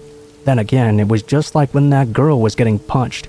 All these faces, Western and Eastern alike, were just staring silently, or acting like nothing was happening at all. I'd never been as scared as that in all my life, man. It's one thing to have something scary happen to you, but it's another when all kinds of people can see it, but are too scared or too apathetic to do anything about it. That's a special kind of terror right there. Comes with a certain feeling of doom. I don't know how else to describe it, like you're condemned. Then, right as they were getting me behind the bar, they pried my grip off the bar hatch. I heard this oddly familiar voice. "Hey, get your hands off that man." I looked up. It was the American Marines I'd been drinking with earlier. They must have been walking past still in search for their snake blood and heard all the screaming I was bellowing out. Being the kind of people they were, they ran in the direction of the trouble and found me. I know you probably want to hear about some big bar fight that exploded into action with tables and chairs being thrown as the brave Americans came to my rescue. But fortunately for me, there was no such destruction once the Marines made it clear I was with them. I figure the Thai gangster thugs must have assumed I was a Marine too, and if they ended up hurting a U.S. serviceman, there would be way more trouble for them than what it was worth. So they just let me go. The gangster dude pretended like there had been some sort of mistake, even apologized to me as I limped out, telling me to come back soon with my friends. I'd never go back there though. I know it's mostly just friendly business types giving the youngster tourists a fun experience abroad, but there are people down there who live and breathe violence and exploitation. I think that's what I want to say to any prospective travelers. Don't treat foreign countries like places you can't be hurt, or where actions don't have consequences, because as much as I like to think I did the right thing overall, I know it almost got the life beat out of me, or maybe even worse.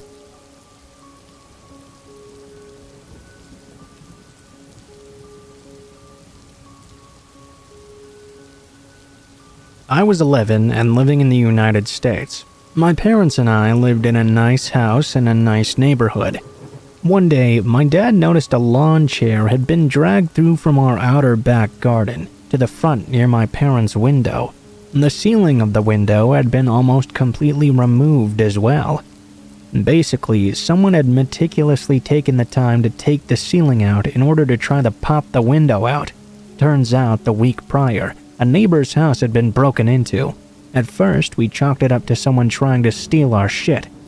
Over the next month or so, though, things like this kept happening on the regular, until eventually my mother was being driven so crazy by the idea of someone being this desperate and not getting caught that she ended up staying in the guest room near the front of the house with a golf club on hand at all times. The night we caught the fucker doing it is still so livid. I was up watching late-night cartoons, as a lot of kids do, when my dog started growling so low and deep, it actually scared me. I'd never heard something so menacing before, and instantly I knew something was wrong. Every hair stood up on end at once. My dog was staring straight ahead at my window where the blinds were drawn, but it was as if he could see someone right through them. Next thing I know, I heard my mom scream at the top of her lungs, "Caught you now, fucker." As any smart 11-year-old would, I ran out of my room as quick as lightning to see my mother bursting out the front door and chasing some guy down our little suburban street with her golf club. Unfortunately, the guy was too quick and got away. The police were called, and within the next 20 minutes, the guy was in the back of a police cruiser. My mom was called out to identify him, and as she confirmed he was the right guy, the officer who had entered his name into whatever system they used turned to his colleague and said, "Registered sex offender here." I was old enough to know what that meant. My mom did her research the next day and found the guy's name and history. Turns out he was in jail for previously attacking a 12-year-old girl. The guy wasn't just trying to steal our possessions, he wanted to steal me. She later spoke to a friend who lived 3 streets away from us. Turns out she'd been given the piece of paper that said he'd moved into their vicinity. The entire experience is quite surreal to me. All those what-ifs hung around for a while. We didn't let the bad vibes get to us too much though, since the guy had been thrown back in jail pretty soon after. I've since had a few similar things happen to me, i.e. a guy following me home when I was 14, and hanging around outside the front door until my mom turned up, so I can't say I've had great luck with creeps in my life. I'm glad though that they didn't get anywhere, so there's that at least.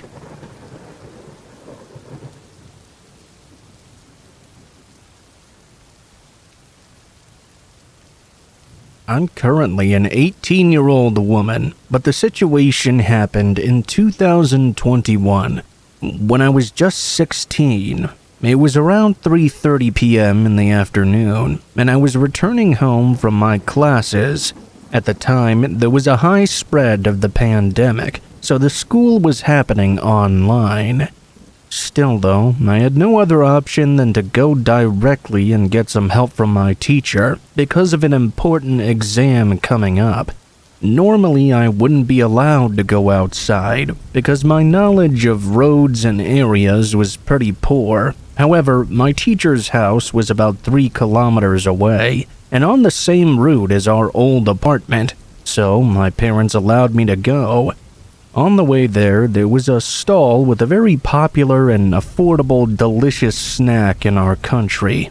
I'd known the shopkeeper since childhood, so as I was walking home from my teacher's place after getting some help from them, I decided to snack on some of these polkas and have a chat with the kind shopkeeper. The roads were somewhat empty at the time, with most of the shops around being closed, and only a few passerbys here and there. While I was sitting there eating my snack, all of a sudden I felt someone grab my hair from behind, which really startled me. I had a ponytail, so it jerked my head a little. When I turned around, I saw an old woman who appeared to be homeless, probably in her 60s or early 70s. She was smiling at me and asked if I could buy her some snacks as well. I felt awkward and didn't really know how to refuse, so I just said yeah. I didn't have enough money. I asked the kind shopkeeper to just give her the share of everything I had left that I'd paid for but hadn't received yet. As I was about to leave, she grabbed my right hand hard and said, "God bless you, child. If I could see my granddaughter, she would be just like you." I was awkwardly smiling and nodding. I felt uncomfortable. I tried to pull my hand away from her grip, but it was like solid iron. She didn't let go at all. She started talking about how she had raised her daughter and son, and how her husband, who was a rich man but a drunkard, used to mistreat them. She had kept silent about it because of all the money. She went to this whole story about how her husband gambled, lost all her money, went into debt. For 2 hours, I tried to sympathize with her, still unable to get away, but I also realized it was getting a bit late to return home. The woman had some very eerie body language, and she started asking me about where I lived. Unfortunately, I actually decided to tell her about it for some reason. She asked for my dad's name, and when I shared it with her, she claimed to know him very well. She described things very differently from how I knew him, though. At this point, I really started trying to pull my hand away, but she still wouldn't let go. She insisted on taking me to her home and feeding me some sweets. It struck me that she couldn't possibly take me to her home, given her earlier story of being homeless. I got frightened and told her that I needed to get back right now because my parents were currently waiting for me. I started using both hands to try and free my wrist from her grip, but she resisted and began dragging me towards a dark lane by the road, saying that I had to accept her hospitality. Eventually, I managed to pull my hand away with all my strength in my body and took off running toward my home. As I reached my house, I was breaking out in a cold sweat.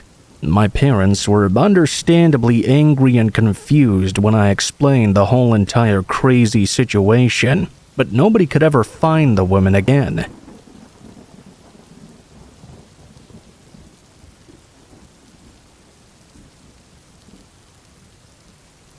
A few years back, I was a 23-year-old woman driving home after taking my dad to the airport for a late flight. It was already completely dark out when I left, and I still had a 3-hour drive back home. A few hours into the drive, I got recalculated by the GPS to some winding back road highway where there were no cars or streetlights at all. It was pretty dark and creepy.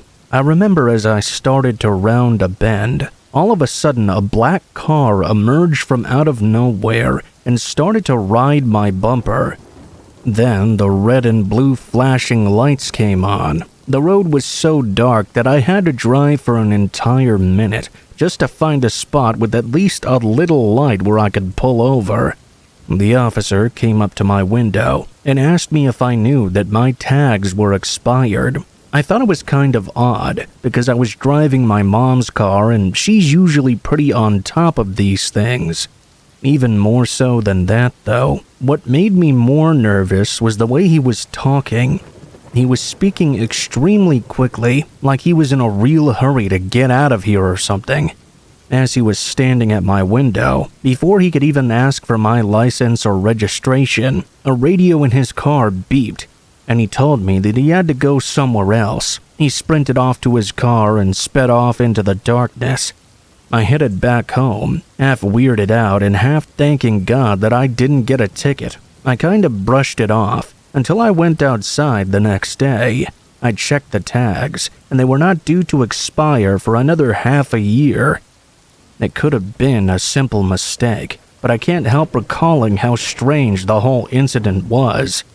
Looking back, I wonder what would have happened if he hadn't gotten that signal on his radio. From then on, I pull over only in well-populated areas, and if a safe option is unavailable, I call 911 to make them aware.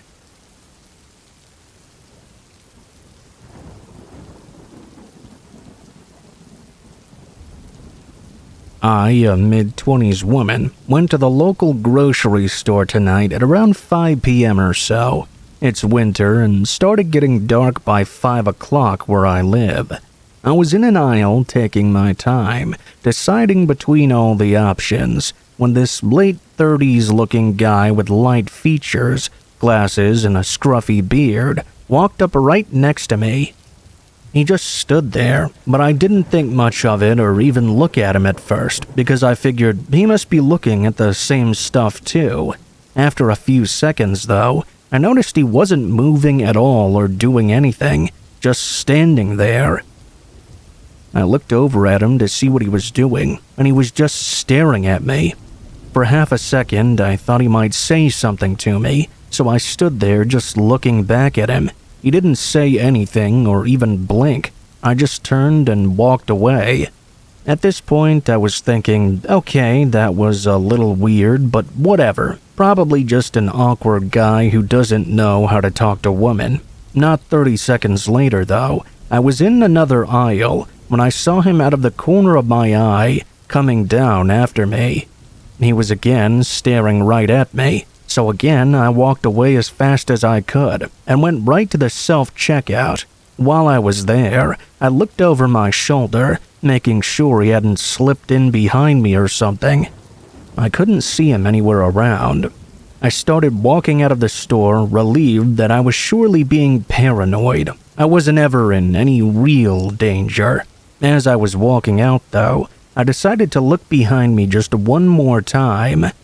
All of a sudden, there he was, just a few feet behind me. I noticed that he also had nothing in his hands. He hadn't bought a single thing and was heading toward the door right on my heels. Without even thinking, I stopped dead in my tracks and looked right at him. He was already looking at me, and he put his head down, looking at his phone and walking past me out the door.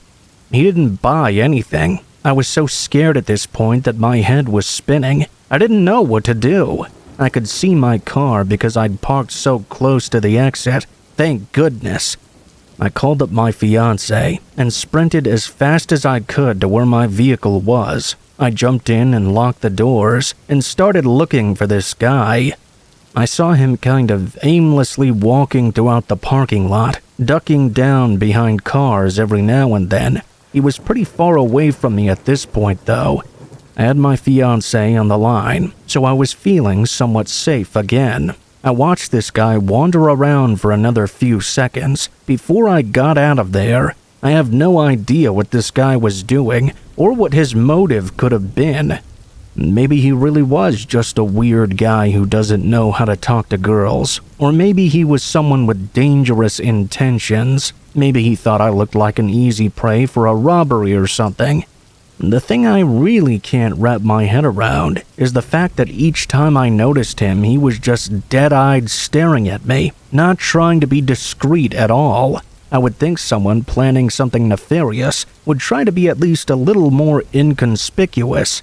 Still, though, he didn't buy or look at anything from the grocery store, which is somewhat strange if you're just a normal guy. I was in the store for about 5 minutes before I noticed him, so I'm not sure whether he followed me into the store or not. Am I just being paranoid? There's a lot that didn't feel right about this, so I'm having a hard time trying to rationalize this experience. It was definitely somewhat spooky.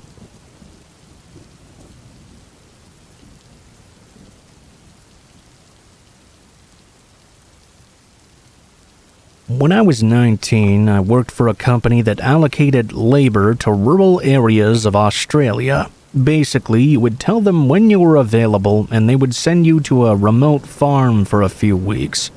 You would do whatever needed to be done. It was hard work and long hours, but good pay and good fun, if you got with a nice group of coworkers. When this occurred, I was working on a large property. I was told it covered roughly the same landmass as the state of Maryland in the United States. It was located about 9 hours from Sydney, and the property itself was about 40 minutes to the nearest town. In short, it was in the middle of nowhere. I was working clearing some bushland with 3 other guys who were around my age. Our boss was a guy named Jeremy, who owned the farm and supervised us. While helping out with the work, he was pretty laid back. He was generally very good to us. This summer in particular was very hot, and the work was very hard as well. One day when the temperature hit about 38 degrees Celsius, and that's about 100 degrees Fahrenheit for you in the United States, Jeremy decided to give us the afternoon off. Said he knew of a water hole on the farm. It was about a 25-minute drive going north. I was keen for a bit of a swim, but the other guys just wanted to relax. So Jeremy and I hopped in one of the work trucks and started heading across the property. It was mostly wide, empty expanses, with a few clusters of bushland. Jeremy was not much of a talker, so we drove more or less in silence. After about 20 minutes, he suddenly perked up and jabbed my ribs. "Hey, you see that? Over there, beneath the 2 dead trees." I should mention that if you're not familiar with the inland areas, especially those in Australia, they're very brown and red, mostly flat and bland, meaning bright colors stick out like a sore thumb. You can imagine our surprise when we saw a large blue angular structure far off in the distance. We steered in its direction, and as we got closer, we realized it was a huge blue shipping container just sitting there in the middle of nowhere. Jeremy was perplexed. I asked him if he knew what it was, but he obviously didn't. He said he hadn't seen it when he'd driven out this way 5 weeks before, and he wanted to go see what it was. Initially, I pulled to a stop about 100 meters away from it. At this point, I started to get a really bad feeling. Something wasn't right here. It's hard to explain, but if you can imagine seeing such a foreign object in the middle of a huge barren expanse, it had to be something weird. Jeremy was insistent on investigating, which I did understand. It was his property after all. In truth, I was really anxious. As we got closer, things got even more bizarre. There was a huge diesel generator behind it, thumping away, and it had a CCTV camera on each side. It appeared to be motion activated, so it buzzed from side to side following us as we moved around. I tried to reason with Jeremy. Something along these lines, with all this security, was something someone obviously didn't want us being around. "Come on, man, let's just go." He brushed me off, however, reminding me that this was his farm and whoever put this here was trespassing. He wanted to go inside. Despite all the surveillance, the only thing blocking our path was a small padlock on the huge door. We had some bolt cutters in his toolbox, and after a bit of a struggle, we broke the lock and went inside. The first thing I noticed was the rush of cold air as we went in. The place was air-conditioned, which I admit was quite pleasant on such a hot day. We searched around for a light switch, but I could already tell this was some sort of IT setup. There were flashing LEDs all around, and the sort of hum you hear when a hard drive is processing. When we finally switched on all the lights, we could see a sophisticated, albeit somewhat cluttered office setup. There were hard drives the size of bar fridges and other computer equipment lining the walls, sometimes piled 2 or 3 high. There were plastic storage boxes scattered around the far wall, and several desks with computer monitors arranged in the middle, complete with rolling office chairs. I felt like I was in one of those dreams that made no sense. None of this added up for me. We wandered to the middle and sat down at the desks to see if the computers could give us any idea of what the hell was going on here. My heart was racing, and I just wanted to bolt. We had been seen by the CCTV cameras, so if anyone was monitoring, they already knew we were here. Jeremy, on the other hand, was adamant about getting to the bottom of this. I put on a brave face and started going through the computer. This went on for a while, but in short, neither of us had a very high grasp of technology outside of Facebook and Microsoft Word. It looked like old Napster or LimeWire download screens, just constantly picking up and receiving data, then recording it on several windows. I gave up on the computers and carefully walked over to the far end of the container to give the big pile of storage boxes a try. By then, I was pretty sure that no one else was there. There was nowhere for them to hide. I was still incredibly on edge nonetheless. I decided against my better judgment to see what was inside all these boxes. My brief search through them still makes me sick to my stomach. It didn't take long for me to realize that these boxes were full of posters, DVDs, and photos of hardcore CP. One thing that still gets me is that it was all neatly organized into files and smaller boxes. These people were very efficient. I immediately recoiled and jumped up and ran over to Jeremy. I could hardly string together a sentence. I dragged him out, then composed myself and explained to him what I'd just seen. We jumped back into the truck and sped back to the house on the farm. We had no mobile reception, and we hadn't brought a satellite phone, so we had to get back to the landline to call the police. Once we called them, they still had to make it all the way to the farm from the nearest police station as well. It was in a town about a half-hour away. As I mentioned, we were very remote. We waited, talking frantically about what we had seen until the cops arrived almost an hour later. They arrived with 2 four-wheel drive vehicles, and we jumped in. We led them back to the area. This is where it gets worse, though. By the time we got back to the container, it was open. There was a fire inside. We only had 2 small extinguishers in the car, and the fire department took an hour to get there. By that stage, most of the damage was already done. An arson report by the federal police found no evidence of computer equipment. It described only traces of paper and cardboard. That means that whoever ran this operation had seen us there and had time to come remove most of it and get away. There were various ways to get off the property, and the landmass was huge, so there was no real way to track them. Police hadn't taken us all too seriously in the first place, probably due to poor explanation on the phone. I took a keen interest in following it up, but with no real evidence of who might be responsible, the investigation went cold. I've kept in contact with Jeremy, and the shipping container is still sitting there on the farm. It's too expensive to move. I'll never forget what I saw in those boxes that day.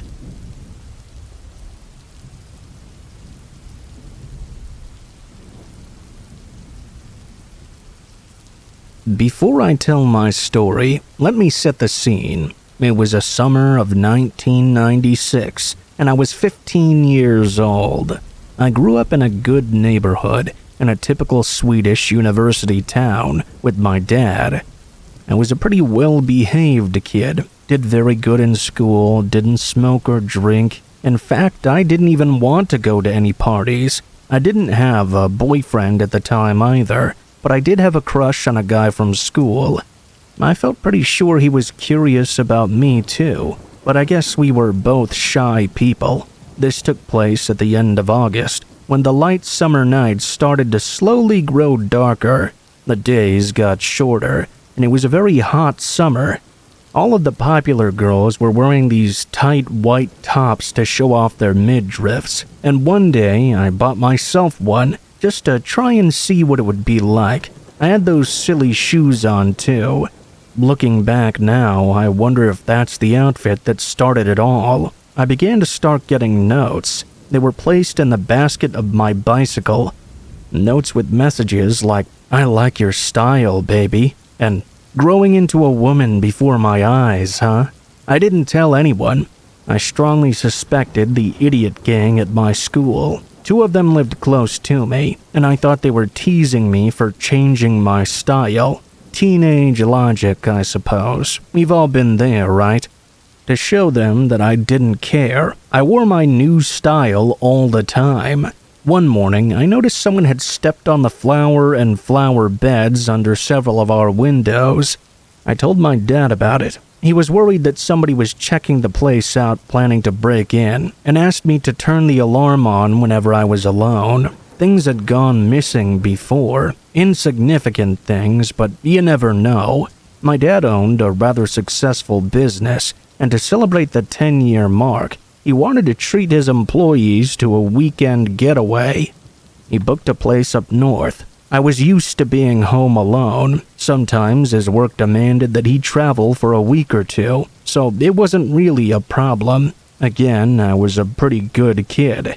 Anyway, a few houses down the street lived a couple that we knew. They usually checked in on me if I was alone for a few days. They had no kids of their own and often helped out with everyone else's.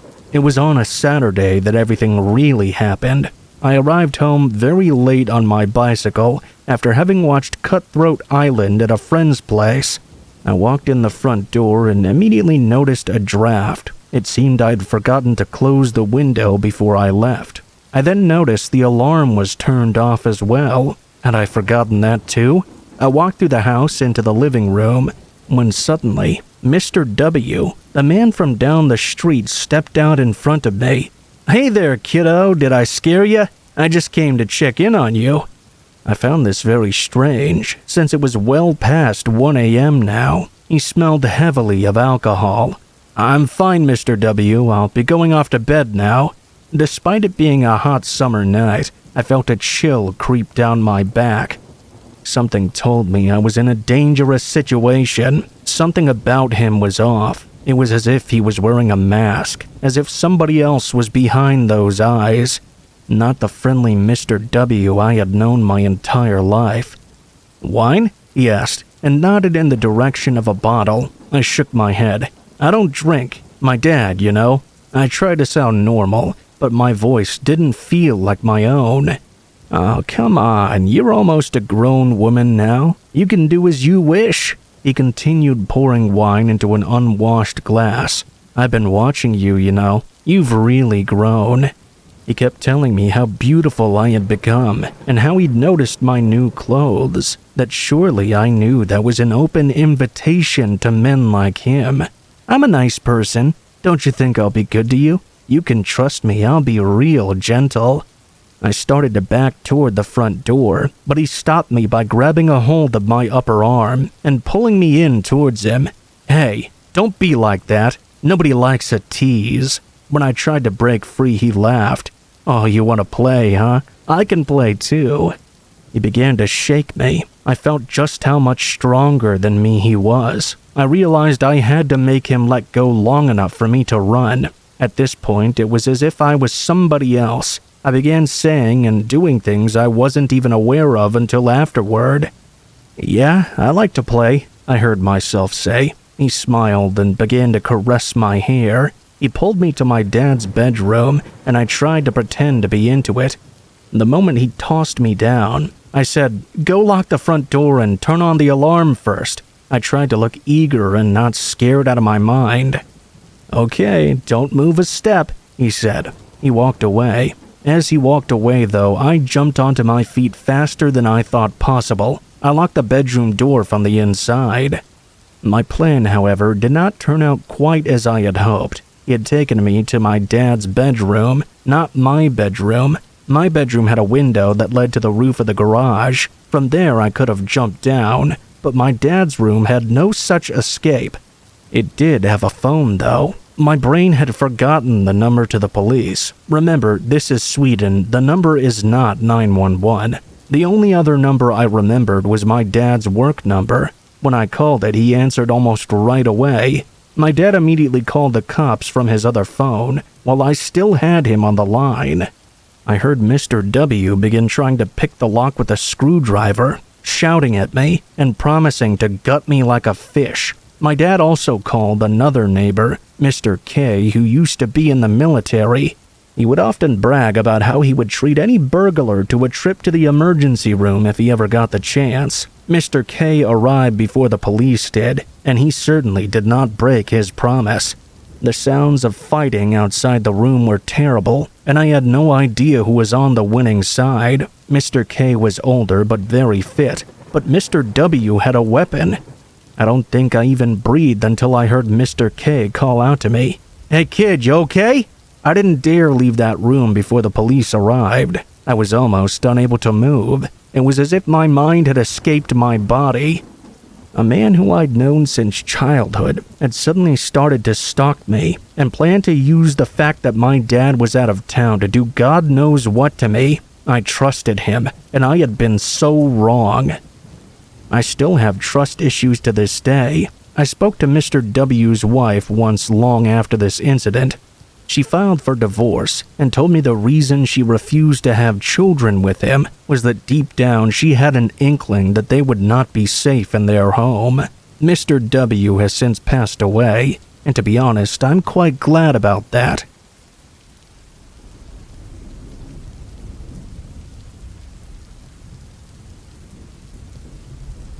This story is about my dad's crazy ex-girlfriend. My dad has horrible luck with women. He's like a crazy magnet. Every woman he's ever dated, except for his current girlfriend, has been abusive, both mentally and physically. This includes my own mother. This story in particular is about his last girlfriend, Mary. She's gone from stalking not only him, but me, my husband, and our daughter too. They met at a Christmas party and hit it off right away. He had just gotten out of another bad relationship with a different woman that he had been on and off with for about 3 years. She had been a classic narcissist type. Well, Mary seemed a bit different. She claimed she was also just out of a bad relationship. They were dating for about 3 months, but she would never allow him over to her place. My dad didn't really find it that weird until he received a call from a man who claimed to be Mary's husband. He wanted to know how my dad knew her. At first, my dad thought this guy was her ex trying to control her, but things began to add up as the guy described more. He finally confronted Mary, and she gave him this sob story about how her ex was refusing to sign the papers, but they were still separated. My dad did a bit of digging from then, and even talked to Mary's parents at one point.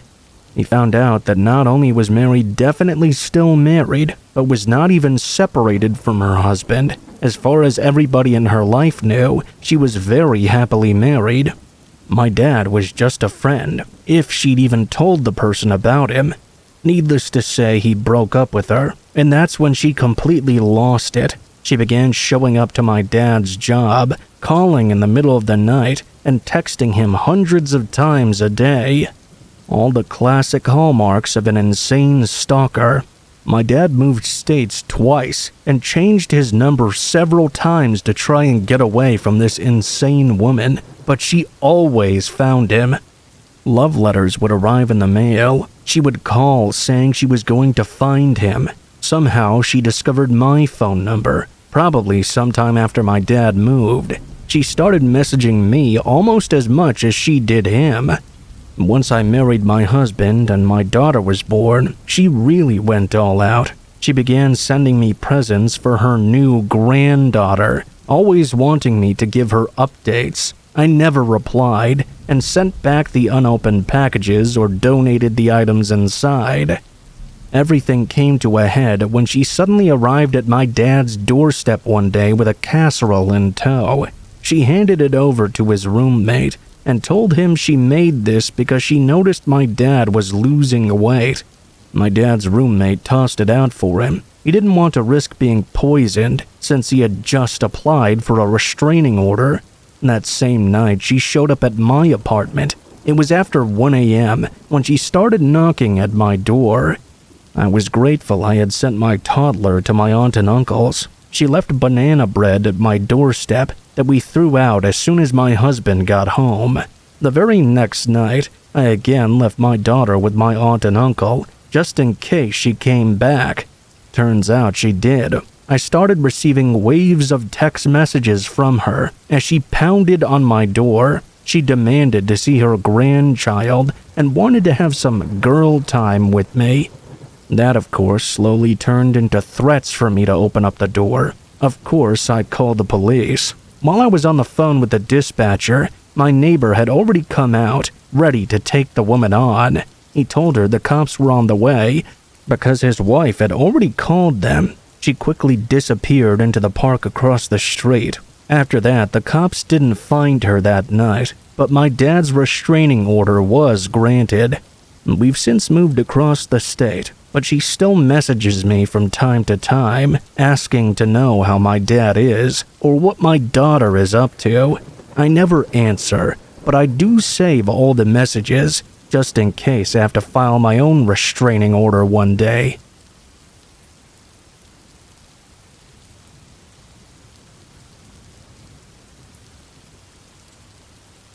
This happened 2 years ago when I was a senior in high school. It was a Saturday night, and my friends and I were hanging out at my place like we usually did.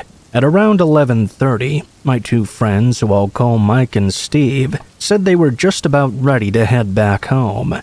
Neither of them had a car at the time, so I had to drive them home.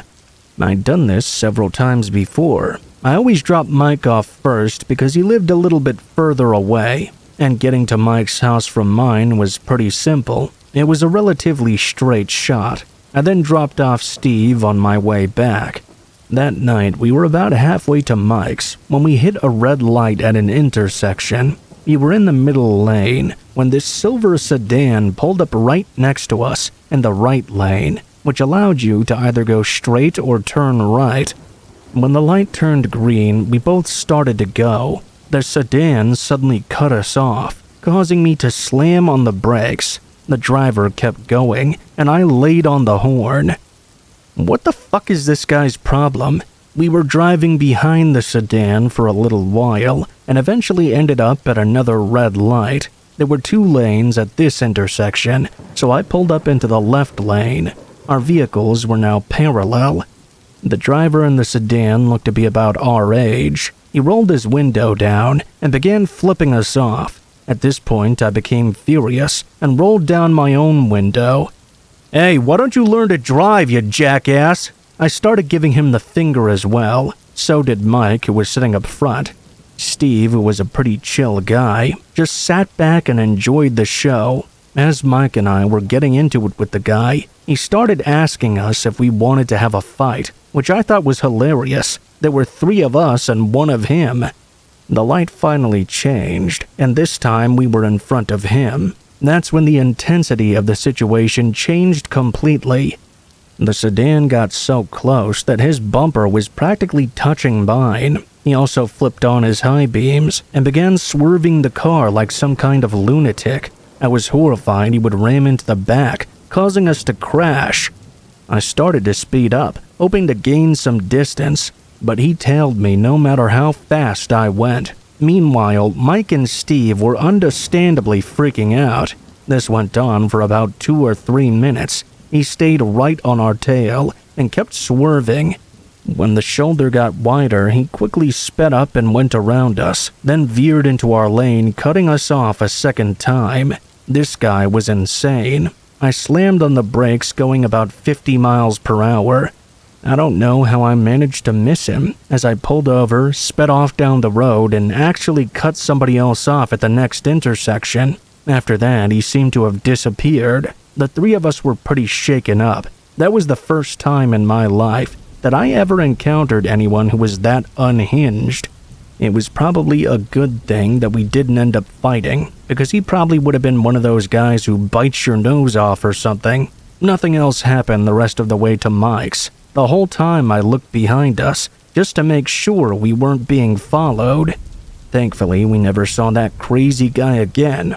This experience is somewhat amusing to look back on now, but while it was happening, it was terrifying.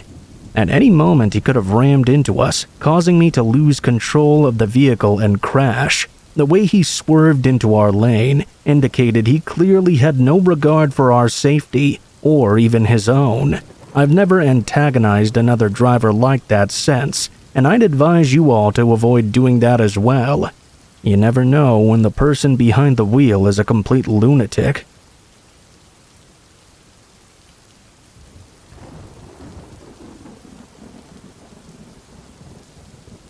This event took place during the summer of 2021. I was 16 at the time. Myself and a couple of friends, Adam, Ross, and my girlfriend Navy, were planning to meet up for a birthday party. Our childhood friend Faith was turning 16. She wanted to celebrate by getting drunk in the forest outside of our local park. Faith was one of those mischievous types, always finding any possible way to get everyone into some sort of trouble, always had to be the center of attention, and didn't do too well with accountability. Later that day, we all met up outside of a local shopping center, where we waited for a taxi to take us to the party. Our parents weren't really clued in onto what was happening. A little while later, the cab arrived, and we piled in. This uneasy feeling swept over me as soon as I laid my eyes on the driver. Something inside me told me that I should probably just go home. The driver was an old scruffy-looking man, maybe in his late 50s. And the smell, God, it was like his last passengers were roadkill.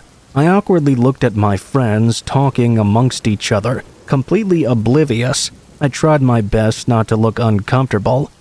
Surely I'd never see this man again after this cab ride, so I decided to just deal with it. After what felt like hours, the driver pulled into the parking lot, and we all got out of the taxi. One of my other friends paid the driver and quickly shut the door. Before we could start walking away, though, the driver rolled down his window. "What are you kids doing out here anyway? I think you're a bit too old to be playing on playgrounds, don't you think?" Navy and I looked at each other before responding.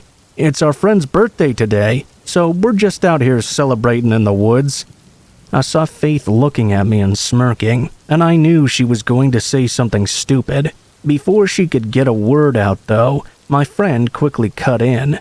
"We aren't really the kind of people who like to party in clubs or bars. Hanging out in the woods is good enough for us." The cab driver grinned from ear to ear, revealing his gingivitis-infested mouth. "Okay then, I guess I'll see you later." The man just smiled at us and quickly rolled up his window, then sped off. "What a freak," Faith chimed in. She picked up her bag full of alcohol and started walking toward the trail. We followed her into the woods. Once we got to the river, we all pretty much forgot about that creepy cab driver, and we all began drinking without hesitation. Faith pulled out a radio from her bag and began blasting some awful raid music. I'm more of a punk rock kind of guy, but it was her birthday, so we all just went along with it. Maybe an hour or so later, we were all pretty much wasted. Myself, Faith, and Ross began smoking some weed. I then stumbled back over to Navy and sat down beside her, putting my arm around her while the others were still jumping around like a bunch of lunatics. I felt myself becoming very drowsy, and a few minutes later I passed out. When I woke up, it was still dark outside. I was still slouched beside my girlfriend, and the rest of the group had seemed to have calmed down a bit as well. I guess all the alcohol and weed were catching up with everybody. I had to take a massive piss, so I began making my way toward a nearby bush. I did my business there, but as I was zipping back up, I heard a sound in the distance coming from the trail. I stood there for a minute and listened in. It sounded like a man screaming at the top of his lungs. I quickly ran back to the others and turned off the radio. "What the fuck, man?" shouted Faith. I motioned for her to be quiet, but of course she was not going to listen. She switched the music back on and turned the volume up even louder. She began singing in a drunken voice that was extremely annoying. Navy stood up and came over to me. "What happened? What's wrong?" "I heard someone coming down the trail. I think they were screaming." When I said that, Ross picked up the radio and hurled it into the river. "What the fuck, Ross? Shut your drunk ass up, Faith. We have company." Ross pointed to the trail, and we all looked over. My heart sank as soon as I saw a figure there blocking the path. A man emerged from the tree line, and we saw he was wielding a knife in his hand, almost completely covered in a dark liquid. In his other hand, he was holding some kind of animal carcass. I grabbed Navy's hand as she stood behind me. "What do you want?" The man began mumbling to himself and then laughing, shaking the dead animal like some kind of trophy. The man then threw it on the ground right in front of us. Faith stepped up at this point. "Get the fuck out of here, you freak!" She picked up an empty bottle and threw it at the man, almost impacting him. The man immediately stopped laughing and then glared at us. "You are really going to regret that." He began charging towards us. We all sprinted deeper into the woods. I was still holding Navy's hand, basically forcing her in front of me. Ross was trailing behind a bit. As we ran, we could hear the man chasing after us, screaming like a lunatic. I felt my heart was going to explode out of my chest. After what felt like forever, I finally saw a road approximately 60 feet away. I glanced behind me to see if the man was still there, and of course he was. He was actually gaining on us. Suddenly, I saw a pair of headlights approaching in the distance. I began waving my arms frantically, desperately trying to get the driver's attention. The deranged man clearly noticed the headlights as well, because he stopped chasing us. We all made it out to the road, all of us waving our arms, trying to get the driver to stop. The headlights were coming from a minibus, which thankfully did come to a stop. A middle-aged man rushed out of the vehicle. "What's going on here? Are you kids okay? There's a psycho in the woods trying to kill us." "Well, come on then, I'll get you kids out of here." I can't explain to you how lucky we were that a man driving an empty minibus just so happened to be traveling down that road. As he began to pull away, I looked back, and I kid you not, standing in the road was the man who had chased us out of the woods. Someone else emerged from the trees and stood right next to him. I told the others what I saw as the bus pulled away. I looked at Faith. She could tell I was pissed off at her. "What the fuck were you thinking? I'm sorry, okay? You could have gotten us all killed." I sat back down next to Navy and tried my best to calm down. I know most of you are probably wondering why we didn't call the police. In all honesty, none of us wanted to own up to drinking. We thanked that guy for saving our asses, but he wanted to know more about what exactly happened back there. We just kinda stonewalled him for the reason. When he dropped us off at the shopping center, he said that he would call the police and report the incident. We all exited the bus and sort of ran away. After that night, none of us wanted to hang out with Faith anymore. That wasn't the first time her reckless behavior had gotten us all into trouble. Sure, a knife-wielding maniac in the woods is cause for concern, but you don't have to throw a bottle at him. Perhaps there would have been a chance he would have left us alone if she hadn't done that. But again, maybe that wasn't the case. I still wonder about that second person that appeared on the road that night. Something deep down tells me it was the cab driver. I just can't overlook the strange remark he made after he dropped us off. I guess I'll see you later.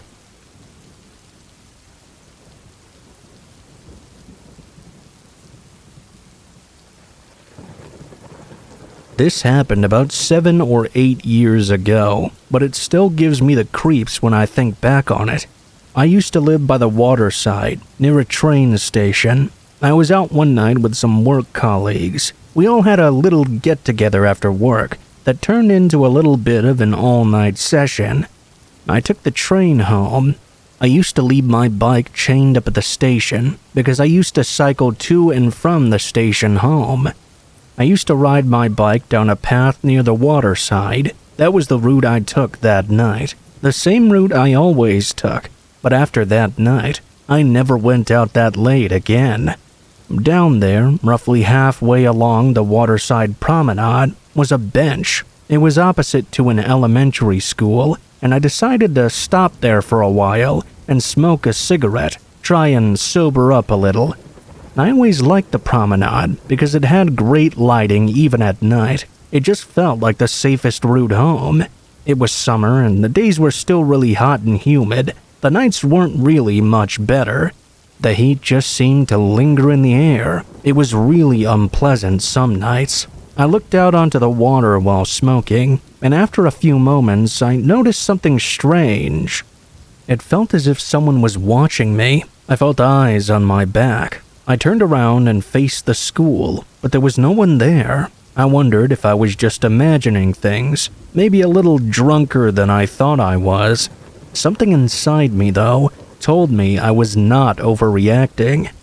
I looked around carefully, but I didn't seem to see anyone or anything out of place. Naturally, I lost interest and turned back to face the water side.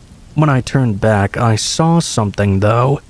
I saw something off to the right in the distance. It was a dark shadow that was very clearly out of place. I was sure it hadn't been there before.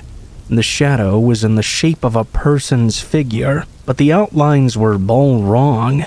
It was all blurry.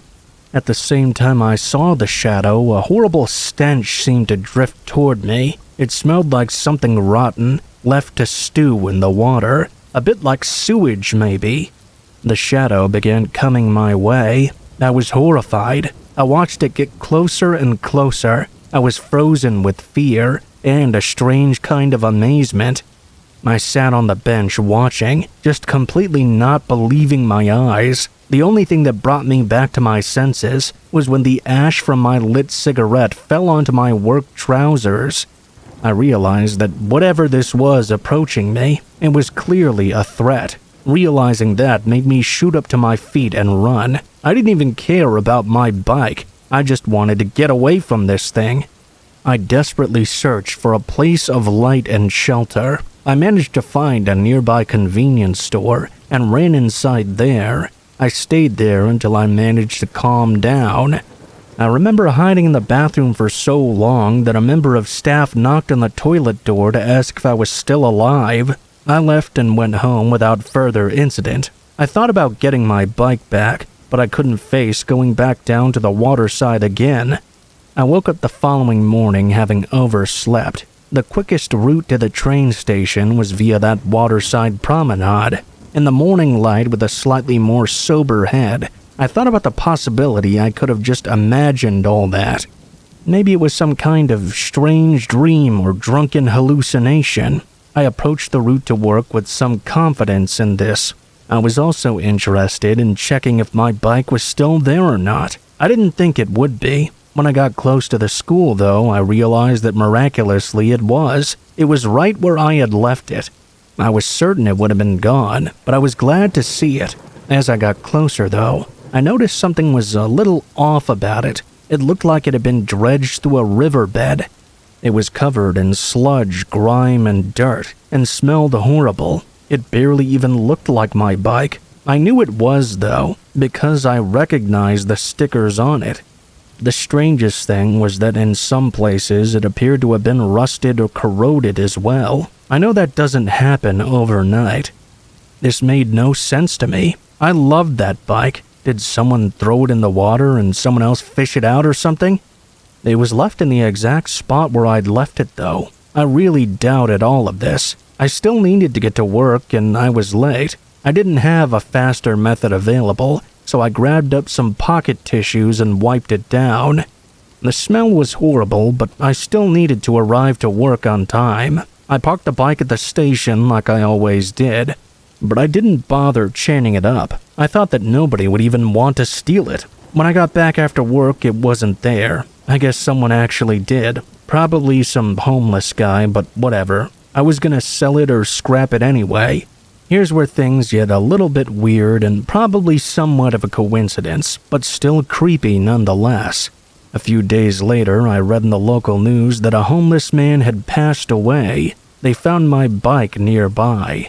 I don't know if the two events were related, but I know I never walked down by the waterfront at night ever again. I didn't want to see that weird shadow person once more.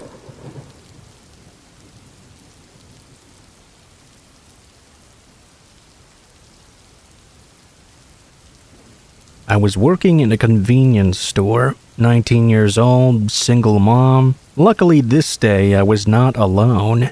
This guy came in and walked around, then went back to pump his gas. He drove off without even paying, but luckily I got the tag number. I called the police per policy, but I didn't really expect anything to come from it. That's what always happened. Gas theft just wasn't a priority to the police department. To my surprise, less than an hour later, an officer walked in and asked me to identify the man, which I did. I really didn't think too much of it, just happy they caught the asshole. I went on about my business, went home and got on with my life. The next day, the manager called me up early, told me she saw the guy I had identified on the news. He was wanted for 2 counts of murder. He had murdered a female jogger, no apparent motive, and a convenience store clerk that he had kidnapped after robbing her. I assumed she was mistaken, because that just seemed too crazy.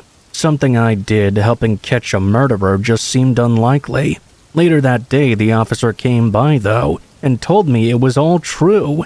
Without the tag number, they may have never caught him until he had hurt many other women. She also told me the reason the police caught him quickly was because the car was stolen. Then the officer told me the scariest part of all. Coming in and walking around the store is exactly the same thing he did before the robbery and kidnapping of the second woman he murdered. I'll never know exactly why he didn't rob me or worse.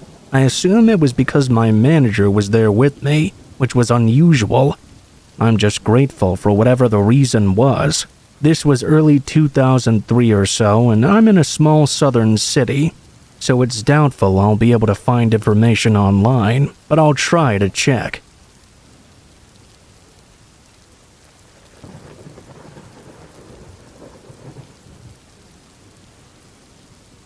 This didn't happen to me, but to my mom. Back when my mother was single and living alone, she worked as an admin assistant in an office. Like I just said, she was living alone in a small apartment. She said that the guy who lived next door to her was kind of off. She had a weird feeling about him. The reason why she thought he was so strange was because on several occasions when she tried to say hello to him, he didn't respond. He just turned to her and stared with this blank expression on his face. She said she really didn't like it. There was no way to know what the man was thinking. She gave up trying to be pleasant after the fourth attempt of trying to interact with him. One night, she woke up in the middle of the night. For some reason, she couldn't quite put her finger on. She didn't need the bathroom and hadn't heard any loud noises. She was just suddenly jolted awake. She said she was having a very intricate and long dream, in a deep state of sleep, and then boom, right awake. It was like a switch had been flipped, and just as mysteriously as she had awoken, a question jumped to the forefront of her mind. Did I remember to lock the door? After that intrusive question entered her mind, she couldn't make it leave. It lingered, and worry began to set in. As she lay in bed, like an itch that needed scratching, she felt like she had to go and check. She crept over to the door and realized it was unlocked just as she had feared. She blamed it on her own carelessness, turned the key, and locked the door. At that exact moment, though, she felt the doorknob begin to slowly and silently twist in her hand. She was incredibly frightened, but she managed to retain her composure and keep quiet.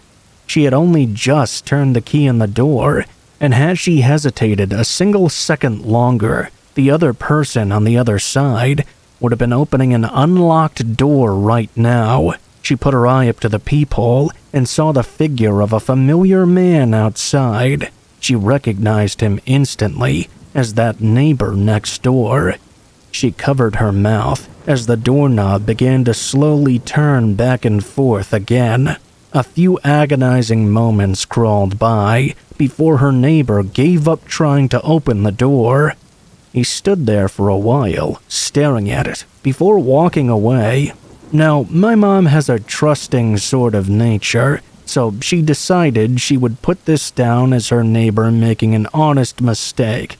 Maybe he'd mistaken her apartment for his after a night of drinking. She decided not to worry about it too much. A couple of days went by, and her neighbor suddenly moved out of the apartment complex. It was around the same time my mom wanted to move out too. She was cleaning and packing her things away when she noticed something strange. She was cleaning one of her balcony windows at the time, and it was particularly fogged up in the top right corner. On closer inspection, she saw fingerprints on the glass. The fingerprints were on the outside of the window balcony. She didn't know how they could have gotten there at first, but then she remembered something. Her creepy and unresponsive neighbor lived on the right-hand side, and that's exactly where she had found the fingerprints. He must have crossed over to her balcony. She took a look at the railing, and there were traces of fingerprints there too, as if the man next door had been regularly climbing over the balcony partition and peering into her apartment. My mom actually laughed when she told me this story. I couldn't believe it. She literally never gets up at night. She's a totally sound sleeper, but that night intuition kicked in and made her make sure that door was locked. I think if you ever wake up in the dead of the night with a similar concern out of nowhere, or a strange feeling you just can't quite place like my mom had, you should get up and make sure everything is locked up properly. The thing that freaks me out is if the neighbor really got the apartment wrong, which I'm pretty sure he did not. Why didn't he try to put his key into the lock? Why would he silently turn the door handle and try to open it sneakily? It freaks me out to imagine what her neighbor's intentions were for her that night.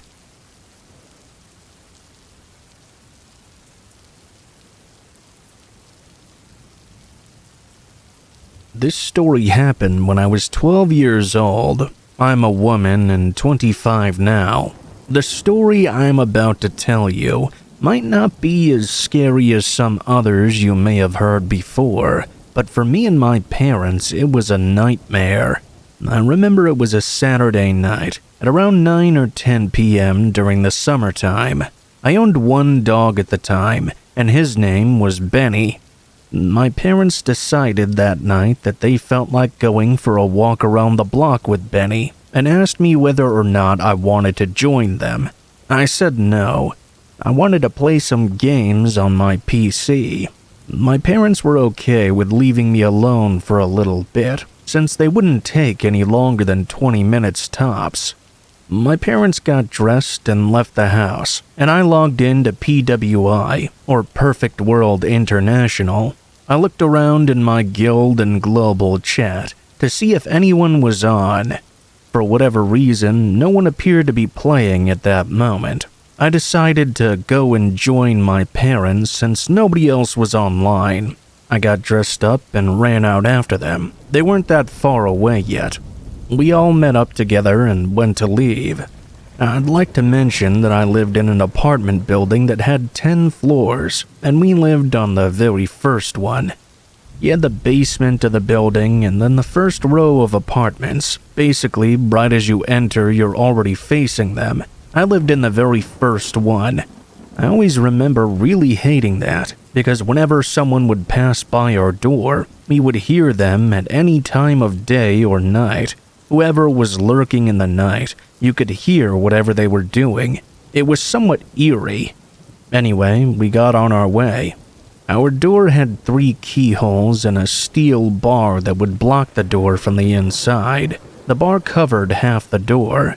Precautions were my father's obsession. We exited the area around our building and enjoyed our walk for about 15 minutes or so. We realized that the wind was changing, though, from a warm summer breeze to an incoming storm. My mother made the call to go back home, as Benny had already done all of his duties. We opened the building door and went to our apartment and attempted to open it. My father unlocked the first 3 locks and then attempted to unlock the metal bar that held the door closed. At that moment, my father paused and turned around to us with the most serious face I'd ever seen. He whispered to call the police and ring the neighbor's door. My mom went to the second apartment, and the neighbor Ted came out asking what happened. My dad whispered to him, covering the peephole of the door, "Someone's in the house. They're holding the door right now." He told our neighbor to stay with us and that he was going to attempt to open it. After that, I saw my father rush by himself around the corner back to our apartment. Because we didn't have a street light on the side of our apartment facing the block garden, my dad was running off into darkness.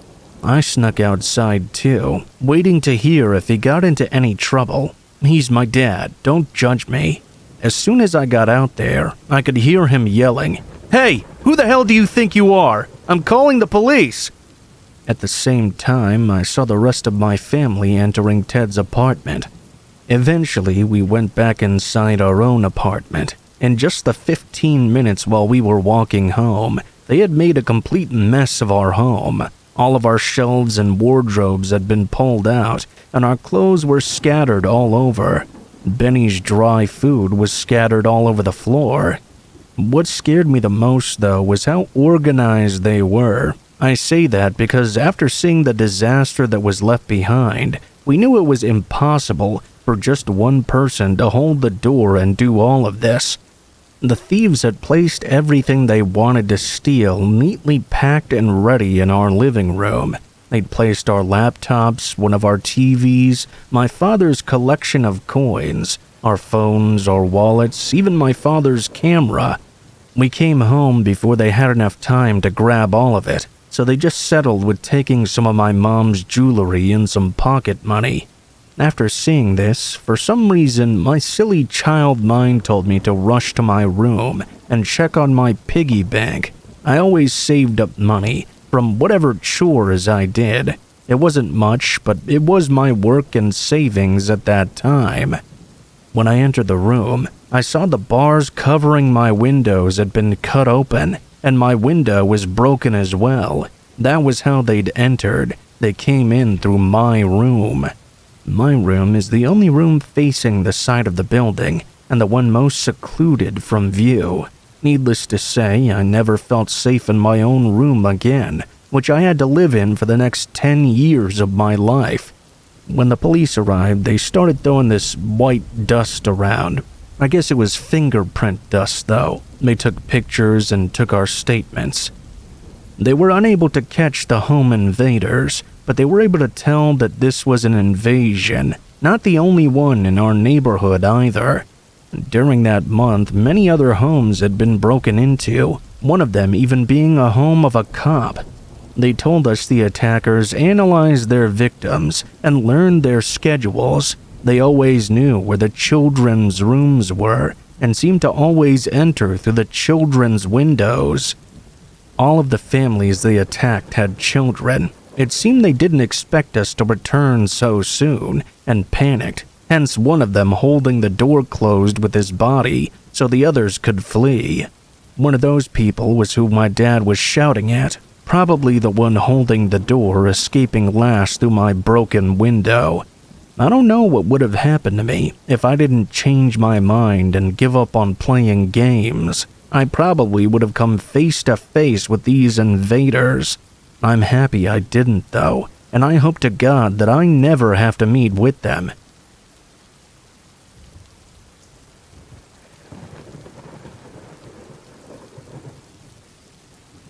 How's it going there, eh? My name is Brett, and I'm a proud Canadian. I live in Vancouver currently, but I grew up in the Northwest Territories.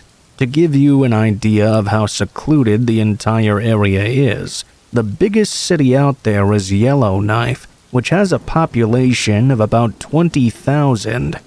We lived in a house on the outskirts of the city. To get to our place, there was an unmarked dirt road that you had to take off the highway for about a mile or so before you reached the clearing where our house was. Now, when I say our property was surrounded by forest, I sincerely mean it. The forest that surrounded our home was said to be larger than the entire United Kingdom. Miles upon miles of trees and bushes, plenty of places to hide a body out there. We moved out there when I was about 7 years old, back in 1994. It would be another 2 years before my little brother Jerry was born. I vividly remember those days, playing outside alone with my dog Jack. He was a golden retriever, and he'd often accompany me whenever I decided to venture off into the forest, or when my dad and I would go fishing in the nearby river. Anyway, this story happened in the summer of 1995. Jack and I were walking on the trail behind our house. I had hiked on this trail before, but I'd never gone too far in. About 5 minutes into the walk, Jack began acting very strangely and started growling intensely. "What's wrong, boy?" I asked him. Jack gave me a pitiful look and then took off back toward the house. "Jack, get back here!" I called, but it was useless. Soon he vanished from view. I thought that maybe Jack wasn't feeling well or something. Again, I was 7 years old, and I didn't take this as a warning sign. I continued down the trail.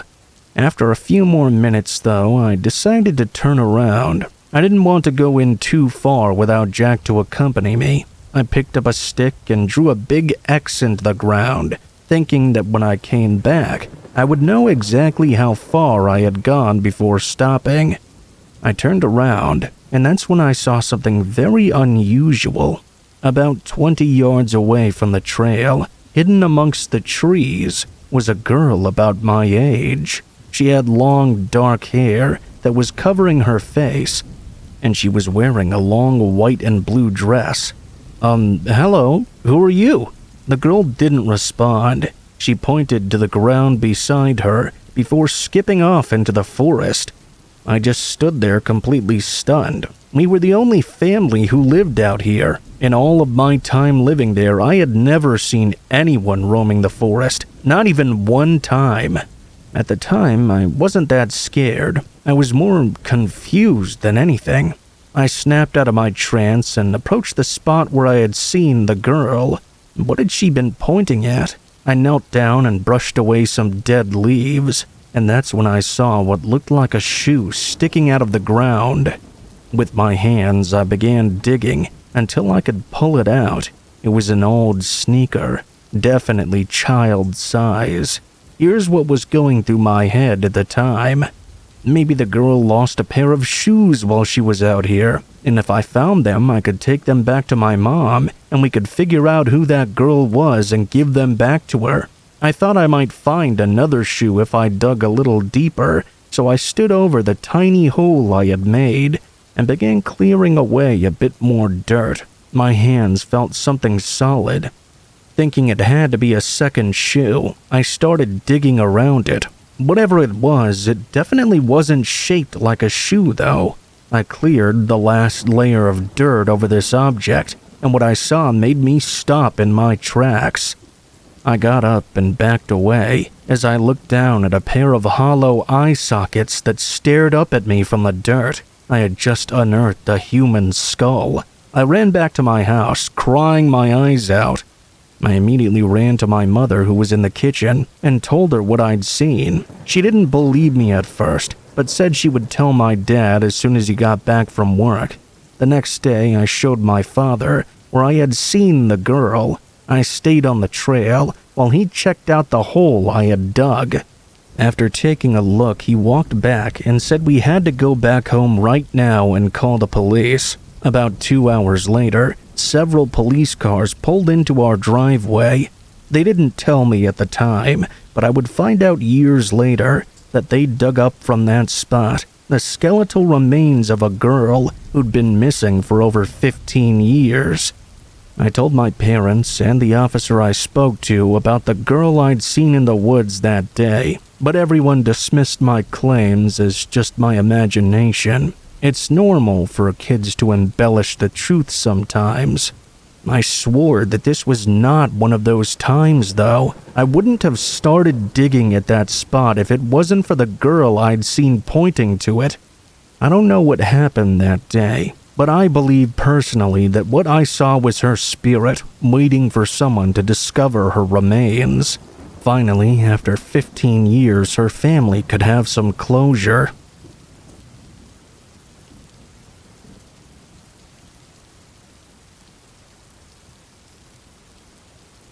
I'm a woman and was 15 at the time of this experience. One night, my two sisters and I wanted to stay up and have some fun. We set up camp in the living room. I got the reclining chair while my 7-year-old sister Amelia slept on an air mattress on the floor. My older sister Claire, who was 20, slept on the couch. We all chatted about drama, school, boys, and other stuff like that. We did stay up pretty late, but one by one, we all eventually fell asleep. I was woken up sometime later, and I didn't know why. That is, until I heard it. A soft tapping sound coming from the window. I looked over, and the curtains were drawn. The chair I was resting on, though, was positioned in such a way that I could see through the gap in the curtains. I could see someone standing just outside. They suddenly crouched down, and I caught a glimpse of an eye looking right at me. I'm still not sure if they could see me because of the poor lighting inside, but I was really freaking out. The person stopped tapping and just stood there looking in through the gap in the curtains. I couldn't tell you what this person looked like. Most of their features were obscured. I slowly turned over and covered myself up with a blanket. I thought it must have been one of our sketchy neighbors or a peeping Tom, and that they would eventually go away. As I laid there facing the wall, though, there came a louder banging. I turned back to the window, and I saw the shadow of the person still standing there. Now, though, they were fully slamming their fists against the window's surface. They were not trying to be stealthy whatsoever. I hate to say it, but I just kinda froze up. That is, until I heard Amelia moving around on the mattress. Shortly after, she began crying as she saw the figure standing outside the window. The protective big sister inside me snapped me out of my trance. I tossed my blanket to the side and got up as quickly as I could. I knew that if the intruder managed to break the glass, my little sister would be in the crossfire. I picked her up and ran to the couch that Claire was sleeping on. Unfortunately, it was up against the very same wall as the window. Now Amelia was crying even harder. My sister Claire suffers from a sleep disorder that she inherited from my father. Both of them have to take sleeping pills, which means that once they pass out, it's next to impossible to wake them up. Given the circumstances, though, I tried anyway. I could hear Claire mumbling something in her sleep. I tugged on her hair until I practically yanked her halfway off the couch. I heard the sounds of the window starting to crack. Our glass was thick, but it was still possible to break it with enough force. I tried one last desperate attempt to get Claire to wake up, but then the unthinkable happened. The glass shattered, and the intruder hurled himself in through the window, crash landing on the living room floor. Amelia and I backed away as the figure slowly got up to his feet. He then turned his head towards us. I could not make out his face, but I could tell there were several pieces of shattered glass sticking out of his cheek and neck. He landed right on top of a bunch of shards. I felt shitty for leaving Claire behind, but I had to think about my little sister. We ran to the basement, which was not the best place to hide, but I was in full-on panic mode. We went to the back of the basement and hid behind a half wall that separated the room into two sections. We heard shuffling sounds from upstairs before all went silent. After a few moments, we heard sirens in the distance.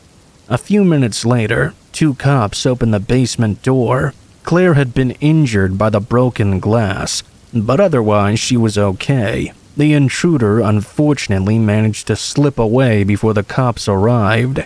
I have a feeling it was one of our neighbors, or at least someone that was staying at one of their houses. Otherwise, how could a guy who had glass sticking out of him that had just thrown himself through a window be hard to miss on patrol? It turned out somebody else from further up the street had seen someone suspicious walking down the road and decided to call the cops earlier. They chose our house out of all of them. To this day, whoever it was has still never been caught.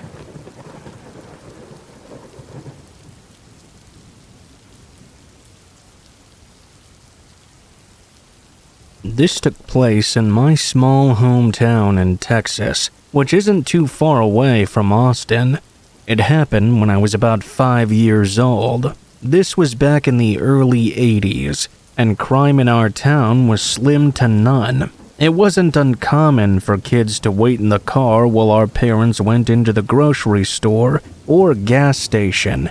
Those were different times. My parents drove around a Buick LeSabre from the 1970s. It was cream-colored, two-door with a brown vinyl top, very old school. One day, my mother and I took a trip to the grocery store. My big brother decided to stay home and play video games, and looking back, I wish I would have stayed with him.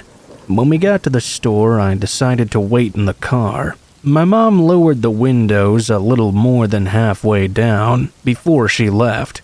If you're unfamiliar with two-door model cars from the 70s era, they had enormous windows. It wasn't summer yet, so I was comfortable with the outside temperature. I was sitting in the front passenger seat, and I don't know how much time had gone by. It wasn't long, though, before a small red truck hauling a camper pulled right up on my side. Instead of getting out and going inside, the driver just sat there and kept looking at me, then all around the parking lot, then back at me. I wanted to roll up the windows, but I didn't have the keys. Fortunately for me, there were some people out and about, but it seemed this man wasn't going to give up so easily. He opened his door and climbed out of his cab, still looking right at me. He began to move toward me, scanning the parking lot again and again. By this point, every alarm bell was going off in my head. I crawled into the back seat to put as much distance between him and I as possible.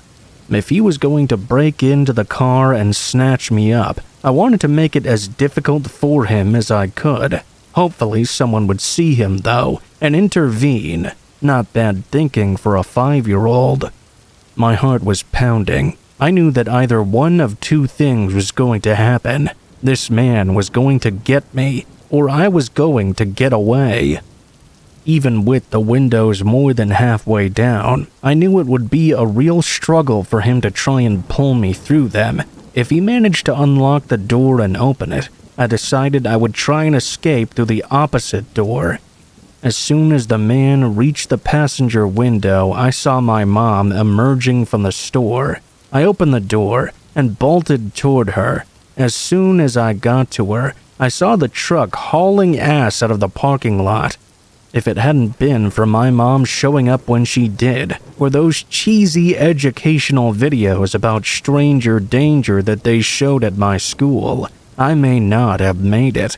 I may have been just a kid back then, but I knew what that guy was up to. From that day, I never waited alone in the car again. That experience made me super aware when I had my own daughter. Some people might call me overprotective, but you just can't take any chances in today's world.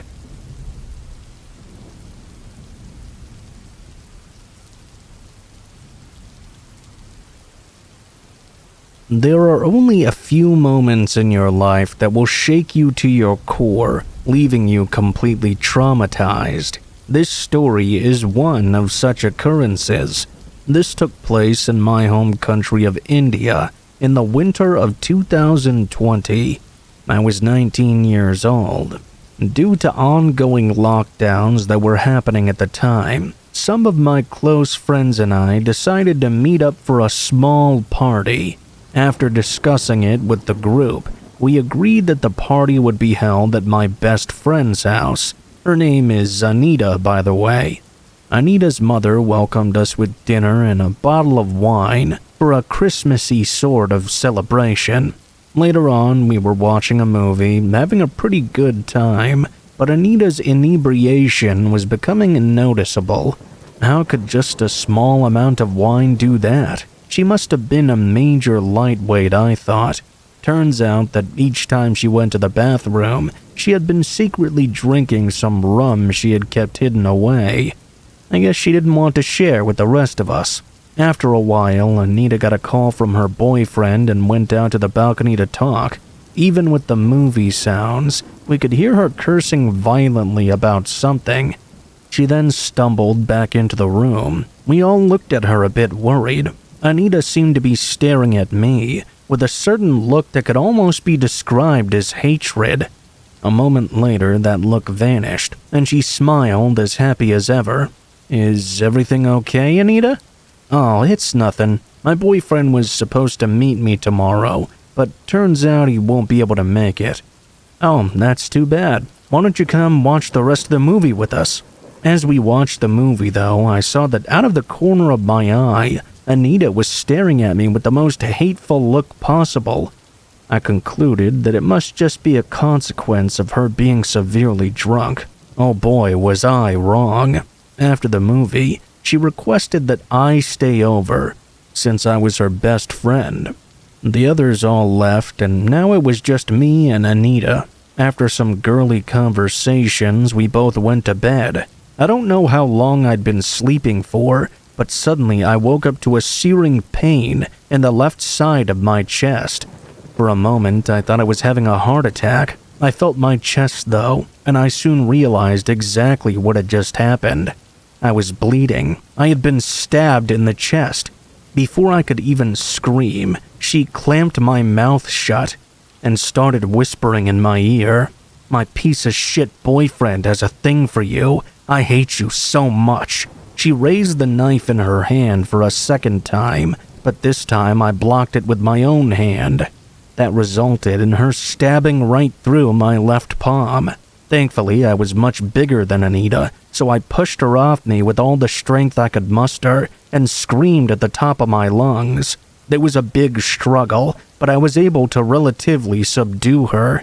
By that time, her parents were banging on the door. Her father eventually kicked it in and switched on the light. They froze in confusion and horror after they saw me covered in blood and bleeding profusely. As we waited for the police and ambulance and my parents to come, Anita became completely insane. She began screaming at me and saying she was going to finish the job. Unbeknownst to me, Anita was diagnosed with schizophrenia and had to be placed on strong medications. In India, mental disorders are still a taboo topic, so many of her family members never told anyone about her condition, which is severely irresponsible. She was not convicted of a crime because of her mental condition, but she was sent to an institution for treatment. As for me, the knife missed my heart by only a few inches. I had to stay in the hospital for weeks. It took me 2 months to fully recover. I still get nightmares about what happened that night, and I've never gone to a sleepover since then.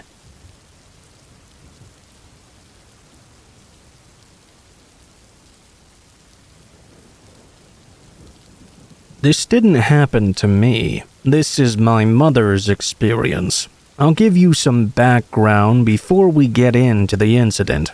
My mother was 11 years old at the time, living in the same bedroom that I currently live in. Our house is very old, by the way, and located in a very secluded area.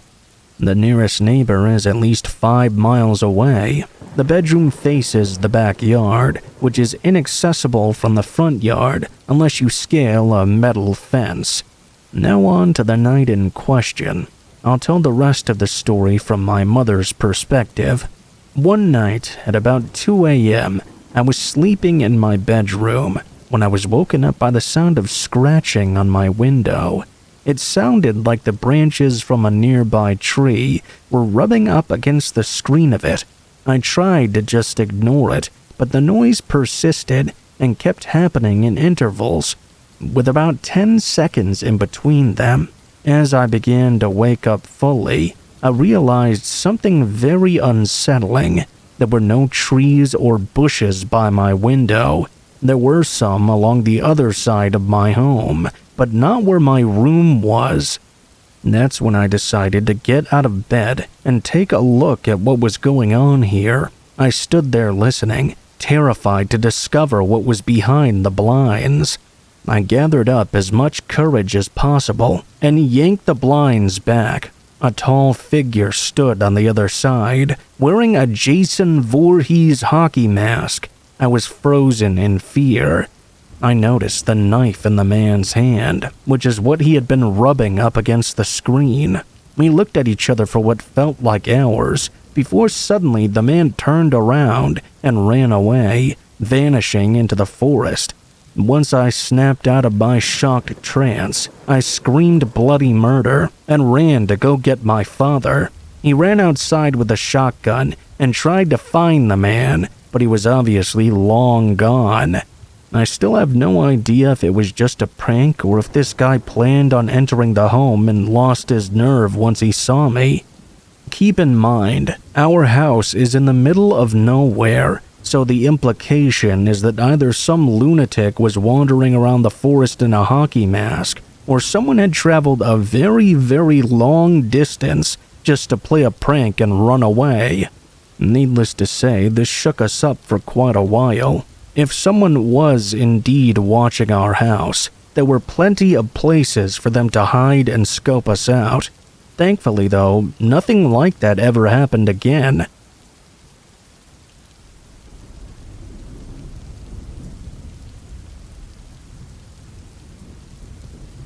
My name is Riley. I'm 17 now, but this story happened when I was 9 years old.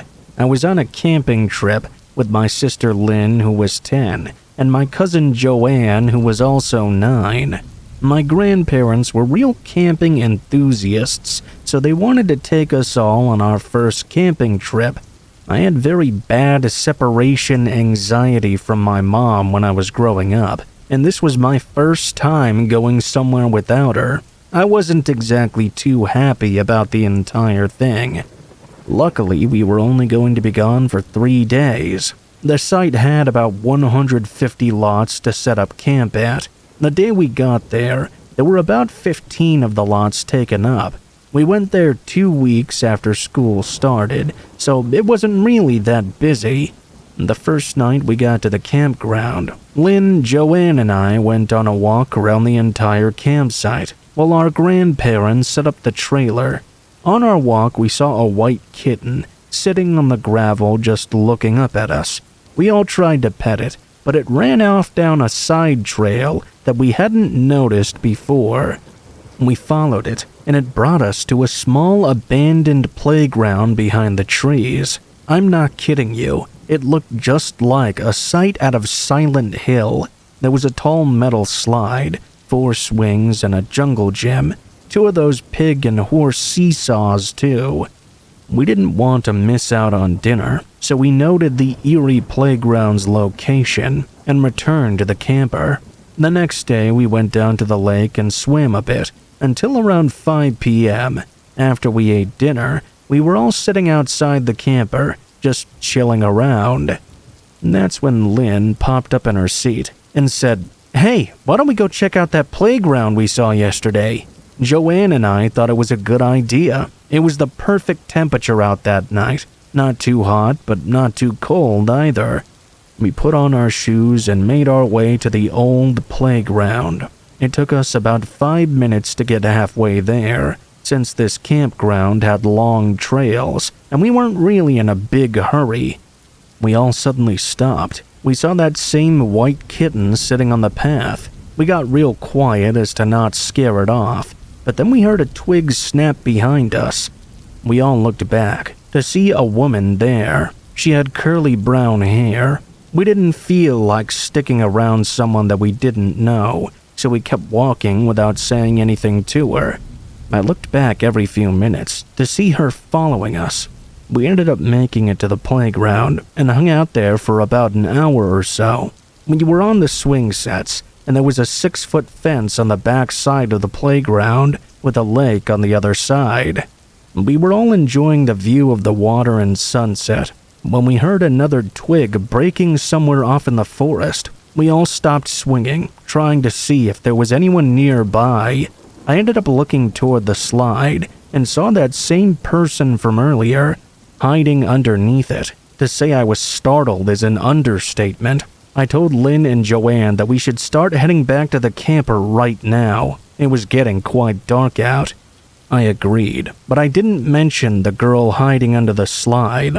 Once we walked down the trail and were heading back toward the camper area, I looked back one last time to see that same person standing at the edge of the forest and watching us. Once we got back to our camper, we didn't see anyone around the campsite. It was practically a ghost town. Once inside, we noticed our grandparents were nowhere to be found. We peeked out of the windows and realized that everything was dead quiet. There was no chatter from the other campers, there were no dogs barking, no kids running around. Everything was eerily silent. It was unsettling because at our young age, none of us had cell phones to call for help. We all just sat in our beds not saying anything. We were supposed to leave early the next morning, so we decided to call it a night, hoping our grandparents would show up at some point. When we all woke up, Lynn stepped outside to see if anyone was there, but just like the day before, there didn't seem to be anyone in sight. She came back inside and locked the door, and we all started crying, hoping this would all come to an end. We went on the whole day without leaving the trailer, and eventually went back to bed. I woke up sometime later to hear a bunch of police sirens and people talking outside. I got up to see what was going on. I saw my mom getting out of a car, surrounded by at least 8 police cars. She instantly ran right up to me and hugged me. We were all confused about what was happening. Everyone told us our grandparents had gotten lost, but a few years later, when I got older, I discovered the truth about what happened. My grandparents and several other people on the camping site that day had disappeared without a trace. No one knows what happened to them. The police were notified by other family members when they didn't hear from their relatives at the campsite. I'm not sure why nothing happened to us that day. Whatever caused people to disappear must have occurred while we were away at that playground. The campsite's reputation obviously never recovered from that incident, and it ended up shutting down shortly after. The mystery of the vanishing campers has never been solved.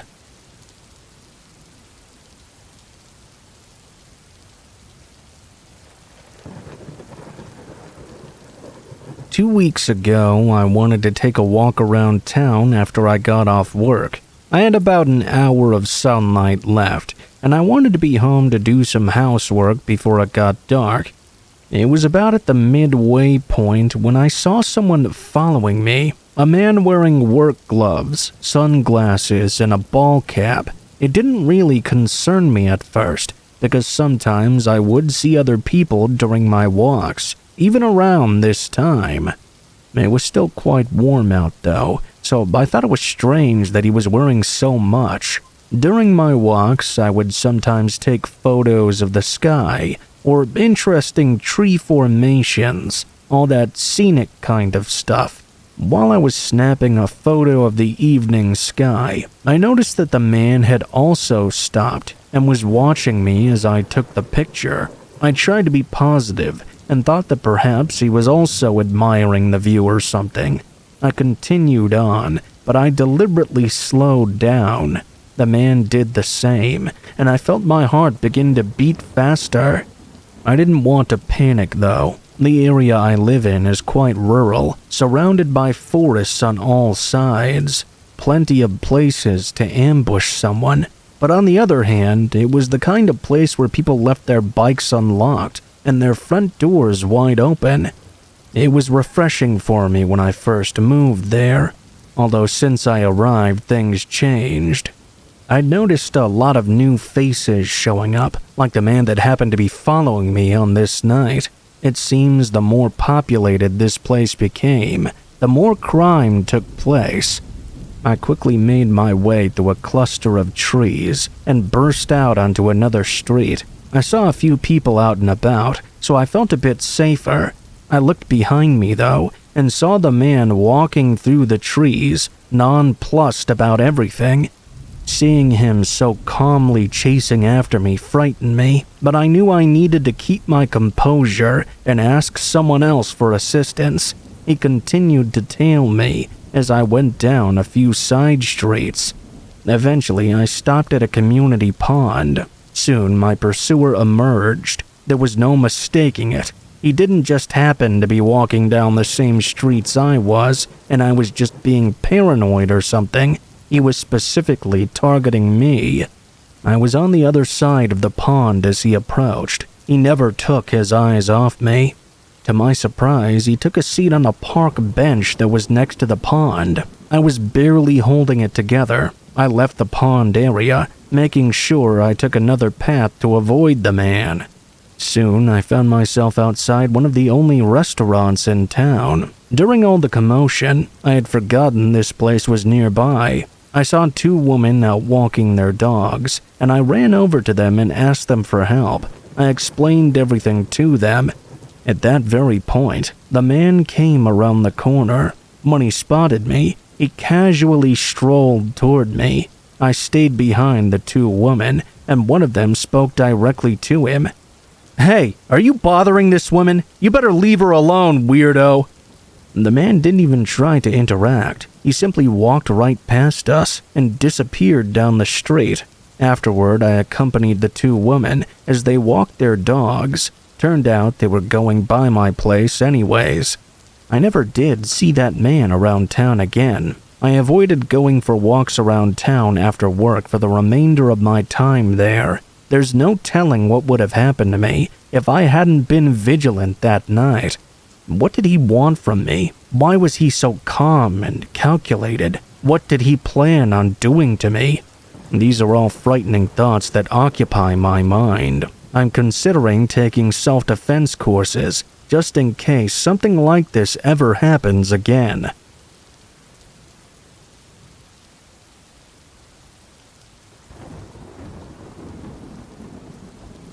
Back in the mid-2000s, I had some pretty good luck doing odd jobs on Craigslist. They were mostly landscaping jobs that paid decently most of the time. My full-time gig allowed me a lot of free time, so this was a great way for me to make some side money and also be outside on a Monday. I answered an ad for a landscaping job on a Friday. I started communicating with a woman, and we eventually exchanged numbers. The way she was texting seemed almost flirtatious. Her name was Tracy, and after she told me about the job, she continued texting me, asking very probing questions. Stuff like, how big are your muscles? She would accompany all these messages with smiling emojis. At the time, being a single guy in my early 20s, I loved the attention. I have to say, I'm not the best at picking up signs, but I felt like it was obvious at this point that she was flirting with me. I started to roll the dice more with my messages back and try to see how far I could take the conversation without going over the line. It was becoming clear to me, though, that there was no line. We texted that entire night and continued texting the entire week. It was pretty crazy, I admit, but the weirdness of the situation was kind of exciting for me. In the middle of the week, the flirting evolved into something much more personal. She started sending me pictures of her posing in the kitchen. We started sharing details about ourselves. She told me she was divorced and now single. She said she was 37 years old. I loved the idea of talking to an older woman, just as she admitted that she loved talking to a younger guy. We texted non-stop for days, and we even made a plan for Friday night after the landscaping job was done. She told me that I could shower at her place, and let's just say she implied much more than showering. I'd never been more excited to do a job in my life, to be honest. On Friday morning, the day of the job, she texted me and said she would be at work when I got there, but everything I would need was in the backyard in the shed. After that text, I never got another message from her for the entire day, which was kind of weird. I'm not kidding when I tell you that I messaged this girl all day, every day since Monday, at all times of day, so not hearing from her at all was kind of strange. I messaged her a few times just to see how she was doing and see if we were still hanging out after the job, but I received no answer. I couldn't shake the thought that I'd been catfished all week. Some guy was probably messaging me, pretending to be a woman. By 4 o'clock in the afternoon, I was just about finished with all the work, and I hadn't heard from Tracy. I'd given up hope that she was even a real person at all. Not 5 minutes later, though, I felt a jolt of excitement. I saw a green sedan pulling into the driveway, and I couldn't believe my eyes. It was Tracy, the same person from all the pictures on my phone. I smiled, but she didn't even look at me. She just parked and went inside the house. I started walking over, and then this big white truck pulled in behind Tracy's car. The driver got out and aggressively stormed in. He was a huge man, very muscular, looked almost like a professional wrestler. I had no idea what was happening, but no matter what, I had to go inside so I could get paid for all this work I'd just done. The front door was open, and only the screen door was shut. I sort of shouted through the screen that I was finished with the work, and I was coming inside to meet Tracy for the payment. I entered the screen, and as I walked a few feet into the house, the man moved in behind me, standing in front of the screen door. Tracy emerged from the room in front of me, and in a completely hysterical voice she began screaming, "That's the guy, babe, that's the creep from Craigslist who won't leave me alone!" The giant guy started stepping toward me, cussing me out for hitting on his wife. I immediately went into self-defense mode. "Whoa, man, what are you talking about? She told me she was single. Got the messages to prove it right here."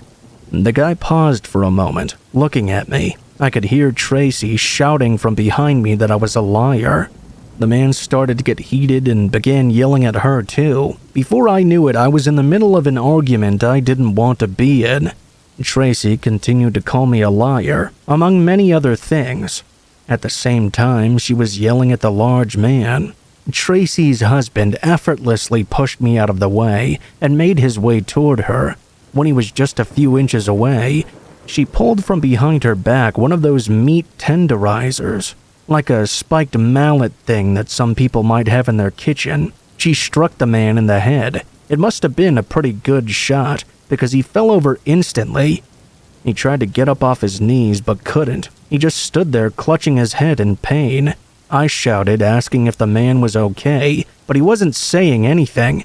I was so confused. I looked up and saw Tracy charging at me, mallet in hand. Without even thinking, I kicked at her ankle or something. At least I think so, because whatever I did caused her to fall down onto her face. While both these psychos were on the ground, I ran out of that home and drove off. I called the police, telling them everything that happened. From what I know, they did arrest Tracy that evening. I don't think the husband pressed charges, though. Though that man was not exactly a saint, he did eventually pay me for the work I did. In the end, I think I was an innocent victim of a very toxic relationship that hit a boiling point. In many ways, it's a good thing I was called there, and that I called the police when I did, because if I didn't, who knows what may have happened. Tracy or her husband could have done one another in, or even worse. I wonder what they could have done to somebody else if they had answered that ad instead of me.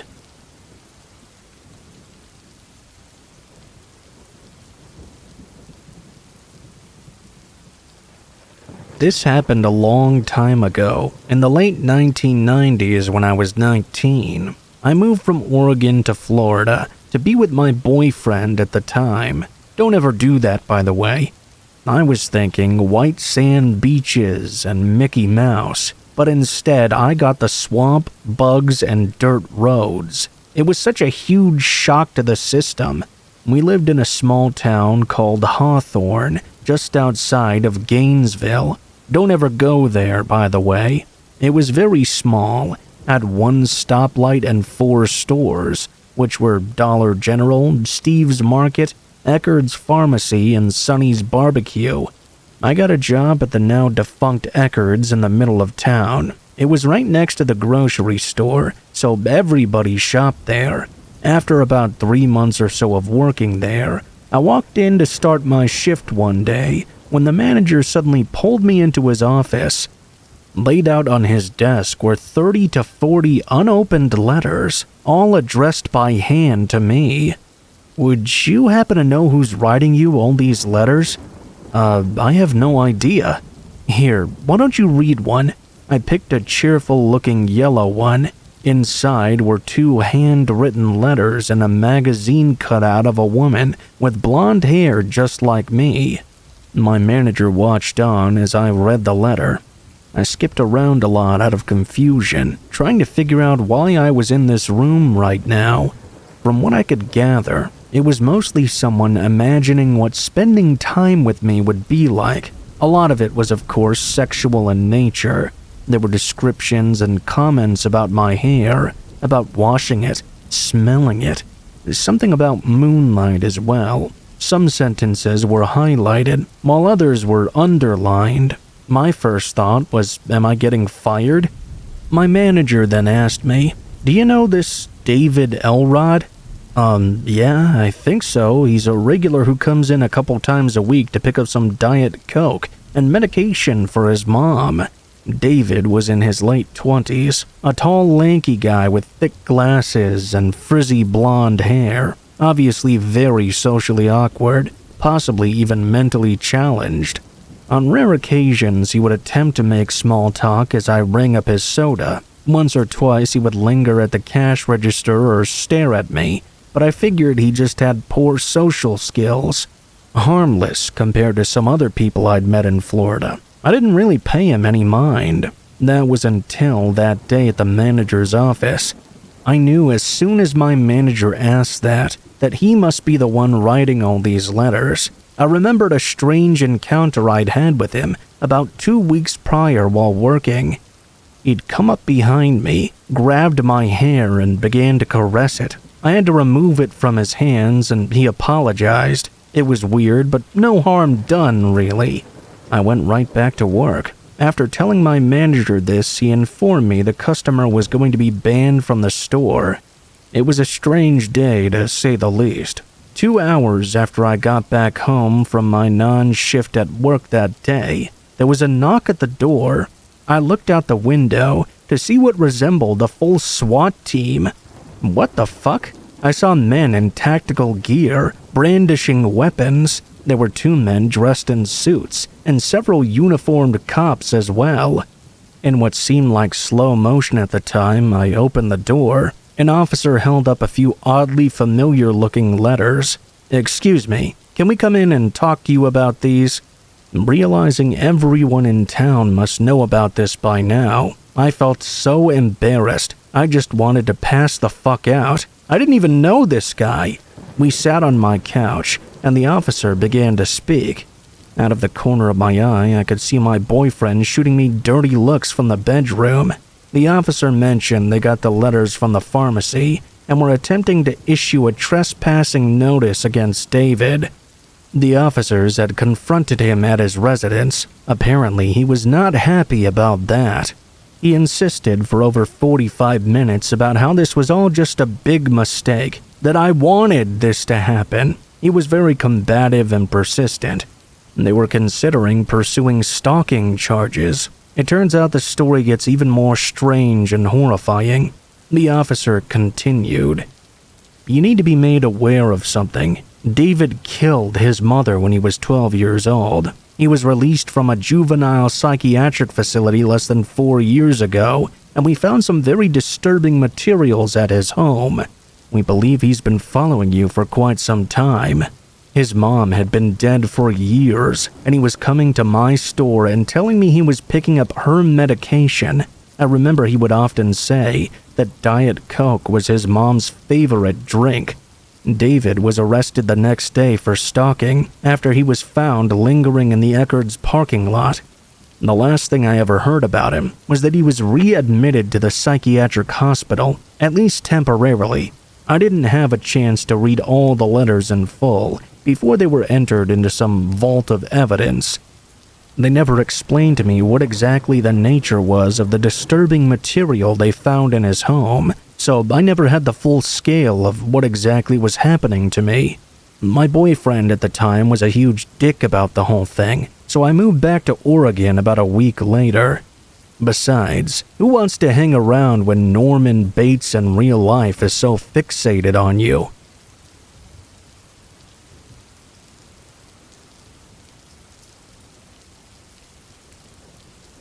So, a little background here. My father was in the Army for 21 years.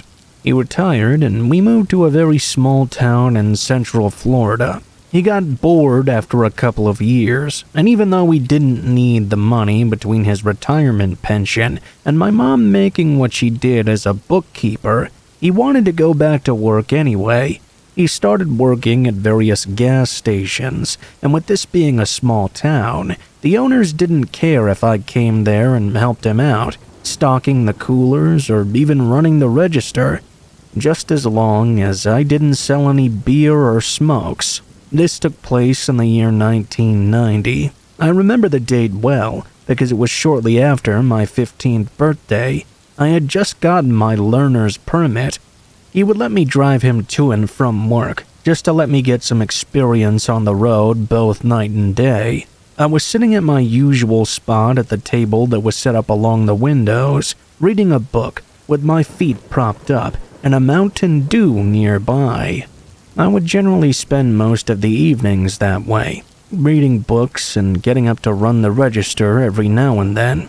We were stocking the coolers at different times, and I remember glancing up because something caught my attention that seemed unusual. I realized a lady was walking up our parking lot from the direction of the interstate. The gas station was right on I-75.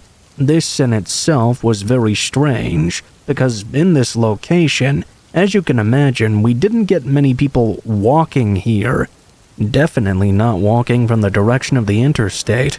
I figured she must have broken down somewhere and was coming in to use the phone to call for a tow truck or something. But I was completely wrong.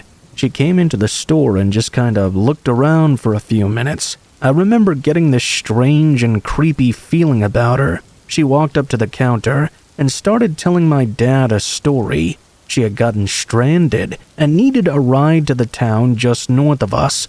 She was referring to Ocala. My dad let her know that he was working right now and there was no way he could take her. She then turned to me and looked right at me. While she was looking away from my dad, he caught my eye and shook his head no. I was confused for a moment, but she turned back to him and pointed at me, asking if I could take her then. My dad cut in and said I only had a learner's permit and I wouldn't be able to drive her anywhere. Normally, I would have done it even though it was illegal, because I had done it a few times before already. I didn't argue with my dad though, since this was completely out of character for him. He was normally very chatty with customers, but for whatever reason, was curt and dismissive of this woman. It turns out he had a bad vibe the very moment he'd seen her walking up the drive. She cursed him out for a minute, and then he told her to get out of the store. She opened the door and stormed out. I thought the glass was going to break from just how hard she slammed it shut. She walked out of the store down the driveway, and I continued to watch as she made her way back up to the interstate, then up the northbound ramp. Almost a year later, I was in my bedroom.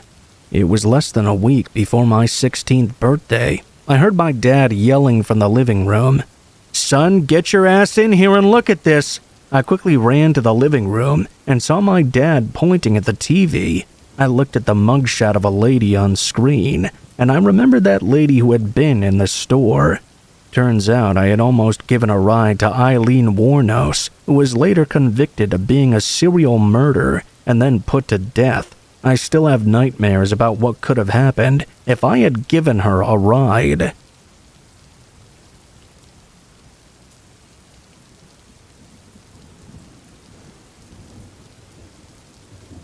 I'm a proud Floridian. At the time of this story in the early 2000s, I was going to college in South Florida, and I lived with my family in my hometown, located in the Panhandle.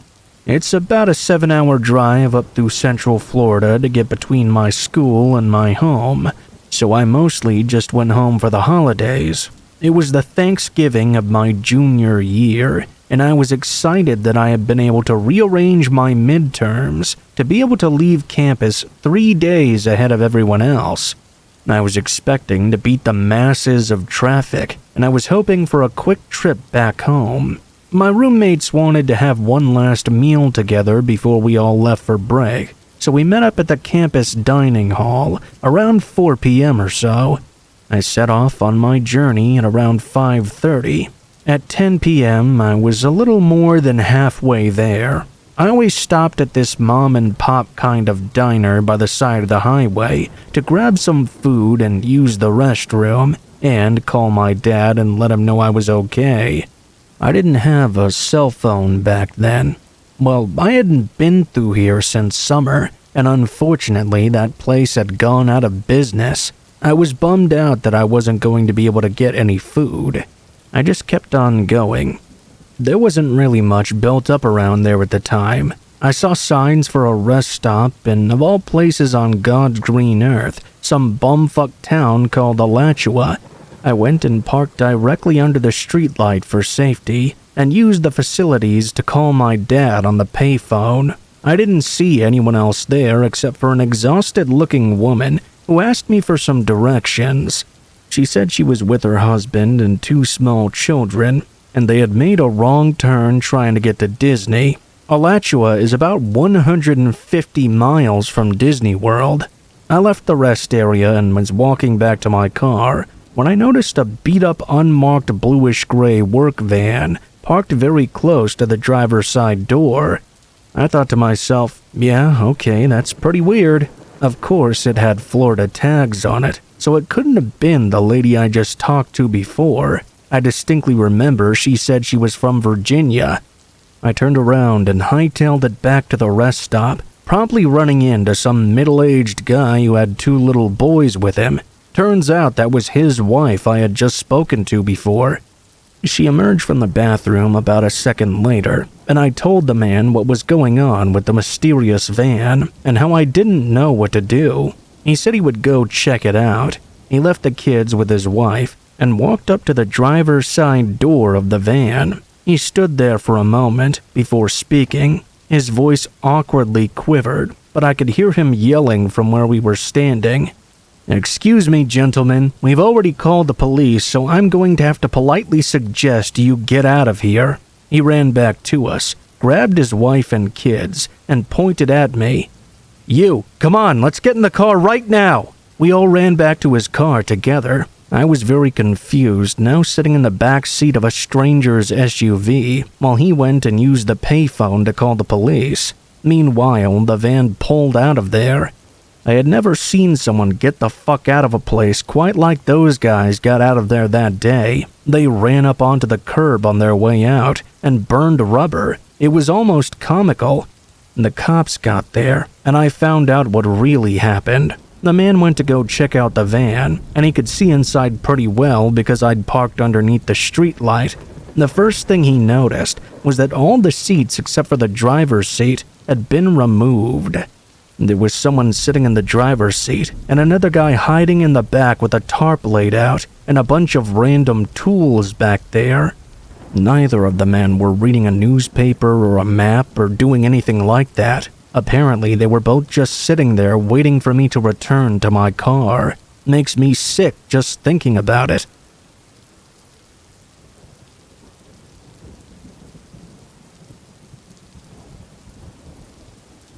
I really want to share one of the weirdest experiences in my life. It's something that isn't necessarily directly scary on the surface, but when you stop and think about it, it's truly unsettling. This took place before Instacart was a thing. One day, I happened to stumble upon this Craigslist ad posting for a gopher, essentially the same thing as Instacart. It was an old man who wanted someone to take his list and go grocery shopping for him since he couldn't move around very well anymore. I thought it was probably a scam, but I checked it out anyways. I was surprised that the job was legit. I did this for a few months, if not an entire year. It was a simple gig that didn't take me very long at all.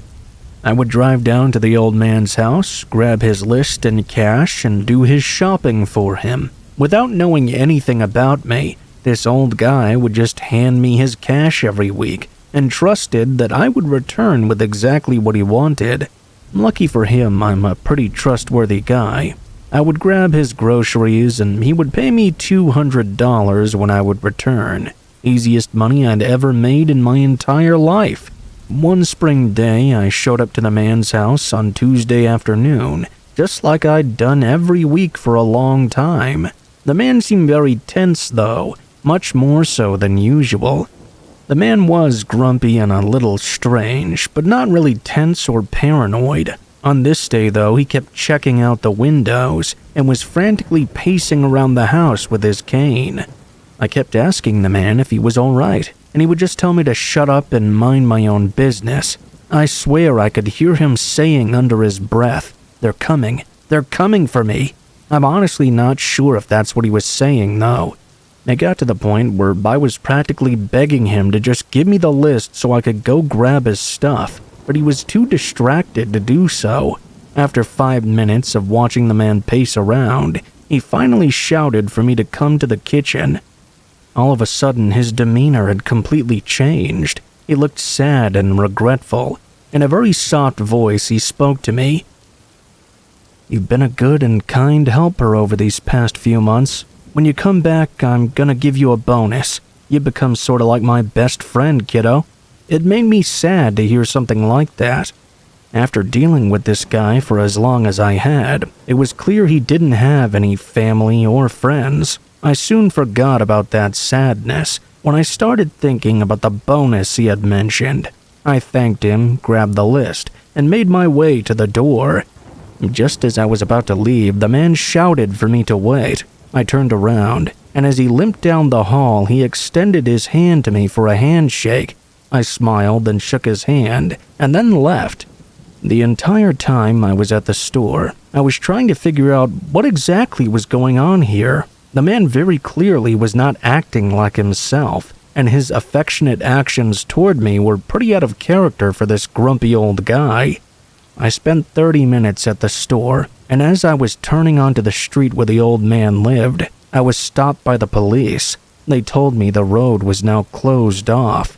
I couldn't believe my eyes. There were at least 10 cop cars outside the old man's home. I was hoping that maybe they were there for someone else's house, but the more I examined the scene, I could see that the cars were in the driveway of the old man. I tried to ask the police what was happening, but they ignored me for the most part.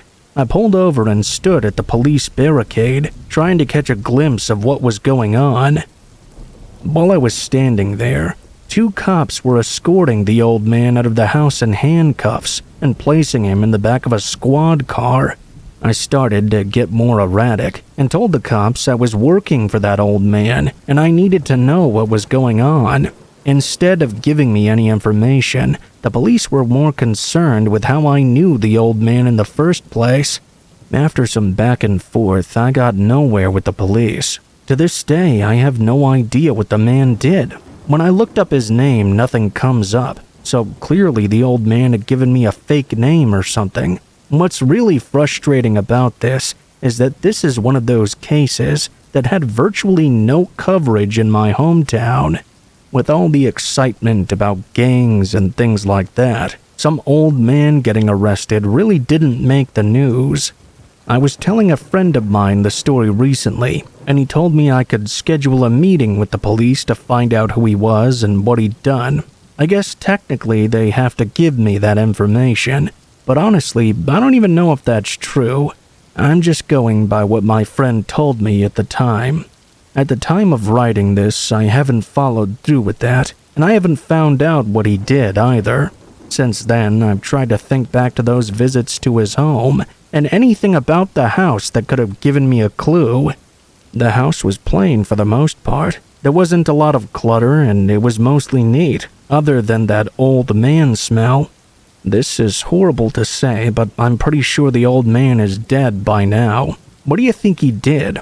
I just super overthink this, even though nothing directly happened to me. I still sit here and think about it to this day. I don't think I'll ever forget the image of that man being brought outside in handcuffs, with all those police around him.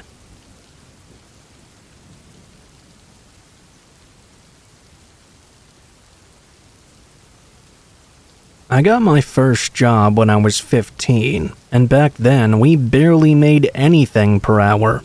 I think I started at $5 or something like that. I was working in customer service, which seemed like it would be relatively easy, but I knew instantly that I hated it. The customers were always rude and miserable to deal with most of the time. I did like getting a paycheck though, and it allowed me to get a cell phone and have some toss-around cash when hanging out with my friends. This was in the early days of things like Craigslist and Facebook, just as MySpace was winding down. Trying to find a better way to make some money, I started strolling Craigslist for new opportunities where I didn't have to deal directly with customers. It was pretty slim pickings. I called for a few landscaping jobs, but I never heard back. At one point, I stumbled across an ad looking for someone who could help with a summer cleanup of a few properties that were purchased adjacent to my neighborhood. The ad was pretty vague, I guess, and didn't mention much of the work that actually needed to be done. I sent in a response anyway, and the next morning I got a call asking if I could show up to work. I was ecstatic. I figured that if this worked out, I could kiss customer service goodbye, at least for that summer.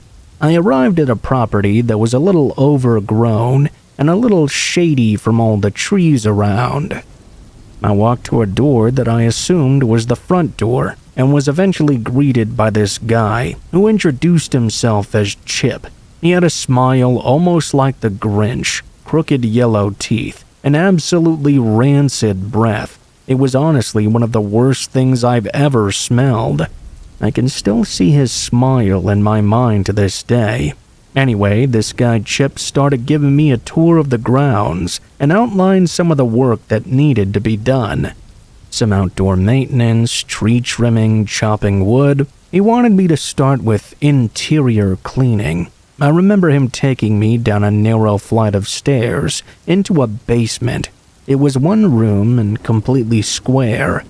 The ceiling, floor, and walls were all wood. It was extremely dim and only gave off a small amount of yellow light. He gave me pledge or pine saw. I don't remember which one. I remember the product had a very strong smell. After attempting to clean the walls with it, I was either staining them or ruining them with how I was attempting to do so. I had chores all my life, so it's not like I was a novice to cleaning. This definitely wasn't the normal spray stuff my mom had for us at home to clean the woodwork.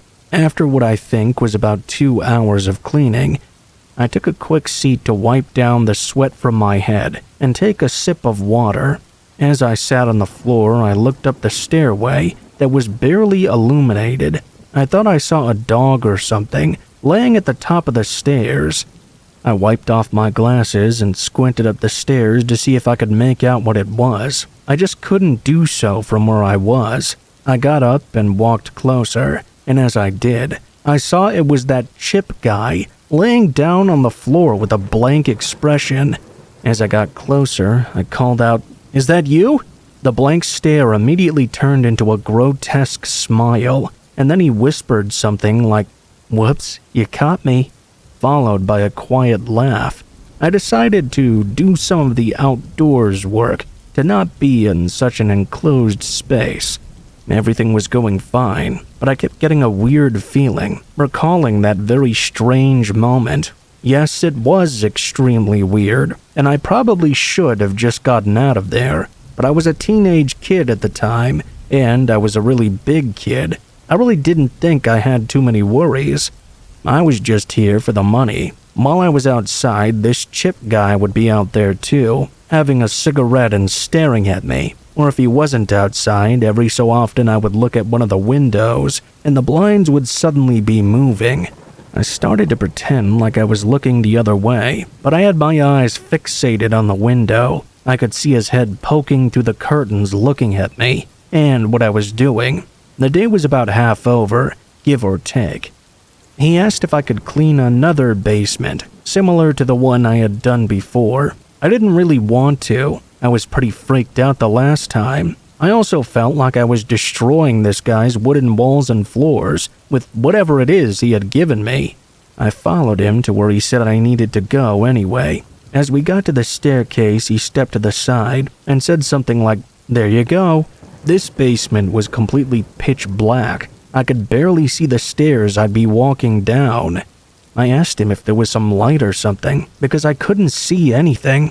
He said unfortunately there was not, and went to say he had someone coming to install one. There would be a light when I got down there, though. To this day, I feel like he was breathing extremely heavily, and I could feel his hot breath hitting my neck and cheek.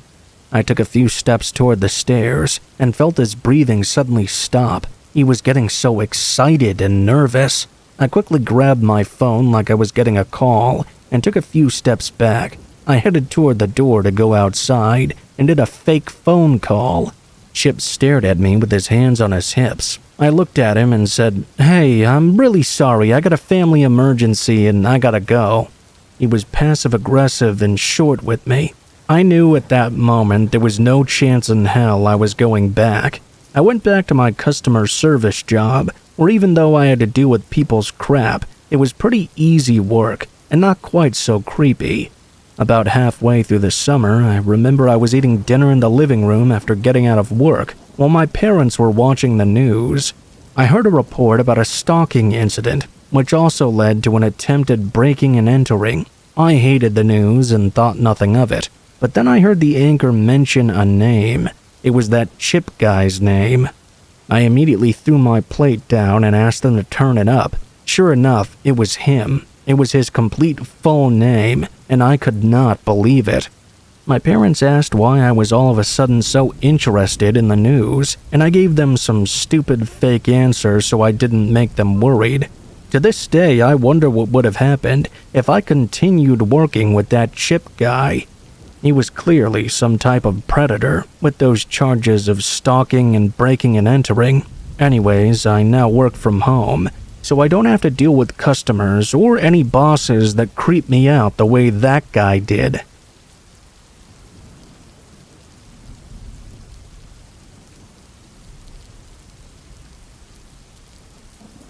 When I was about 12, my great-uncle John came from Ukraine to visit us in Canada. He had a lot of stories to share, but this is the one that stood out the most to me. In the late 1960s, John was traveling by train from his village to another to visit family. He had to change trains at some point and was dropped off at what amounted to a platform and a hut in the middle of nowhere. There was no one else at the station. Other than a dirt road that led off into the surrounding forest, there was nothing around at all. He waited for some time, but his train didn't come. This was winter time, and it was getting colder and darker. Just about the time he started worrying about a place to stay and food to eat, an old woman suddenly appeared out of nowhere. She asked him if he was waiting for a train to come, and when he said yes, she said it wouldn't be along until the following day. She asked him if he needed a bed for the night and offered him a meal and a room at her home, which she said was about an hour's walk from the station. Lodging with locals was more or less the standard when traveling in this part of the USSR. Uncle John wasn't looking forward to a hungry night on a cold platform, so he graciously accepted her offer. He took his suitcase and they set off together down the dark road that led into the forest. It was more than an hour away, it turned out, more like 2, and by the time they arrived at the woman's small 2-story home, John was extremely exhausted and hungry. They went inside, and the woman lit up some oil lamps and warmed up some borscht for them. It was the first time that John was able to see the woman clearly. He was a bit startled to realize then that this woman was actually a man. Not wanting to pry and too tired to care really, John finished up his soup and asked where he would be sleeping. She led him up the stairs to a tiny room that only had a window and a single bed, nothing else at all. He thanked her and said goodnight, and she closed the door, locking it behind her. It left him in complete darkness. Somewhat creeped out by this, John called out to her, but she didn't answer. Hearing nothing else, he figured he would just deal with it in the morning. Maybe they'd done it by accident. John set his suitcase down and laid down on the bed, deciding that he would make the best of it. Before he could fall asleep, though, he felt the urge to pee. He got out of bed hoping to find a chamber pot or something that he could piss in, and got on his hands and knees. He began to feel under the bed in the darkness, thinking that if there was one, that was where it would be. Instead, he found a body. Uncle John stood up and went right to the window to see if he could exit the room that way. It had been nailed shut. He knew that if he remained in that room, he would be a dead man by morning, but if he broke that window and tried to escape, there was a chance that person would hear him. He did the only thing he could do. Pulled the body from under the bed, heaved it onto the mattress, and covered it with the blanket. He then got under the bed himself and waited. Sure enough, about an hour later, he heard footsteps slowly coming up the stairs and toward the room. The lock clicked, and the knob slowly turned. In the gloom, John saw someone moving toward the bed, and then he heard several sickening thuds. The assailant bashed the body with a large crowbar, which they then dropped right on the floor right in front of him. There was a silence, and the door then shut again. The footsteps descended back down the stairs. John moved out from under the bed, grabbed the crowbar, and was able to slowly pry the window open. He didn't say, but I imagine he was shitting bricks the entire time. When the window was up, he threw the suitcase out and dove through himself, not caring about what was below him. He was only worried about the monster inside that house. He landed without much injury and began to run into a field behind the home towards some lights. It turned out to be a highway with some military trucks on it. John was able to hitch a ride to another village, where he would then catch a train. He didn't bother reporting what happened to the authorities. At the time in the USSR, there was a distinct chance that he would have been the only one who got in trouble. He just thanked God he was able to escape with his life, and decided that the next time he traveled to visit relatives, he would take a different way.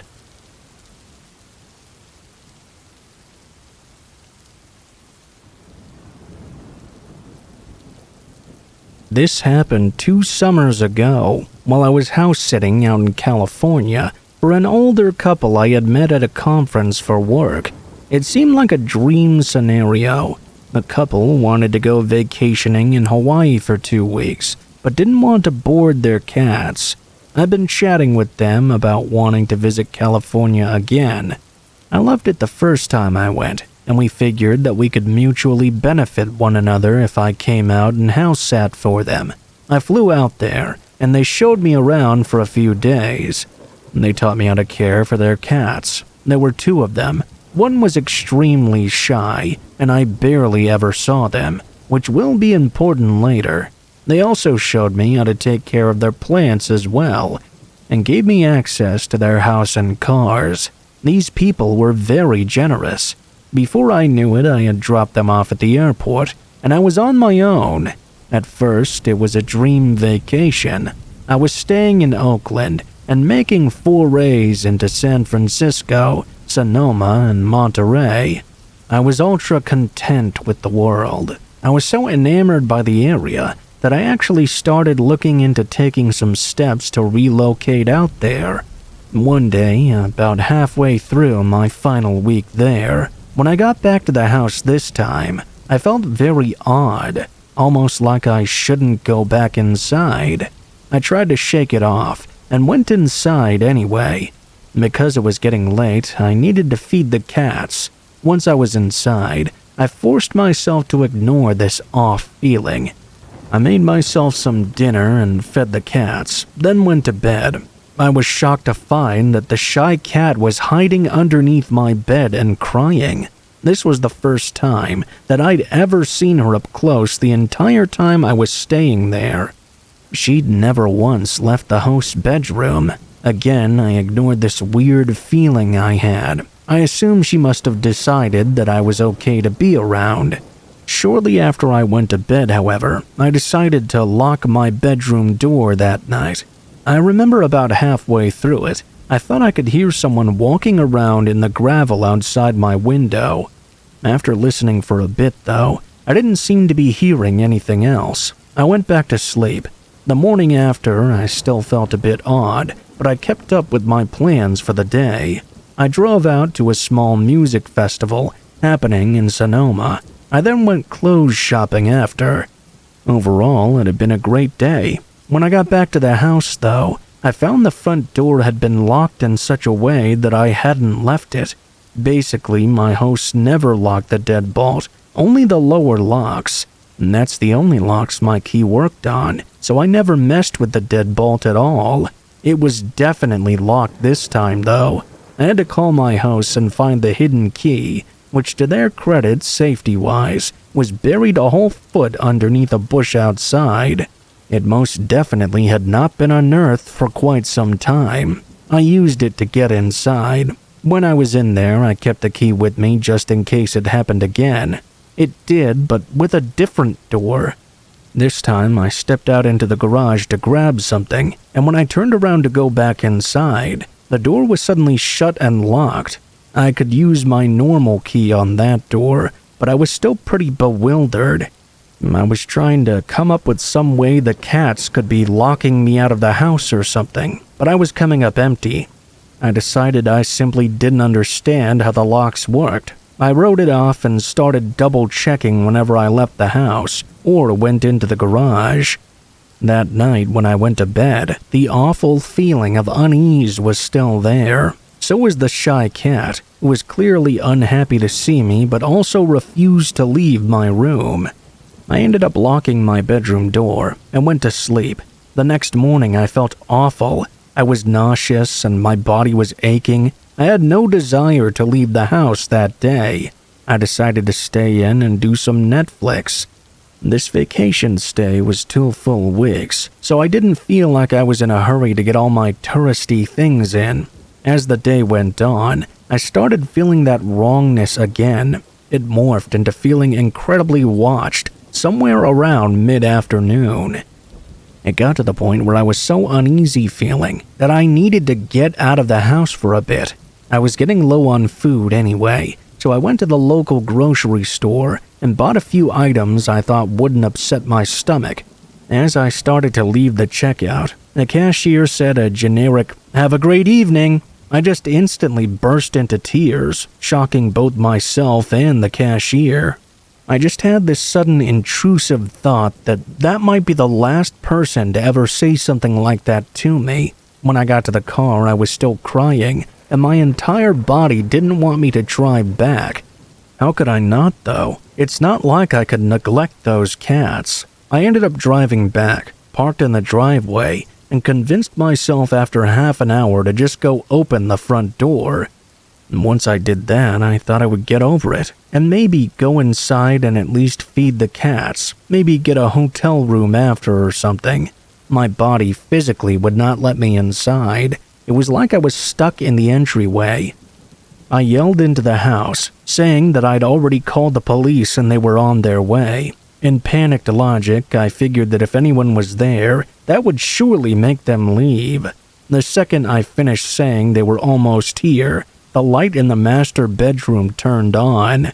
I heard some banging and immediately hightailed it back to my car. I called the police for real and proceeded to have a mental breakdown while talking to the dispatcher. Once they got there, they checked the home but didn't find anyone. The double doors on my host's bedroom had been left wide open, and there was a pile of food wrappers in the corner behind the blinds. They said it looked like someone had been there. What makes this so scary is that nothing was taken. Additionally, from that bedroom was the perfect vantage point to see me in the living room as I was watching TV. The police told me there wasn't much else they could do. There were no signs of forced entry. We also couldn't get a hold of the homeowners right away. Later on, once they came back from Hawaii, they verified that nothing had been taken. Once the police left, that shy cat disappeared back into the master bedroom, and I didn't see her again until I left to go back home. I think the intruder had been there for at least 2 days, forcing the cat to choose between 2 strangers. I still had to stay in that house for the next 3 days, but nothing else odd happened, and I didn't feel that anything was off for the rest of my time there. The damage was already done, though. The situation messed me up pretty bad, especially since they never caught the person.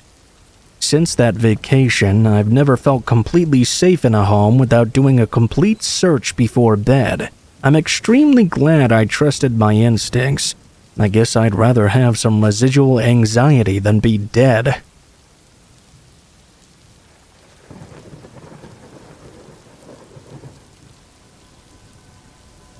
I would like to share my experience with you all, as it was something that made me change into who I am today.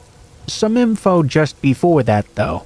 I'm a Brazilian guy, 20 years old today, but I was around 12 or so when this story happened. Just a normal school day, boring subjects, annoying people, you know, the usual. I come from a good family with a somewhat good financial situation, so at the time I had with me a Motorola V3 cell phone. That was like top tier back in the day, and it was really uncommon for the other kids to have one.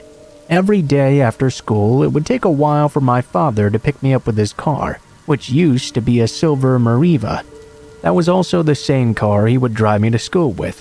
One day, I was waiting for my dad to come pick me up, so I was playing some new Super Mario Bros. On my DS, which of course I took to school with me. And that's when I heard my cell phone ring, and I heard the voice of a somewhat cheery man. "Hey Pete, it's your Uncle Paul. I'm here to pick you up for Dad. Come outside." I simply answered with okay and left through the gate. Thing is, it was still fairly early, way earlier than my dad usually picks me up. When I thought about that, I went back inside and waited for another call, and it came pretty fast. "Where are you?" the man asked. Yeah, I'm here, I don't see you." He breathed a heavy sigh and began to give me some instructions. "I'm with the same blue Corolla that I dropped you today in the morning, Pete. Come on."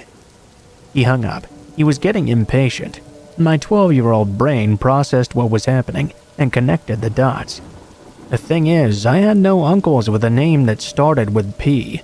Also, it couldn't be my mom's brother either, because he'd been dead for quite a while now. No one called me Pete either but my family, being my brother, sister, and my parents. I started to get a bit nervous and talked to my friends about this. After all, some of them were still there. Basically, all they said was, "Yeah, dude, that's really sketch." Now, I'm not one to usually take charge myself, so instead I went to the principal for help. On the way there, the man called again, and I picked up. This time he was angry. "Why the fuck are you taking so long, you son of a bitch? Blue Corolla, are you brain dead? Get out here with that stupid video game of yours." Then he hung up. Instantly I froze, and many thoughts began to rush through my head. Is this a kidnapper or something? Is this a prank? I started running to the principal's office. I was getting nervous, so I called my dad. He answered in a hurry, and I took a deep breath to not seem scared. "Hey, Dad, did you by chance send someone named Paul here to pick me up?" My heart was pounding to hear what I wanted. "No. Whoever's calling you, don't go outside. I'll be right there." He hung up after. I went into the office building bursting in tears, asking for someone to get the man that was probably out there waiting for me in a blue Corolla. I gave the teacher and the principal the number he was calling me from, and they called as well to no avail. They decided to go outside together and check this blue Corolla by themselves. I stayed behind in the office as I got more calls. This time I picked up. My hands were shaking, but I knew at least now he could not harm me. "What's taking you so long, you little shit?" he screamed. "Listen, I know you're no uncle of mine. You have no idea which car I come to school in. You're trying to kidnap me or something. I'm not going out there." He whispered something quietly. I couldn't hear him, so I screamed and called him sick and crazy. "Again. You're not coming out again. You've been out. You just know better. Fuck you." He screamed before laughing like a maniac and hanging up. I held the phone in my hands and stared at nothingness for a while. The teacher and principal came back in saying there was no blue Corolla outside. Shortly after, my dad arrived, and I was escorted to a taxi with him and the guards. I sat there and did nothing, as my dad talked on the phone to track the number that had been calling and find this person by the name of Paul. I took the rest of the week off school, and eventually I started to have nightmares about being outside and being grabbed. After this all happened, I did go back the next week and instantly joined the kendo club in order to know something about self-defense, especially if I got the chance to be armed with something. Years later, my mom and dad divorced. I saw that coming though. After all, when this episode happened, I was living with my older brothers because they didn't want to involve me in all their fights. Once I came back home with my mom, though, I found out they had divorced because my father had 5 lovers in 5 different places. Some of them had even tried to harass my mother. That made me wonder, could all of this kidnapping story have been a scheme from one of these lovers to steal my dad from us? If it was, that just makes me uncomfortable to know a human being is capable of killing someone's kid just to get what they want. Good thing is, I'm 20 today and I've never heard from that Paul again. I still wonder though what would have happened to me if I'd lapsed a bit and didn't have the knowledge to go back inside and kept looking for that person instead.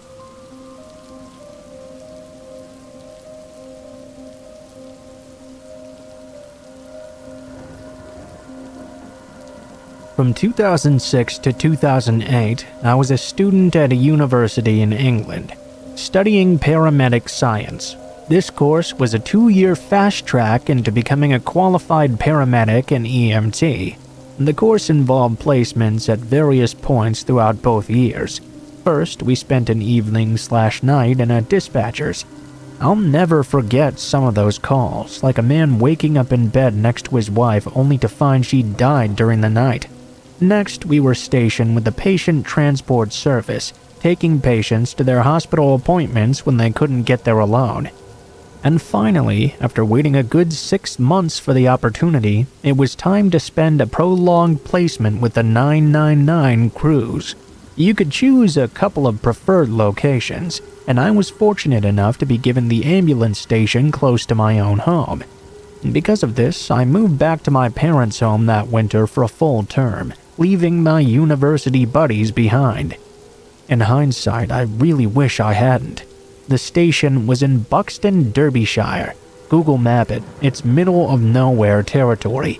It's also 45 minutes from the nearest hospital, so you better not get hurt badly up there. Only, of course, people did. So one evening, we respond to a call where a guy has come off his bike on the Cat and Fiddle Run. It's named after a pub by the same name on that road, which passes over the Pennines, a set of mountains. Bikers love to bomb it up and down. It's notorious. Guy broke a brick wall with his body. Legs were over his shoulders. We took him with blue lights to the aforementioned hospital, and I don't think he survived. This is where things got very messed up. We turn out of our hospital, travel maybe half a mile, and get flagged down by this pedestrian. She shouted through the window that somebody had been badly beaten. We later found out this was the case of somebody bumping into somebody else in a bar, nothing more. In that exact moment, a guy in a red shirt kinda stumbled out from a side street and collapsed into the road. I had been in the rear passenger seat of the patient compartment, with my mentor and her technician riding up front. They got out before me to help him, whilst I opened the side bay. Stupidly, I climbed out as my mentor helped him in. That's the point when I noticed 2 things. This man was not wearing a red t-shirt. He was topless and was saturated head to waist in his own blood. And now I realized there was a mob of people rushing straight towards us. 10, maybe even as many as 15. I can't exactly remember. I was still outside the ambulance and was pretty much frozen in terror. I was only 19 at this point and still kind of a pussy. Thankfully, my mentor hauled me inside and locked the doors instantly. She turned back to me, asking if the rear door was locked. It was not. They opened it from the outside. My mentor pushed them back, and I couldn't believe it. Started to heckle them, telling them to pick on a group of people and not just one man. She managed to kick them out and lock the door herself. What happened next will stick with me forever, clearly as I'm telling this story nearly 10 years on. The people surrounded us and began to try and flip the ambulance over. Meanwhile, another guy started hammering the side window. He shattered it and even cut himself wide open with blood spraying everywhere, but he kept on going. They were like animals. There was a window between the rear and the front cabin. We could see a police car fast approaching. He didn't stop though and continued straight past. I don't really blame him for not wanting to take on 15 people all by himself though. Only later did I find out that the keys were still in the ignition as well. Nobody attempted to enter the cabin through sheer luck. After a while, the violent hooligan mob dispersed. but not before leaving a lasting mark on my psyche.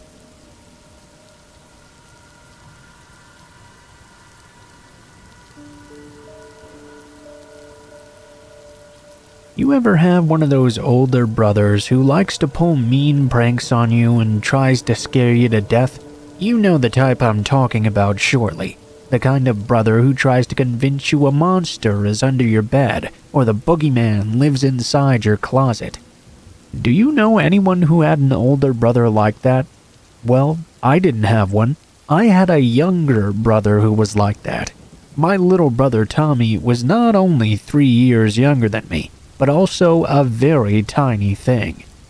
Physically, he was not threatening in the least, but mentally, he had an imagination that could scare the shit out of people 3 or 4 times his age.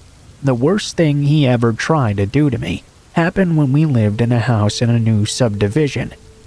After we'd all moved in, all 4 of us kids got our own room for the first time in our lives.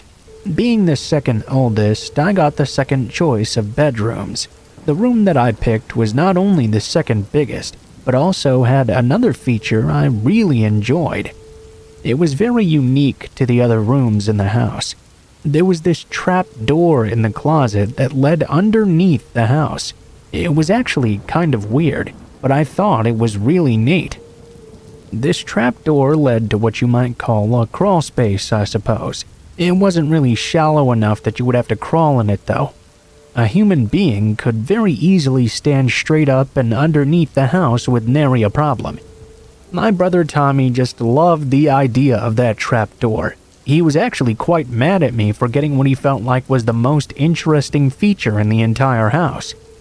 About a month after we'd moved in, he was still trying to get me to trade rooms with him so he could have the trapdoor in his closet. After that month of refusing, I suppose he finally snapped and got angry with me. "Fine, if you don't want to trade rooms with me, then I'll leave you and Matilda alone," he told me. With that, Tommy turned and began to leave the room. Although I should have known better, I had to ask Tommy what the hell he was talking about. "I'm talking about Matilda," Tommy replied. "She's a homeless woman who lives in the crawlspace. Actually, she was squatting in the house before we moved in. Once we showed up, she had to hide underneath. I figured I'd be nice and try to take this room off your hands since I'm not as big a chicken as you are. But I suppose if you want her, you can stay in the room where she has the most direct access to the house." With that, Tommy turned and swiftly left the room. I had to give it to my little brother, he had outdone himself this time. While this story did indeed give me the creeps though, I knew it was just his attempt to get me to trade bedrooms with him, and I was not about to give in.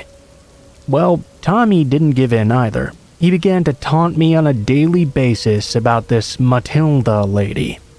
He described her as an ugly, fat old hag lady dressed in ratty blue dresses. He told me he would often talk to her, and she told him she would sneak up into the house when the family wasn't home to grab food. She would then take it back into the crawlspace. She would cook it over an open fire. Tommy told me that he told Matilda how much he wanted my room, and once even asked her if she would help him get it from me. According to Tommy, she'd readily agreed she would help scare me out of the room, but she had to pick the time, not him. I supposed it was a brilliant tactic on the part of my brother. It really left it open-ended as to when this imaginary woman would come attack me. This was his attempt to keep me on edge all the time. My brother was very smart after all, like I told you. When I still didn't budge though, my brother stepped up his torment. He started doing something to me every night before bedtime. He would taunt me, singing about how she lived in the crawlspace through my door.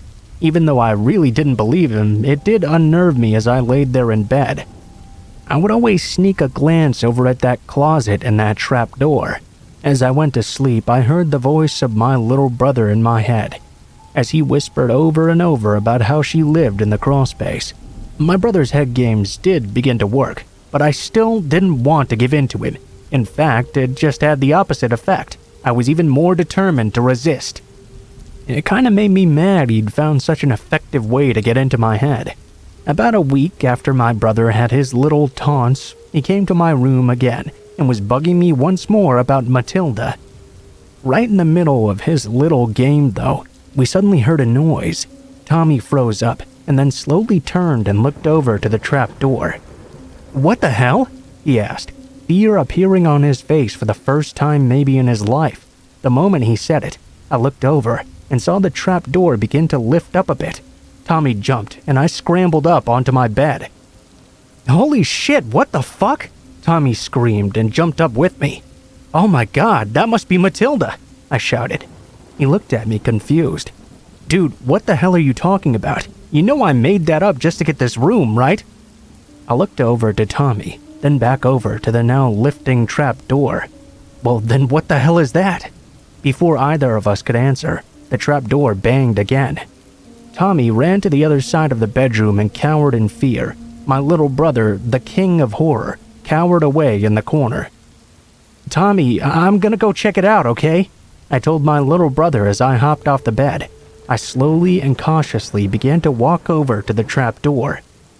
"Don't! I'm sorry I tried to scare you, but don't go over there!" I didn't listen. "You're my little brother and it's my job to protect you," I told him. "If someone's down there, I have to find out what's going on." Tommy actually began to cry as I approached the trap door. With every bit of caution, I leaned over.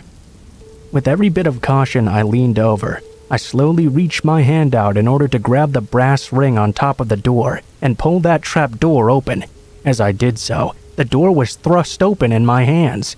A hand reached out and grasped my wrist. I began to scream, and as I did, the hand pulled onto me. It was holding me tight, and it would not let me go. Tommy was still screaming and crying, and started screaming for our parents to come help. Well, the noise and the commotion caused my parents to sprint into the room. They saw what was going on. My mom ran over to Tommy and held him tight. My dad came over and fully pulled open the trap door, revealing our older brother Joseph standing in the crawlspace with a big dumb grin on his face. Holding my arm, my dad looked over to me and saw a grin on my face as well. Remember when I said I didn't have an older brother who would torment and scare me? Well, I didn't, but that night Tommy sure did.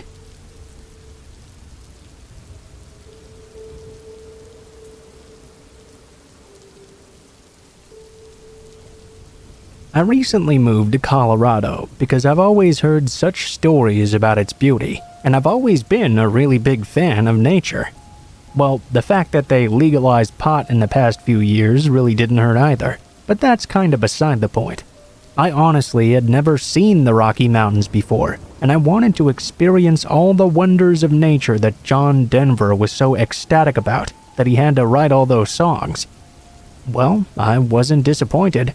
Colorado had a lot to appreciate.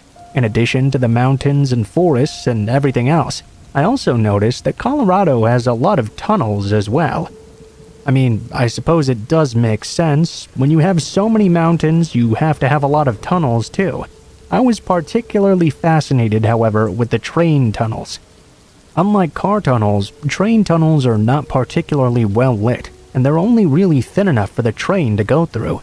There's a minor ledge on the side for a person to be up on just in case they're in there with the train, but other than that, there's really not much room. For some reason, I had become fascinated with these tunnels. I really wanted to try and walk through one of them, just to see what it would be like, you know?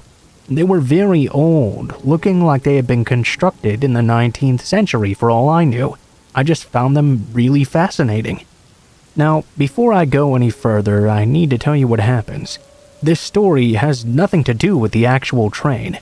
I didn't accidentally go into the tunnel when a train was supposed to be coming, then run to the exit, only to just get out of there in the nick of time or something. Beforehand, I actually looked up the schedule online and was able to find a good period when there were no scheduled trains running for almost the entire day. That was the perfect time for me to go and explore. This tunnel I was going to was a particularly long one as well. Getting there was a little bit difficult even. Although there were no barriers, there was a lot of traffic on the interstate, and it went all throughout the mountains, of course. I was headed towards this tunnel in the middle of day, so I didn't have the cover of darkness to conceal me. I also wasn't brave enough to try and sneak into a tunnel at night. Instead, I put on an orange hazard vest. I wanted to at least try and make it look like I belonged there. I got to the tunnel without much incident and held my breath as I went to venture in. It was really neat and really light at first. As I mentioned though, this is a really long tunnel and there isn't really much lighting in the middle. Once I was far enough away from the entrance, it was pitch dark. I had brought along a flashlight, but I sort of wanted to see how long I could walk before it got so dark I couldn't see anymore. As I started walking down the tunnel and into the mountain, the light behind me got dimmer and dimmer. I knew I had almost a day's worth of time, so I wasn't in a particular hurry. Eventually, after a bit of winding, I was in the pitch black. It was pretty awesome, I have to tell you. I took out my flashlight and shone it along as I went on. It was so dark that puny little beacon of light barely made an impact. As I continued walking in this silent darkness beside my footsteps, I heard a noise a bit off into the tunnel. It sounded like someone else was walking as well, but I doubted that could possibly be the case. I mean, what are the chances that someone else was walking this far into the train tunnel at the same time I was? Only a few moments later, though, I began to hear it again. It definitely sounded like some sort of footsteps, and it was coming from the direction I was walking toward. I wondered if this might be an animal or something. I began to get concerned. I didn't know all the wildlife that was in Colorado, and I was walking through a narrow tunnel deep into a mountain. It was not going to be easy to get away unless I was able to find a ring to turn me invisible. I considered turning around and going back because I kept hearing that sound over and over. As I stood there and tried to listen a bit closer, I began to hear what was definitely the clacking sound of shoes. It was coming from even deeper inside. I was in a bit of a quandary here. The ledge I was walking on was not particularly wide, so if I turned around and began to walk away out of the tunnel, I would be turning my back completely on what could potentially be a dangerous person. It would be very difficult to defend myself if I were to be attacked. If I kept walking forward though, I could simply be presenting myself to them. I really didn't know what to do now. I stood there waiting, feeling like time was going on and on. I heard the footsteps coming slowly closer and closer. I still wasn't sure what to do. Finally, I took my flashlight and tried to shine it deeper down into the tunnel. It took several moments to notice, but I finally saw a figure approaching through the darkness. It was a hunched-over person whose face looked very morose, with his eyes completely closed. He was a pale gray color, but I figured that might just be because of the darkness. I stood there frozen as he continued to get closer and closer. Eventually, he stopped in place, and then the most terrifying thing happened. He moved his head, and I realized that was not his head at all. He was holding what looked like a decapitated head in front of him. At least, there was a large bag that had a similar shape that he was holding.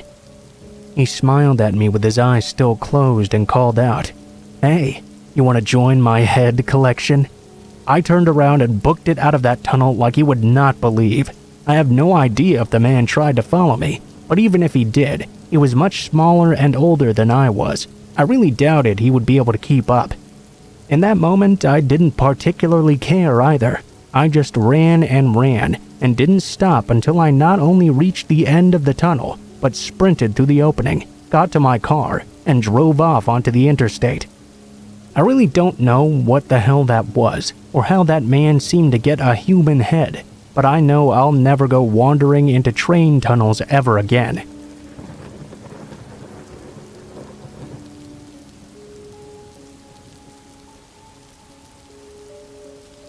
This isn't a particularly long story, but it is easily the scariest thing that's ever happened to me in my entire life. When I was a younger child, I was deathly afraid of the typical things. Monsters in my closet or something hiding underneath my bed. I would always have to check both of them before going to sleep, so much so that it became a daily routine. I would go over, open the closet door, have a good look around, and then close and latch it. Afterwards, I would go over, kneel down in front of my bed, and peer underneath. After I confirmed that there was nothing there, I would turn off the light and hurry over to my bed, which was placed up against the wall. I would keep myself against the wall until I fell asleep. Of course, I always felt silly in the morning and promised myself I would not do it again the next night. Regardless, when the next night rolled around, there again I would be. I was about 11 years old when, for the first time, I had a friend over to spend the night. My parents had this weird rule that we couldn't have friends stay overnight until we reached the age of 11. I don't really know why that specific age, but anyway, my friend Kevin and I watched some scary movies after my parents went to bed. When we were done, he went to my room. He put a big sleeping bag on the floor right next to my bed. It was a sleepover, so we weren't really planning on going to sleep just then. He laid down and started chatting as I was laying on my bed and he in his bag. Suddenly, he got up, went over, and turned out the light. I actually felt a bit of a jolt go through me because I hadn't expected him to do that. As Kevin got back into his bag and we continued to chat, I found that doing so had become somewhat strained. For the first time since I could remember, I was in my room in the dark without having checked either the closet or under the bed for intruders. Of course, the fact that we had watched scary movies really didn't help either. While we lay there in the dark talking, Kevin seemed to realize I was really tense. He made some bad gay joke that I was scared he was going to make a move on me, and we both laughed a bit together. I tried to relax for a while and keep chatting, but it wasn't long before Kevin had drifted off and stopped responding. Laying there awake and somewhat alone now was a bit frightening to me. I tried to just close my eyes and go to sleep, but it was too difficult. I knew I had to do my routine or I would not be getting any sleep that night. Of course, I couldn't turn the light on without Kevin waking up. I had a little book light on my nightstand though, so I grabbed it and moved out. I listened to Kevin's snores as I hopped off the bed very lightly. I crept over to the closet, making as little noise as I could.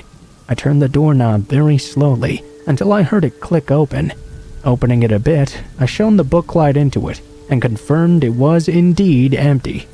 I closed the door and made my way back over to the bed. I crawled up onto it because I figured I could just lean over and peer underneath. I took the light and slowly looked over the side, only to find myself looking into the eyes of a little boy hiding under my bed. I jumped in fright and dropped the book light on the floor. Kevin, of course, came out from underneath, laughing his ass off at me. Heaving from under the bed, he told me he was sorry, but he just couldn't resist when he'd woken up and saw me checking out the closet. He just had to try and scare me. I appreciated that. I mean, that's what male friends do to each other. Still, I asked him to turn the light on for me so I could calm down a little bit. He got up, went over to the light and flipped it on. When Kevin looked back at me though, he turned as white as a sheet. I followed his gaze toward the foot of my bed to see what had scared him. There was a little girl our age standing at the foot of the bed in a nightgown. I couldn't see her face for some reason. She was quiet for a moment, then said, "I'd like to play." The lights went out, and then when they came back on, she was just gone. Kevin stood there for a moment before asking if we could sleep in the same bed tonight. Yes was my only reasonable response.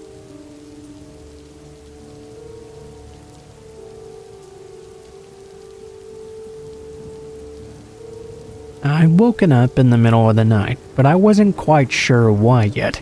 Not only did I work 12-hour shifts during the day, which obviously weared me out, but I was one of those really deep sleepers, even when my alarm clock would wake me up. It took me a little while to realize that it was indeed my alarm clock going off. Even then, I had a really hard time shaking the grogginess. After a few moments, I realized my daughter was standing on the side of my bed, trying to wake me up apparently. I fumbled around for my glasses, but I couldn't find where they were. Couldn't remember where I'd left them either. She was tugging on my sleeve, so I gave up finding them immediately. My wife was out of town, so I had the whole bed to myself. Somehow, I rolled all the way over onto the other side. I was so exhausted, I didn't want to do anything. I just gave up and asked my daughter what was wrong. "There's a ghost in my room," she told me, fear evident in her voice. If my wife had been home, she would have let her climb into bed with us. I, however, really didn't like that kids have to get over being scared of the dark. That was not going to happen if parents continued to baby them and indulge their fantasies about ghosts and monsters. "Sweetie, there's no such thing as ghosts," I told her. "You need to go back to bed. Daddy has to work in the morning and you can't go to school all tired either." "But there's a ghost in my room, I swear there is," I groaned. I didn't believe this sort of nonsense, and I wasn't happy my daughter was obviously believing it either. I rolled over and managed to pull myself up to a seated position. "Sweetheart, it's not true. Whatever's in your room is just your imagination. Now, go back to bed." My daughter stopped for a moment and seemed to think about what I just said to her. "Okay, Dad, could you at least check my room for me to make sure?" I supposed it would be the best way for me to get back to sleep. "If I check your room out, will you go back to bed?" "I promise," she told me. I hopped up out of bed and went out of my room and into the hallway. I felt like I was almost drunk as I stumbled around. I was so exhausted I could barely even walk straight. The only thing I knew was that when I got back to bed, I might never wake up again with how tired I was. When we got to the room, my daughter jumped into bed and got under the blankets. "Check in the closet, please." Slowly, I made my way over. Grabbing the door, I rolled it open and looked inside. Of course, there was nothing there. I let her know this. She seemed very pleased. "Okay, check under the bed too. Will you go to bed right after I do?" I asked her. She promised, so I staggered over, grabbed the side of the bed to steady myself, and when I had the leverage I needed, I lowered myself down and peeked under the bed. Much like I had expected, there was nothing there. I was about to straighten myself back up when the grogginess started to clear up a little bit, and suddenly I realized something. My daughter had gone with my wife to visit her parents, and I was supposed to be in the house alone. I felt like my heart stopped as I thought back to that character now on the bed. I quickly jumped up to my feet, only to see that no one was there anymore.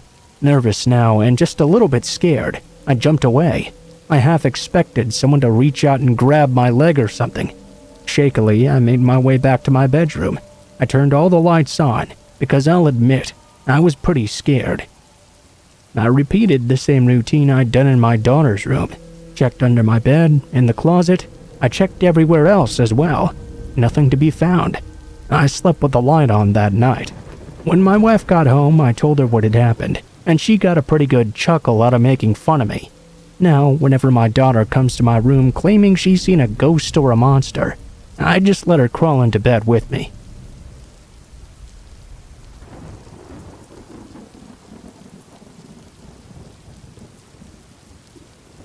I currently work at a Dollar Tree. For anybody who doesn't know, this is a dollar value store. Actually, the one I work at is more like $1.25 now, but you get the point. This is an event that took place 2 months ago now. I'm a female and a part-time employee, and so I work all kinds of different shifts. It's pretty random, honestly. Really, just whenever I'm needed. Sometimes I work mornings, other times I work well into the night.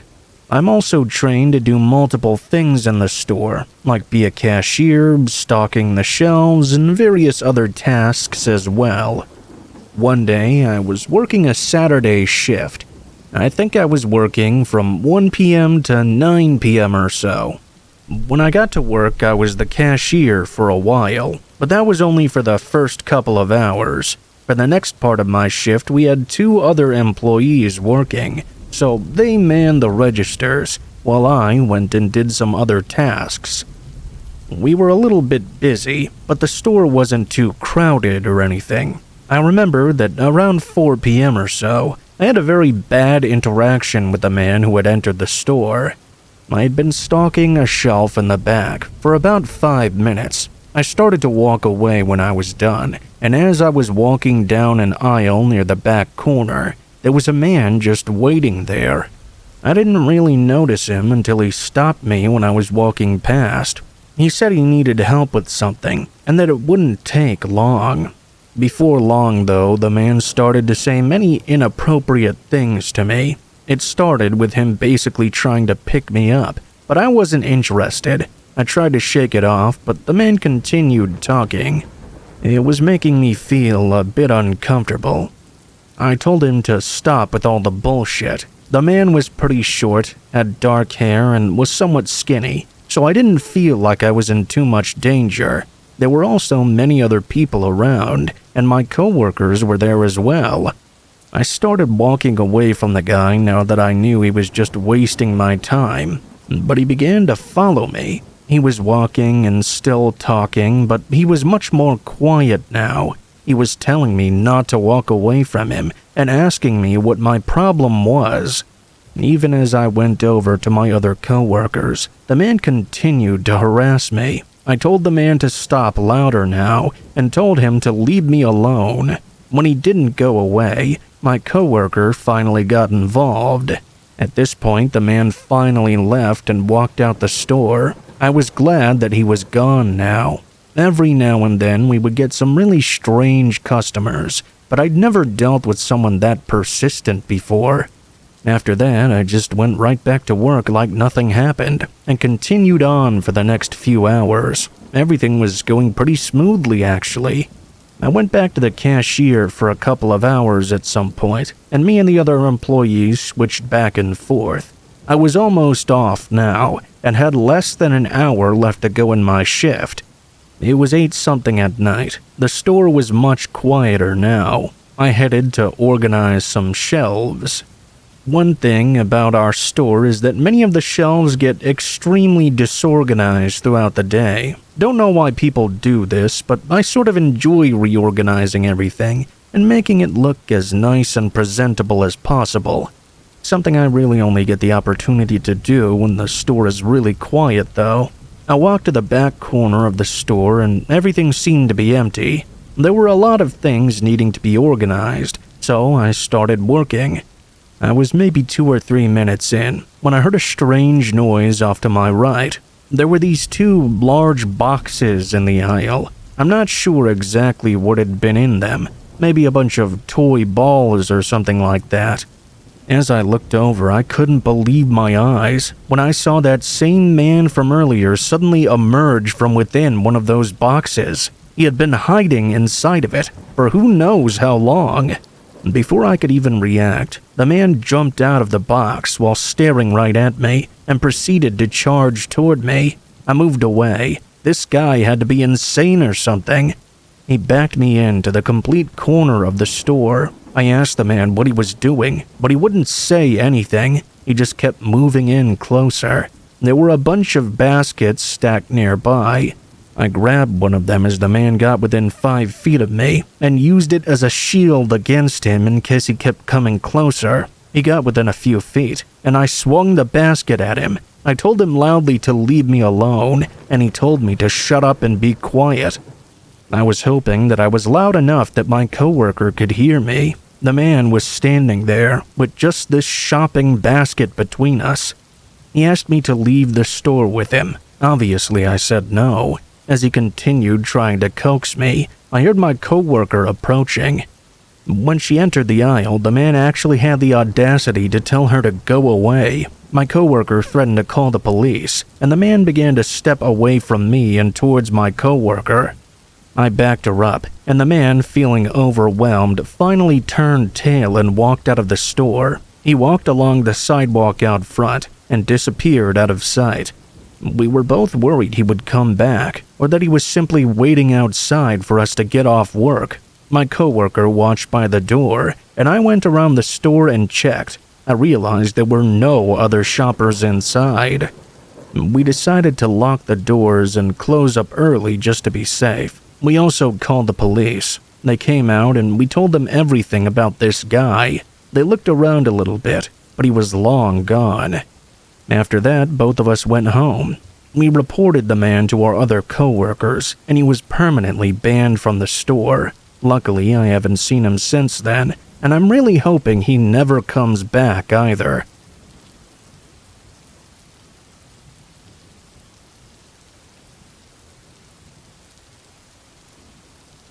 I was by myself at home a few years ago. A really bad storm hit. I lived alone in a smaller house in the suburbs. It was probably around 8 p.m. when it started raining. Just before the sun had set, I had noticed the clouds were getting pretty dark, and it seemed that a storm was brewing. The wind also picked up around that time, and after the sun had set, the rain began. Things picked up quite a bit from there. There was a severe thunderstorm warning in my area, so I was staying inside this night. Other than the storm, though, everything was going pretty normally. I did hear thunder outside occasionally. About 20 or 30 minutes into the storm, though, the power shut off suddenly. Out went my TV, the lights, everything. It became pitch black and everything went silent as well. Now I could only hear the sounds of the falling rain outside and the thunder every now and then.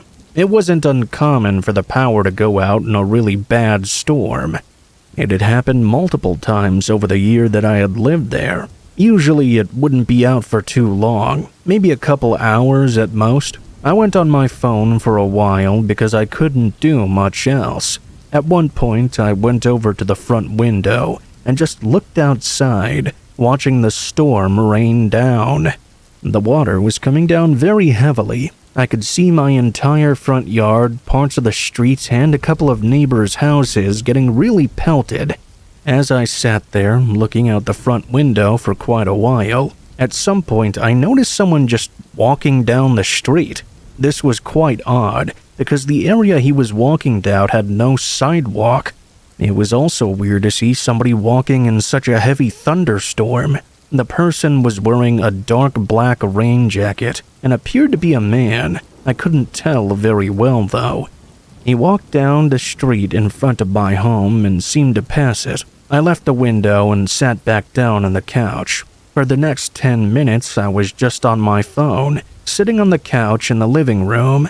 Out of nowhere, I heard what sounded like somebody trying to jimmy open the back door to my house. Instantly, it made me a little bit nervous, but I thought that couldn't possibly be happening. It was surely the sound of something else. I mean, the storm was sort of loud, so maybe something got blown into the back door or something. With my power being out, I could hear things from outside much better. I walked around slowly to the back end of the home, where my kitchen was. I looked out of a back window to see what was going on. Because my house was so dark inside, I had much better visibility when looking out the back than what I did when I looked out the windows near the door. I still saw nothing, though. This made me feel at least a little bit better. That is, until I looked at the rest of the yard a little closer. As I did, I noticed the same man I'd seen walking down the street was hiding in my backyard. He was not a very big man at all.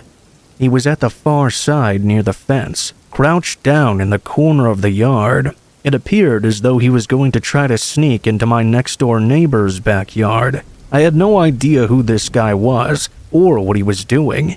It was still pouring rain out. I thought that at any moment the man might look over and see me in the window, so I moved away from it and crept back toward my living room. I didn't really know what to do about this situation. I stayed there for about 20 minutes. At that point, I began to hear a knocking sound coming from the back door of my home. That was really surprising to me. I was sure the man in the backyard was leaving. I knew there was no one else this could be but him, though. The knocking was loud and startling. I got up and walked over to look out the window again, but when I got there, nobody was at the back door. I looked out the back window and all around my yard, but I couldn't see where the man had gone. I kept my eyes vigilant for 10 minutes, but I saw no movement whatsoever. I went back into the living room. After that, there were no more knocks or strange noises. Less than an hour later, the storm stopped, and my power was restored. I kept an eye out for the rest of the night, but I didn't see the guy again.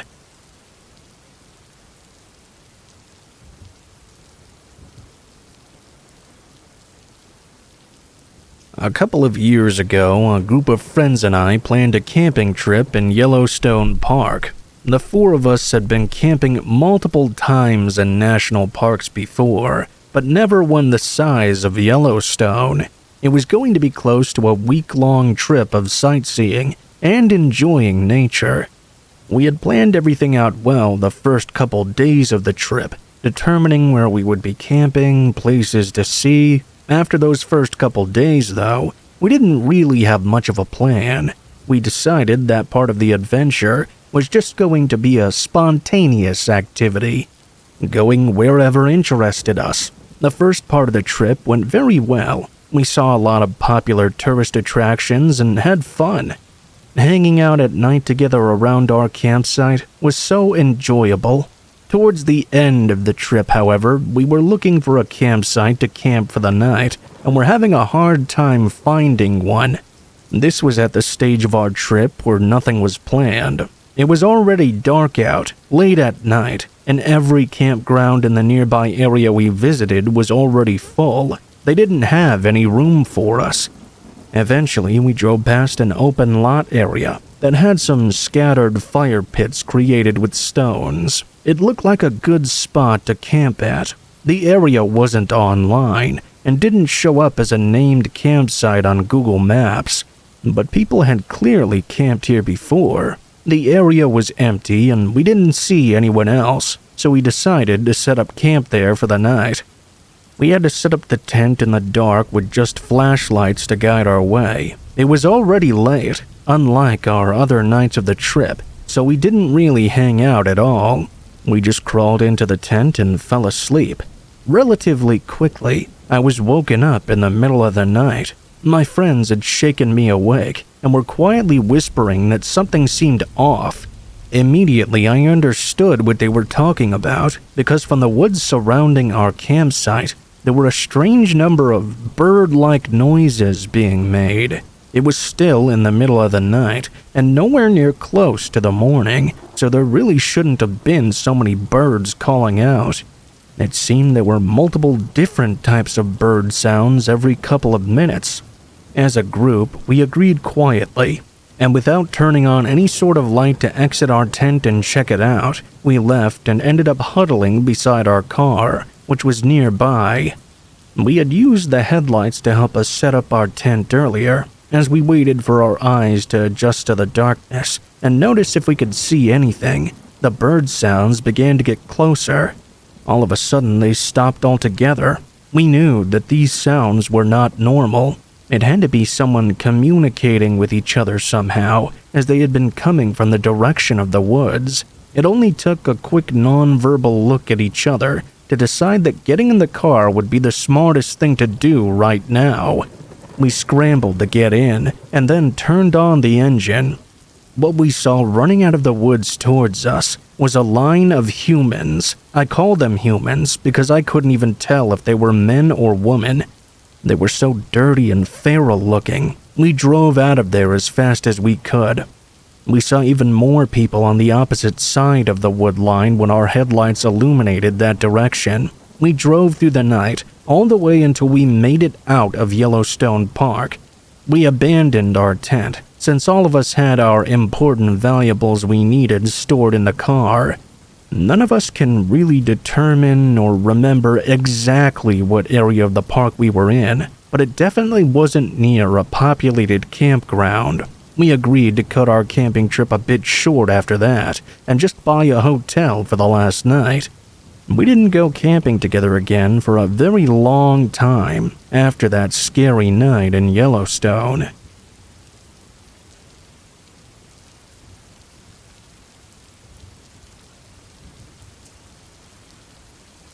This happened 2 years ago now. I went shopping in a very large mall that's fairly close to where I live. I had been there many times before and was mostly familiar with it. It was a weekend when I was there, and there were countless other people around. I parked in a parking garage and went inside the mall shopping for a few hours. I got quite a few different things, so after I was finally done with all my shopping, I started to head out of the mall. By this time, it was around 4 or 5 p.m. Things were much quieter now. but there were still a decent amount of other people. I left them all to go back to my car in the parking garage. I remembered I had parked on the 4th level. When I arrived to my vehicle, which was parked up against one end, I noticed there were not a lot of cars around.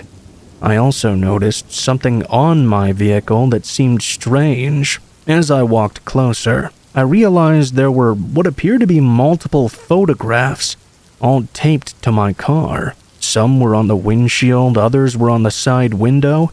In total, my car was covered by about 10 photographs. I was very confused at first and had no idea who would have even bothered to do this. Then I actually looked at the contents of the pictures. Most of them were of me, and they were taken that same day as I shopped in the mall. Most of the pictures appeared to be taken at a distance, and some of them were zoomed in a decent amount. One of them, though, was taken just feet away from me. The person had clearly been walking directly behind me. It sent a shiver down my spine. I took all the pictures off my car and looked around the parking garage. All of a sudden, I was paranoid that I was being watched. I didn't see anybody, but there were multiple possible hiding places. I got inside my car and locked the doors immediately. I started looking at these creepy pictures again. I thought back to my time in the mall and tried to remember seeing anything strange. I really couldn't, though. There were so many people that it would have been easy to hide and take pictures of someone without them knowing. I really had no clue who could have done this or why. I decided I needed to get the hell out of there. As I drove out of the parking garage, there were not too many other cars driving around. While I was descending down to get to the ground level, all of a sudden a car peeled out behind me. After leaving the parking garage, I drove down a road near the mall and then got onto a ramp on the highway. At that point, I noticed the car behind me was doing the same thing. It was following extremely closely. I started to get suspicious. Maybe this was the person who had been taking photos. I also thought that maybe I was just being paranoid. By now, there were lots of other cars on the road. It was a major highway. Still, I kept my eyes on that car behind me. It was a kind of SUV. It maintained an extremely close distance as I continued on with the drive for a while. I had to go on this highway for about 10 minutes. Then I would get off on an exit close to the city I lived in. On the highway itself, nothing changed about this guy following me. There was also nothing too crazy, though. When I took the exit off the highway, the car swerved to follow behind me. That's when I got really nervous. They really had to be following me. It seemed like for some reason, someone was stalking me. I looked up in my mirror, but I couldn't tell who was driving. I didn't have a good enough view. Now that I was off the highway, I was less than 5 minutes from my home. I knew I just couldn't go right there, though. I had to figure out a way to get this guy off me. That's when I decided to drive to the police station. I wasn't sure where the nearest one was, so I put it in the maps on my phone to get directions. Luckily, the station was not too far away. I followed the directions there. The car behind me followed the whole way until the street before the police station. It slammed on its brakes in the middle of the street. I drove to the station, parked, and went inside with all the pictures in tow. I reported everything that happened and gave a description of the car. Unfortunately, I did not get the license plate and couldn't tell the exact model. I felt stupid for not taking better notes of those things. There was not a whole lot that could be done after that. I went home and I was paranoid for the next few days, thinking this person must somehow know where I lived. But they did not bother me again. I even went back to that same mall a couple of weeks later, and nothing happened. To this day, I don't know how to explain it. Maybe it was somebody's idea of an elaborate joke. I just hope that nothing like that ever happens again.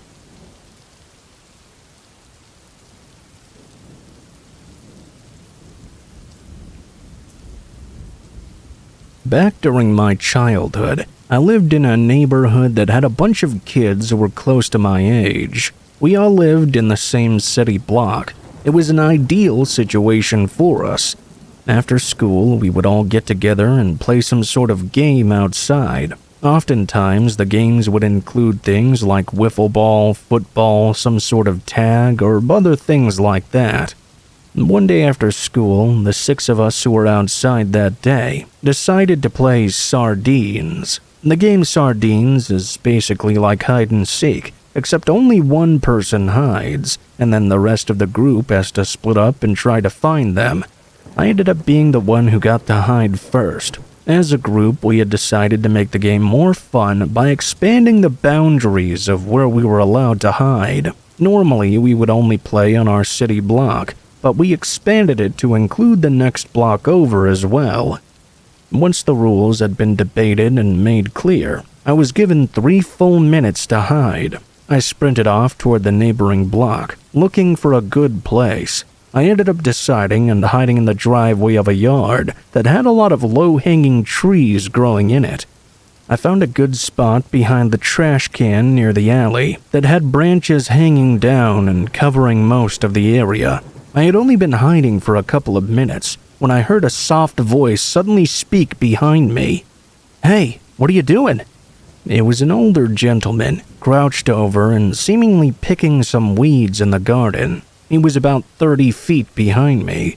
Assuming the man would want me to leave his yard, I stood up and began to leave, apologizing and explaining I was playing some hide and seek with some friends. The man didn't seem too upset about it though. He actually told me that I wasn't in a very good hiding spot. Instead, I could come into his yard and hide behind the big bush closer to his home. I was a very competitive kid and wanted to stay hidden as long as possible.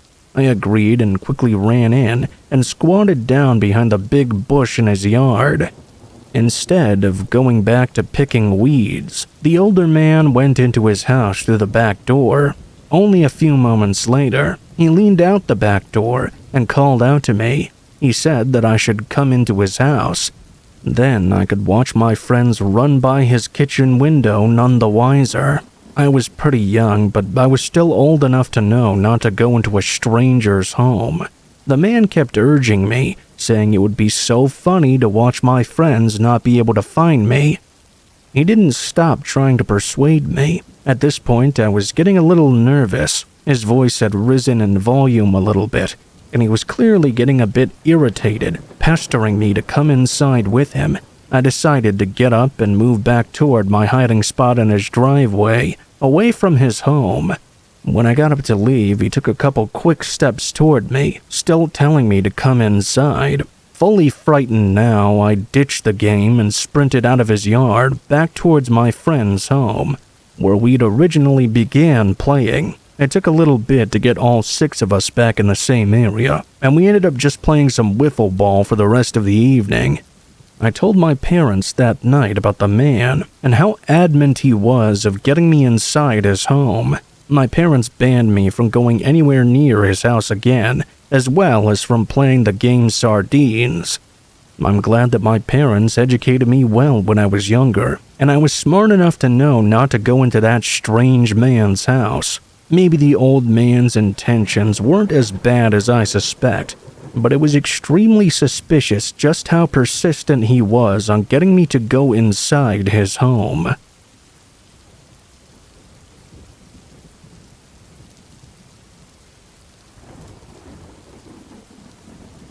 This happened when I was much younger. I was around 12 years old or so.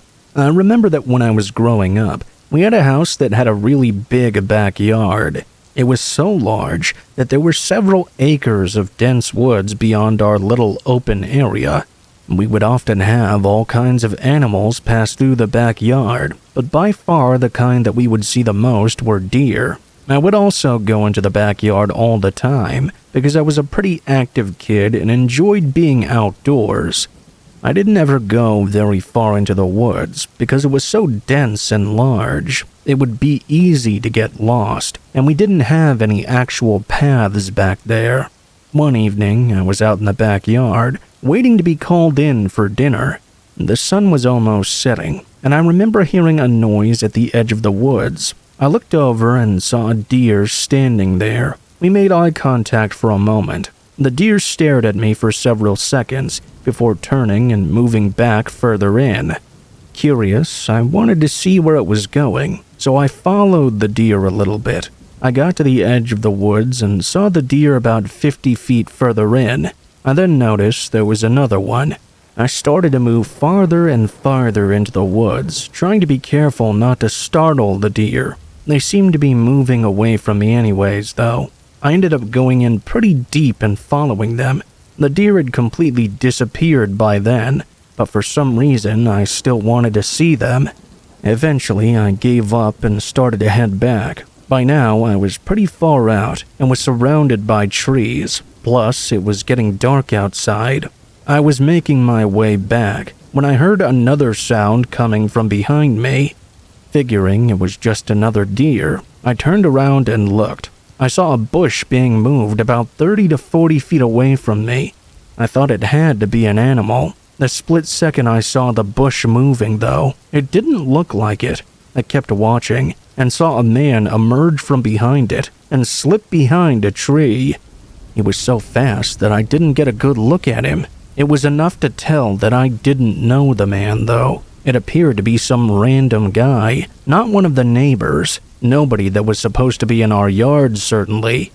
This was really strange. I felt the need to get back to the house right now as fast as possible. For some reason, I couldn't move. I just kept looking directly at the guy. I think I was just in disbelief. After a moment or two, the man emerged from behind the tree. He was looking right at me and started to move in my direction. I turned and started sprinting back for home.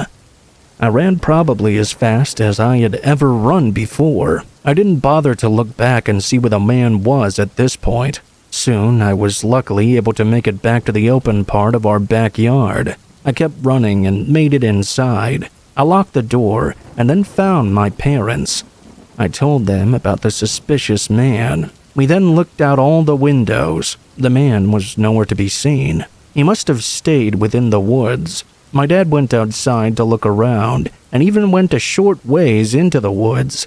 He came back and said he didn't see or hear anything. He even called out asking if anybody was there. Had no signs of the man. He said the guy must have left, probably realizing he shouldn't be here. I felt much better knowing I was now safe inside. The rest of the night was fine, and I went to bed around the time I usually did. Before I fell asleep, though, I was laying in my bed and had my window open a crack to get some cool air inside. I heard the wind and sound of crickets, but then I heard another sound, the sound of somebody walking out in the yard, nearby my window. I looked over, and at first saw nothing. Then a man came into view, the same man I had seen in the woods earlier. He started walking right up to my window. Somehow I had the awareness to immediately run over and slam the window shut and lock it. The man just walked right up to my face on the other side and stared me down. It was a terrifying moment, but I'm glad I closed that window. I bolted out of my room. Luckily, my parents were still awake and in the living room. I told them the man had come back. They came to my bedroom, but the man was gone. Once more, my dad went outside into the yard, except this time we called the police as well. They came out and did a search of the property, but obviously couldn't cover the entire woods. Unfortunately, the man was able to get away. I slept with my lights on and windows covered for weeks after, but surprisingly, the man never attempted to come back. I never did see him again. Thinking about that experience still gives me the creeps. I'm really glad I was able to close my window on time.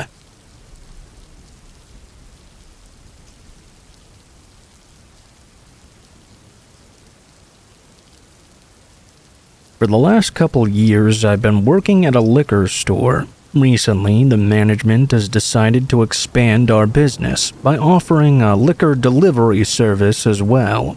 I ended up being one of the workers whose job primarily switched to deliveries, and I've enjoyed it so far. Now I get tips from customers added to my regular pay. I had been doing these deliveries for about a month or so, and things were going pretty smoothly. All the deliveries were fairly close to our store, and we were getting a lot of them, with people trying out our new service. Last week, on a Thursday afternoon, there was a delivery order sent in online that was a little bit farther away than all the others we normally do. Since it was a slow day, though, I decided to take it. I packaged up their order, which included a couple of bottles of liqueur and a case of beer, and a couple boxes of cigarettes, double-checked that I had everything, and set out on my way. As I got closer to the destination, I noticed that I was actually leaving the city limits and was driving into the rundown outskirts of town, where everything was old. Many houses and places were abandoned. Eventually, I reached a destination that maps had directed me to. It was at this point I became very skeptical of this order. The location where the maps had taken me was a vacant plot of land, very high with overgrown grass and shrubs. In the middle of it, I could just about make out the top part of an RV. There was a beaten-down path leading to the middle of what felt like a prairie. I was nervous, but I still felt I had to bring the order to that RV. I grabbed the box with the alcohol and cigarettes from the back of my vehicle and slowly began walking down the path into that tall grass. I approached the door of the RV and heard some low-volume chattering coming from inside. I didn't even want to knock on the door, so I just called out, "Delivery for Mark?" That was the name on the order. The voices from inside stopped, and after a quick moment, a man's deep voice called out, "Come on in, the door's unlocked." Normally, we have to check IDs of the person to ensure they're over 21, but I was so freaked out at this point that I didn't care. I was definitely not going into that RV. Without even saying anything, I put the box down on the ground where I was standing and ran back to my car. I got in and drove away as fast as I could. I happened to glance back as I was driving away, and what I saw horrified me. A man had just emerged from the path out of the tall grass. In his arm, hanging down by his side, he was holding a machete. It was hard to tell for certain, but it looked like it had dried bloodstains on it. After that incident, the liquor store created a new policy on the distance of deliveries, so we wouldn't have to drive out to such a far area again. It was a blood-chilling experience for me, and even still when I do deliveries, I'm extra cautious about it.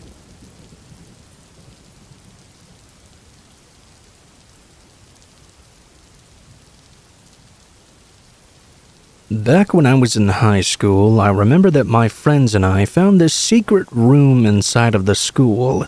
The room wasn't actually hidden or anything. It was just a classroom that was no longer used. Now it was vacant and just stored a bunch of random things in it. You see, the school I went to was pretty old, but it had been renovated several times. This caused the overall layout to be somewhat strange. This classroom was in the corner of a very quiet hallway, not at all in an area that would normally get a lot of foot traffic. My friend Michael was the one who originally found it. I'm not sure how. I guess he must have been curious and just tried opening the door. Apparently the lock on it didn't work, so it just opened right away. Michael, me, and 2 other friends are the ones who knew about it.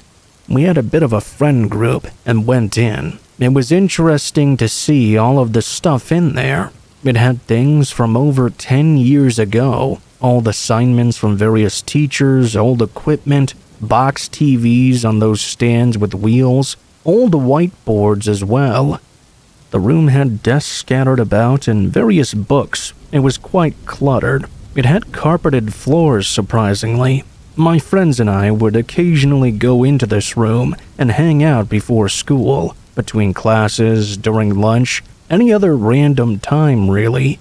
It had basically turned into our secret hiding spot for the friend group. We were certain that nobody else knew we were in there. We made sure that nobody was looking whenever we went in, which was pretty easy. One day, in between classes, I went there with 3 other friends. It was right before our last class of the day. Michael had told us to meet there in our friend group chat. He wanted to talk about some plans to hang out and play basketball over the weekend. I remember that everybody left to go to their classes, except for me and Michael. We had class together and it was really close by. We were still sitting at our desks talking when we heard this sound come over the school intercom. It was strange because I didn't know what it was about. Shortly after, we heard this announcement that the school was being locked down. In my entire time in high school to that point, we had never had a single real lockdown before. I didn't really know what the reason for it was, but I was a little nervous. Obviously, in a lockdown, you're supposed to go to the nearest classroom, and nobody's allowed to be out in the hallways. Michael and I thought about walking to our class, but decided to stay in that hidden room we were in. I mean, technically, we were in a classroom after all, and nobody probably even knew that we were here. Maybe they didn't even know this room existed. There had been lockdown drills at the school before, so we knew the basics of what you're supposed to do. Turn the lights out in the classroom, and lock the door. There was already a cover over the small window on the door to this classroom, so whether the light was on or off, you really couldn't tell from the hallway. We left it on. I went to try and lock the door. However, I remembered that the lock on the door did not function. That's how we were able to get in the first place. We figured that wasn't a big deal, though. Michael and I just sat in random desks in the room and talked and went on our phones. We waited for the lockdown to be over. Neither of us had any idea as to what it was for. Other than us, things were very quiet. We texted some friends trying to figure out what was happening, but nobody seemed to know. I would say about 15 minutes into the lockdown, we heard footsteps approaching in the hallway. I was sitting not too far away from the door, so I got up and turned the light off just in case. The footsteps continued to get closer, and Michael and I began to get concerned. We probably weren't supposed to be here in the first place, so whoever this was, if they came into the room, we'd have to hide very quickly. We decided to find a hiding place right now. There was so much junk in the room that it really wasn't too hard to find one. Michael and I took about 10 seconds to get into our places. He went to the far corner of the room and hid behind a cabinet. I hid on the ground to the side of a desk. The classroom was very dark, so it would not be obvious we were in here. Just moments after hiding, the footsteps reached right outside the door. The knob turned and the door opened. We heard somebody entering. I looked up from where I was and saw a man walking in. I couldn't really tell what he looked like because of just how dark it was. I was confident he could not see me, though. When the guy got inside the room, he closed the door quietly, then stood just inside the entrance. After a few moments, he took a few steps inside. Michael and I were both trying to be as quiet as possible. I literally held my breath for a while before breathing as quietly as possible. The man was just standing around a few feet inside the room for a while. This went on for maybe 5 minutes. I wasn't sure who this guy was. Did he work for the school or was he the cause of the lockdown? This guy didn't seem like a teacher, and I didn't know why he would enter this room at all. I was starting to think it was the latter. Out of nowhere, Michael made a noise. I think he moved slightly. I'm not sure why, but you could just barely hear it because of how quiet it was. When that happened, I heard the man in the room suddenly move and begin to speak. "What was that? Is somebody in here?" My heart started beating like crazy. I didn't move or make a sound. Michael did the same. After a few moments of silence, the man called out again, asking who was there. He sounded aggravated and even a little nervous maybe. Michael and I did not dare to make a peep. We heard the man quickly walk to the doorway. The door opened and seconds later the man left. I let out a huge sigh of relief, and I'm sure that Michael did the same. We stayed in our hiding places for a while though, just in case the man were to come back. 20 minutes later, there was an announcement that the lockdown was over. We felt much better when we left the classroom and went to our final class of the day. Later after school, we were able to find out that the lockdown was caused by a suspicious man that snuck inside. Based on what I heard, I'm 100% certain that the man who entered that classroom we were in was the very same guy. He must have been attempting to find a place to hide. We were already in there. Michael must have scared him off. I'm really glad the guy didn't try to really find us or anything and just left.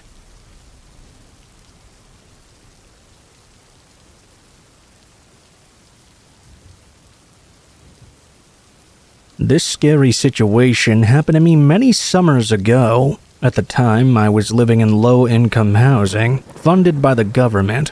I had just graduated college and still did not have much money, so I was able to qualify for the small 2-story living space, which I was in. The way low-income housing was set up, there were many units in a row, sort of like a motel style. I shared a wall with a neighbor to both my right and my left. This particular night, I had gotten off work at 11 p.m. I got home and made something quick to eat, then climbed into the shower to get ready for bed. I had only been in the shower for about 5 minutes when I suddenly heard a banging at my front door. I hurriedly dried off and threw on some clothes, then went downstairs and approached the door. As I rounded the corner, I was hit with a bright light and told to put my hands up. A policeman pointed a gun directly toward me through the glass window on the door. Terrified, I threw my hands up and followed their orders. They told me to open the door. After they got inside, the officers had to settle me down a bit from the shock. Seeing a gun pointed at me through the door window was extremely terrifying. They went on to explain to me that they were looking for someone in the area suspected of a recent murder. The police had received a call from a witness that the person had been attempting to enter units in my stretch of the building. The witness had directed police toward my place as one of the places the suspect had attempted to enter. The police requested to search my unit, but I was exhausted at this point and ready for bed. I assured them that I had been home for over an hour now and everything was all fine in my unit. The police apologized for the scare and moved on to check the other units in my area. It was after midnight by now, and after the police encounter, I was tired and ready for bed. I fell asleep quickly that night, but woke up in the middle of the night for what I thought at first was a random reason. I checked my phone and saw it was close to 3:30. As I was in bed about to drift back to sleep, I heard some odd noises coming from the bedroom across the hall. When I had first moved into this unit, I had a roommate, but they had moved out a couple months prior. I mostly used their bedroom for storage purposes. I went out into the hall to check it out, because the noises, although quiet, were continuing. The walls were thin, so sometimes you could hear stuff the neighbors were doing through the walls. I had to pee anyway. I went into the hallway. I couldn't tell still if the noises were coming from inside the closed door of the spare bedroom or through the neighbor's wall, which was shared with that bedroom. I stood right outside that door and said, "Hello?" in my normal voice. The noises stopped immediately, persuading me that there was indeed someone or something in that spare bedroom. Remembering the whole encounter previously with the police, I frantically ran back to my room and locked the door, then immediately dialed 911. While I was on the phone with the police, I heard the bedroom door burst open and someone sprinting down the stairs and out the back door. I never heard if the police ended up finding the suspect, but it's scary to think I had spent the whole night with a murderer in my place. The next morning, I saw the screen had been cut open in one of my back windows, which is how the suspect would have entered my unit. Every place that I've lived in since then, I double-check that my windows are locked before I leave. My best guess is the suspect was going to wait out the night in that bedroom and leave after I left for work the next day, but I'll never know of their true intentions or what they had been doing in the middle of the night, which was the reason for those odd noises.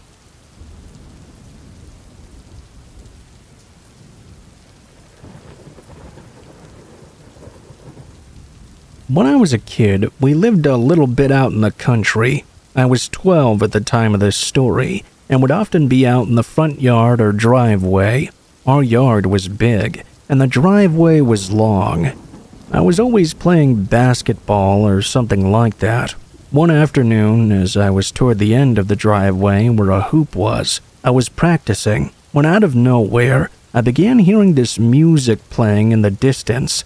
I didn't even know what it was at first, but I looked over and saw an ice cream truck emerging from around the corner. This truck looked really old and beat up. It wasn't one of those really nice and friendly looking ones, but one that you would immediately think looked suspicious or creepy. When I saw it, I turned and started running away. At that point, I don't think I'd ever seen an ice cream truck come down our street before in my entire life. That's how far out in the country we were. Any car coming down the street would make me suspicious, let alone an ice cream truck. I knew as I was running away that it was likely nothing bad, but for some reason I felt the instinctual need to run. It took me a while to get up our long driveway, and by the time I got back in front of the house, I stopped to watch that truck. I expected to see it just drive by our home. I was curious as to why an ice cream truck was even on our street. I noticed that the truck had stopped right in front of our driveway, though. At this point, I was standing near this large tree, about 10 feet away from the entrance to my home. As I was watching, I moved behind the tree and continued to observe this ice cream truck. It had stopped in front of our driveway, blocking it entirely. I was confused as to why it had done this, and as to who was driving it. I waited there and kept watching. About 2 or 3 minutes went by. I felt like I was in a standoff with the truck driver. He had to have seen me running up the driveway as it approached. I finally saw the truck start to back up and felt relieved for a second. I thought it was leaving, but I was still confused as to why it was backing up and not driving forward. That's when the truck started to turn. After it did, the truck entered our driveway. When I saw that truck coming up the driveway, I ran for the house and got inside as fast as I could. I locked the door behind me and ran around trying to find my parents. When I finally did, I told them what was happening. We went to the front window and looked out, but by then the truck was completely gone. I didn't know what had happened to it, but I guess the guy had finally drove away. After that, I never saw that ice cream truck again. In fact, after that occurred, I don't think I ever saw any ice cream truck on our street ever again. And that's the only time I'm aware of that an ice cream truck of any time had come anywhere near our area. It was one of the strangest and most suspicious things I've ever seen. It still gives me the creeps when I think about it to this day. I don't know who was driving that truck or why they chose our street. Why would they stop in front of the driveway and then start driving into it? All just very suspicious and strange.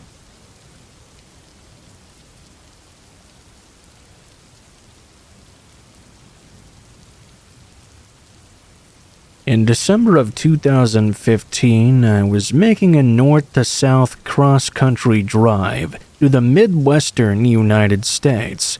I was a university student at the time, a woman in my young 20s, driving home for the semester break. I was driving south through Kentucky on I-65 at around 11:30 p.m. I was still about an hour away from the city where I was going to stop for the evening. There were no other cars on the road at all, and I had not seen any in quite some time. That part of the I-65 was a 6-lane divided highway, 3 lanes in each direction. It was in the area south of Mammoth Cave National Park and just northeast of Bowling Green, Kentucky. I was changing the music on my phone when I noticed an 18-wheeler coming up behind me in my rearview mirror. I stopped what I was doing, clicked off the phone, and waited for the truck to pass me by. The truck got right even with my car, and instead of completing the pass, they matched my speed and stayed beside me. The driver then turned on the spotlight inside of the truck and shone it down directly into the cabin of my car and right on my face. I was confused. I had never seen a truck do anything like this before. The driver kept the light on my car for what seemed like a very long minute, and I was starting to get extremely creeped out. I kept my gaze straight ahead and slowed my speed so the truck would finish passing me by. The truck turned off the light and completed the pass, moving from the middle lane to the right lane in front of my car. I was creeped out by this, slowed down some more, and changed to the leftmost lane to put some space between me and this big rig. As soon as I moved into the leftmost lane, though, the truck matched my speed and moved over to the middle lane to come parallel to my vehicle. The driver turned on the light again, shining it directly into the passenger side of my car cabin. I had now confirmed this truck driver was definitely following me and being super creepy. I kept my gaze straight ahead. I felt like if I looked over, it would somehow make it even worse. The truck turned off the spotlight and pulled up right in front of my car in the leftmost lane. I decided to move away again, changing lanes behind the truck back over to the rightmost lane and speeding up significantly. I was probably going above the speed limit, about 80 miles per hour. By the time I completed my merge, I saw the truck beginning to shift toward me again and speeding up to match me. Before they could pull up next to me, I decided it was time to get the hell out of there. I floored it. I sped up to 95 miles per hour, the fastest I had ever driven in my entire life. I put a mile of distance between me and this truck before trying to slow down some. I looked up to my rearview mirror, and I'll never forget this image. This big orange tractor trailer, illuminated by the street lamps of the highway interchange, was absolutely devouring the distance between us. The truck was charging up behind me at an unbelievable speed. Must have been going 100 miles an hour. I sped up again, but it didn't matter. The truck caught right up to me, pulled beside me, and turned the spotlight on my face once more. I stared straight ahead, keeping my speed and not daring to look over. It was at this time I decided my only advantage was the maneuverability of my small car. I hit my brakes and dropped back behind the 18-wheeler, moving into the middle lane behind their vehicle. They moved over into the right lane, and I moved over behind them.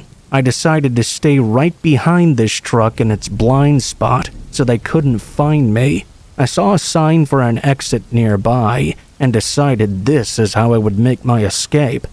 I waited behind the truck in its blind spot until we neared the exit area. I waited until the last possible moment. Once the truck was beyond the point where the exit split away, I darted out from behind and swerved into it.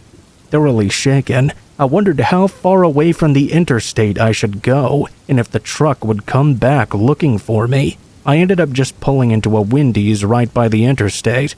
I parked, got out, and inspected my vehicle, looking to see if there was any damage. Maybe the driver was simply trying to warn me of something wrong with my car.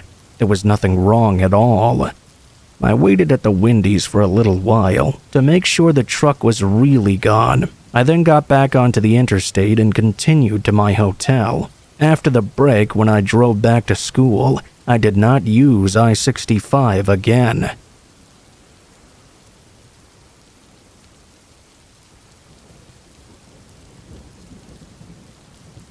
The creepiest true story that I remember from when I was very young.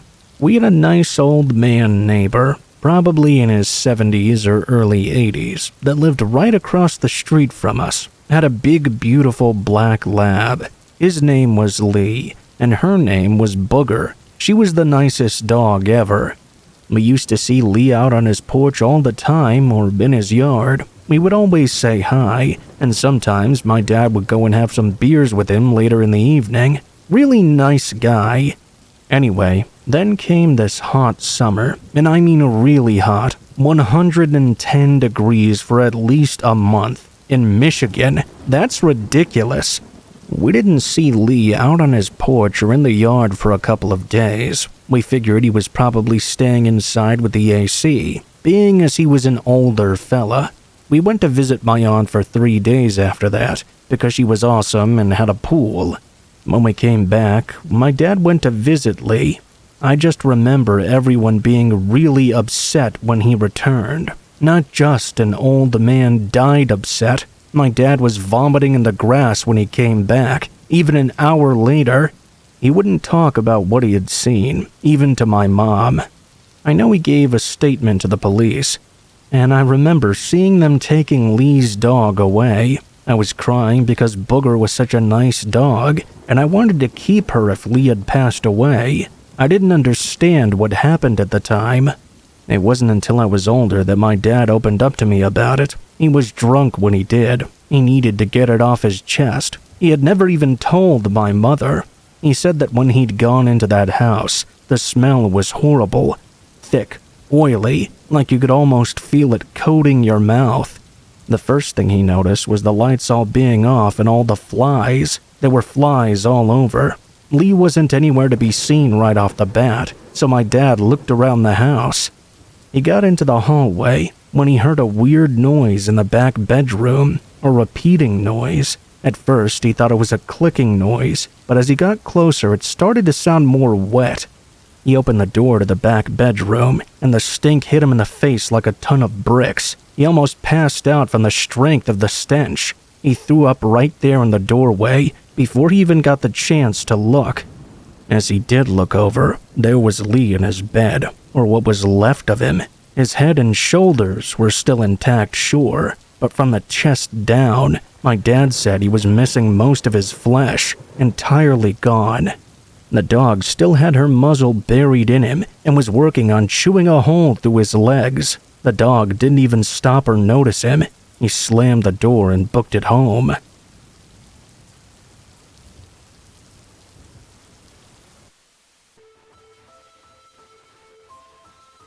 What is up, guys? Blue Spooky here. Thank you guys so much for watching, especially if you made it this far to the end of the video. If you liked the video, please be sure to like, share, comment, and subscribe if you feel so inclined. If you have any feedback for me as well, be sure to leave that in comments below the video. If you guys have a story you'd like to send in, or if you'd like to contact me for any reasons, there will be links to my social media in the description below the video, including my Facebook, Gmail, and Twitter accounts.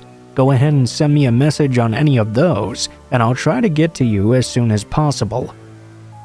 If you do decide to send in a story, please be sure to include in the tagline what the name of the story is if it has one, what type of story it is if it has one, and how you'd like to be credited in the description below the video.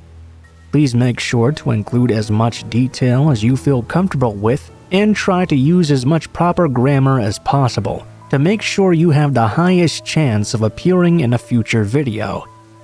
Overall, I think that's pretty much it for now, guys, so thank you so much for watching, and I hope you guys have a great day.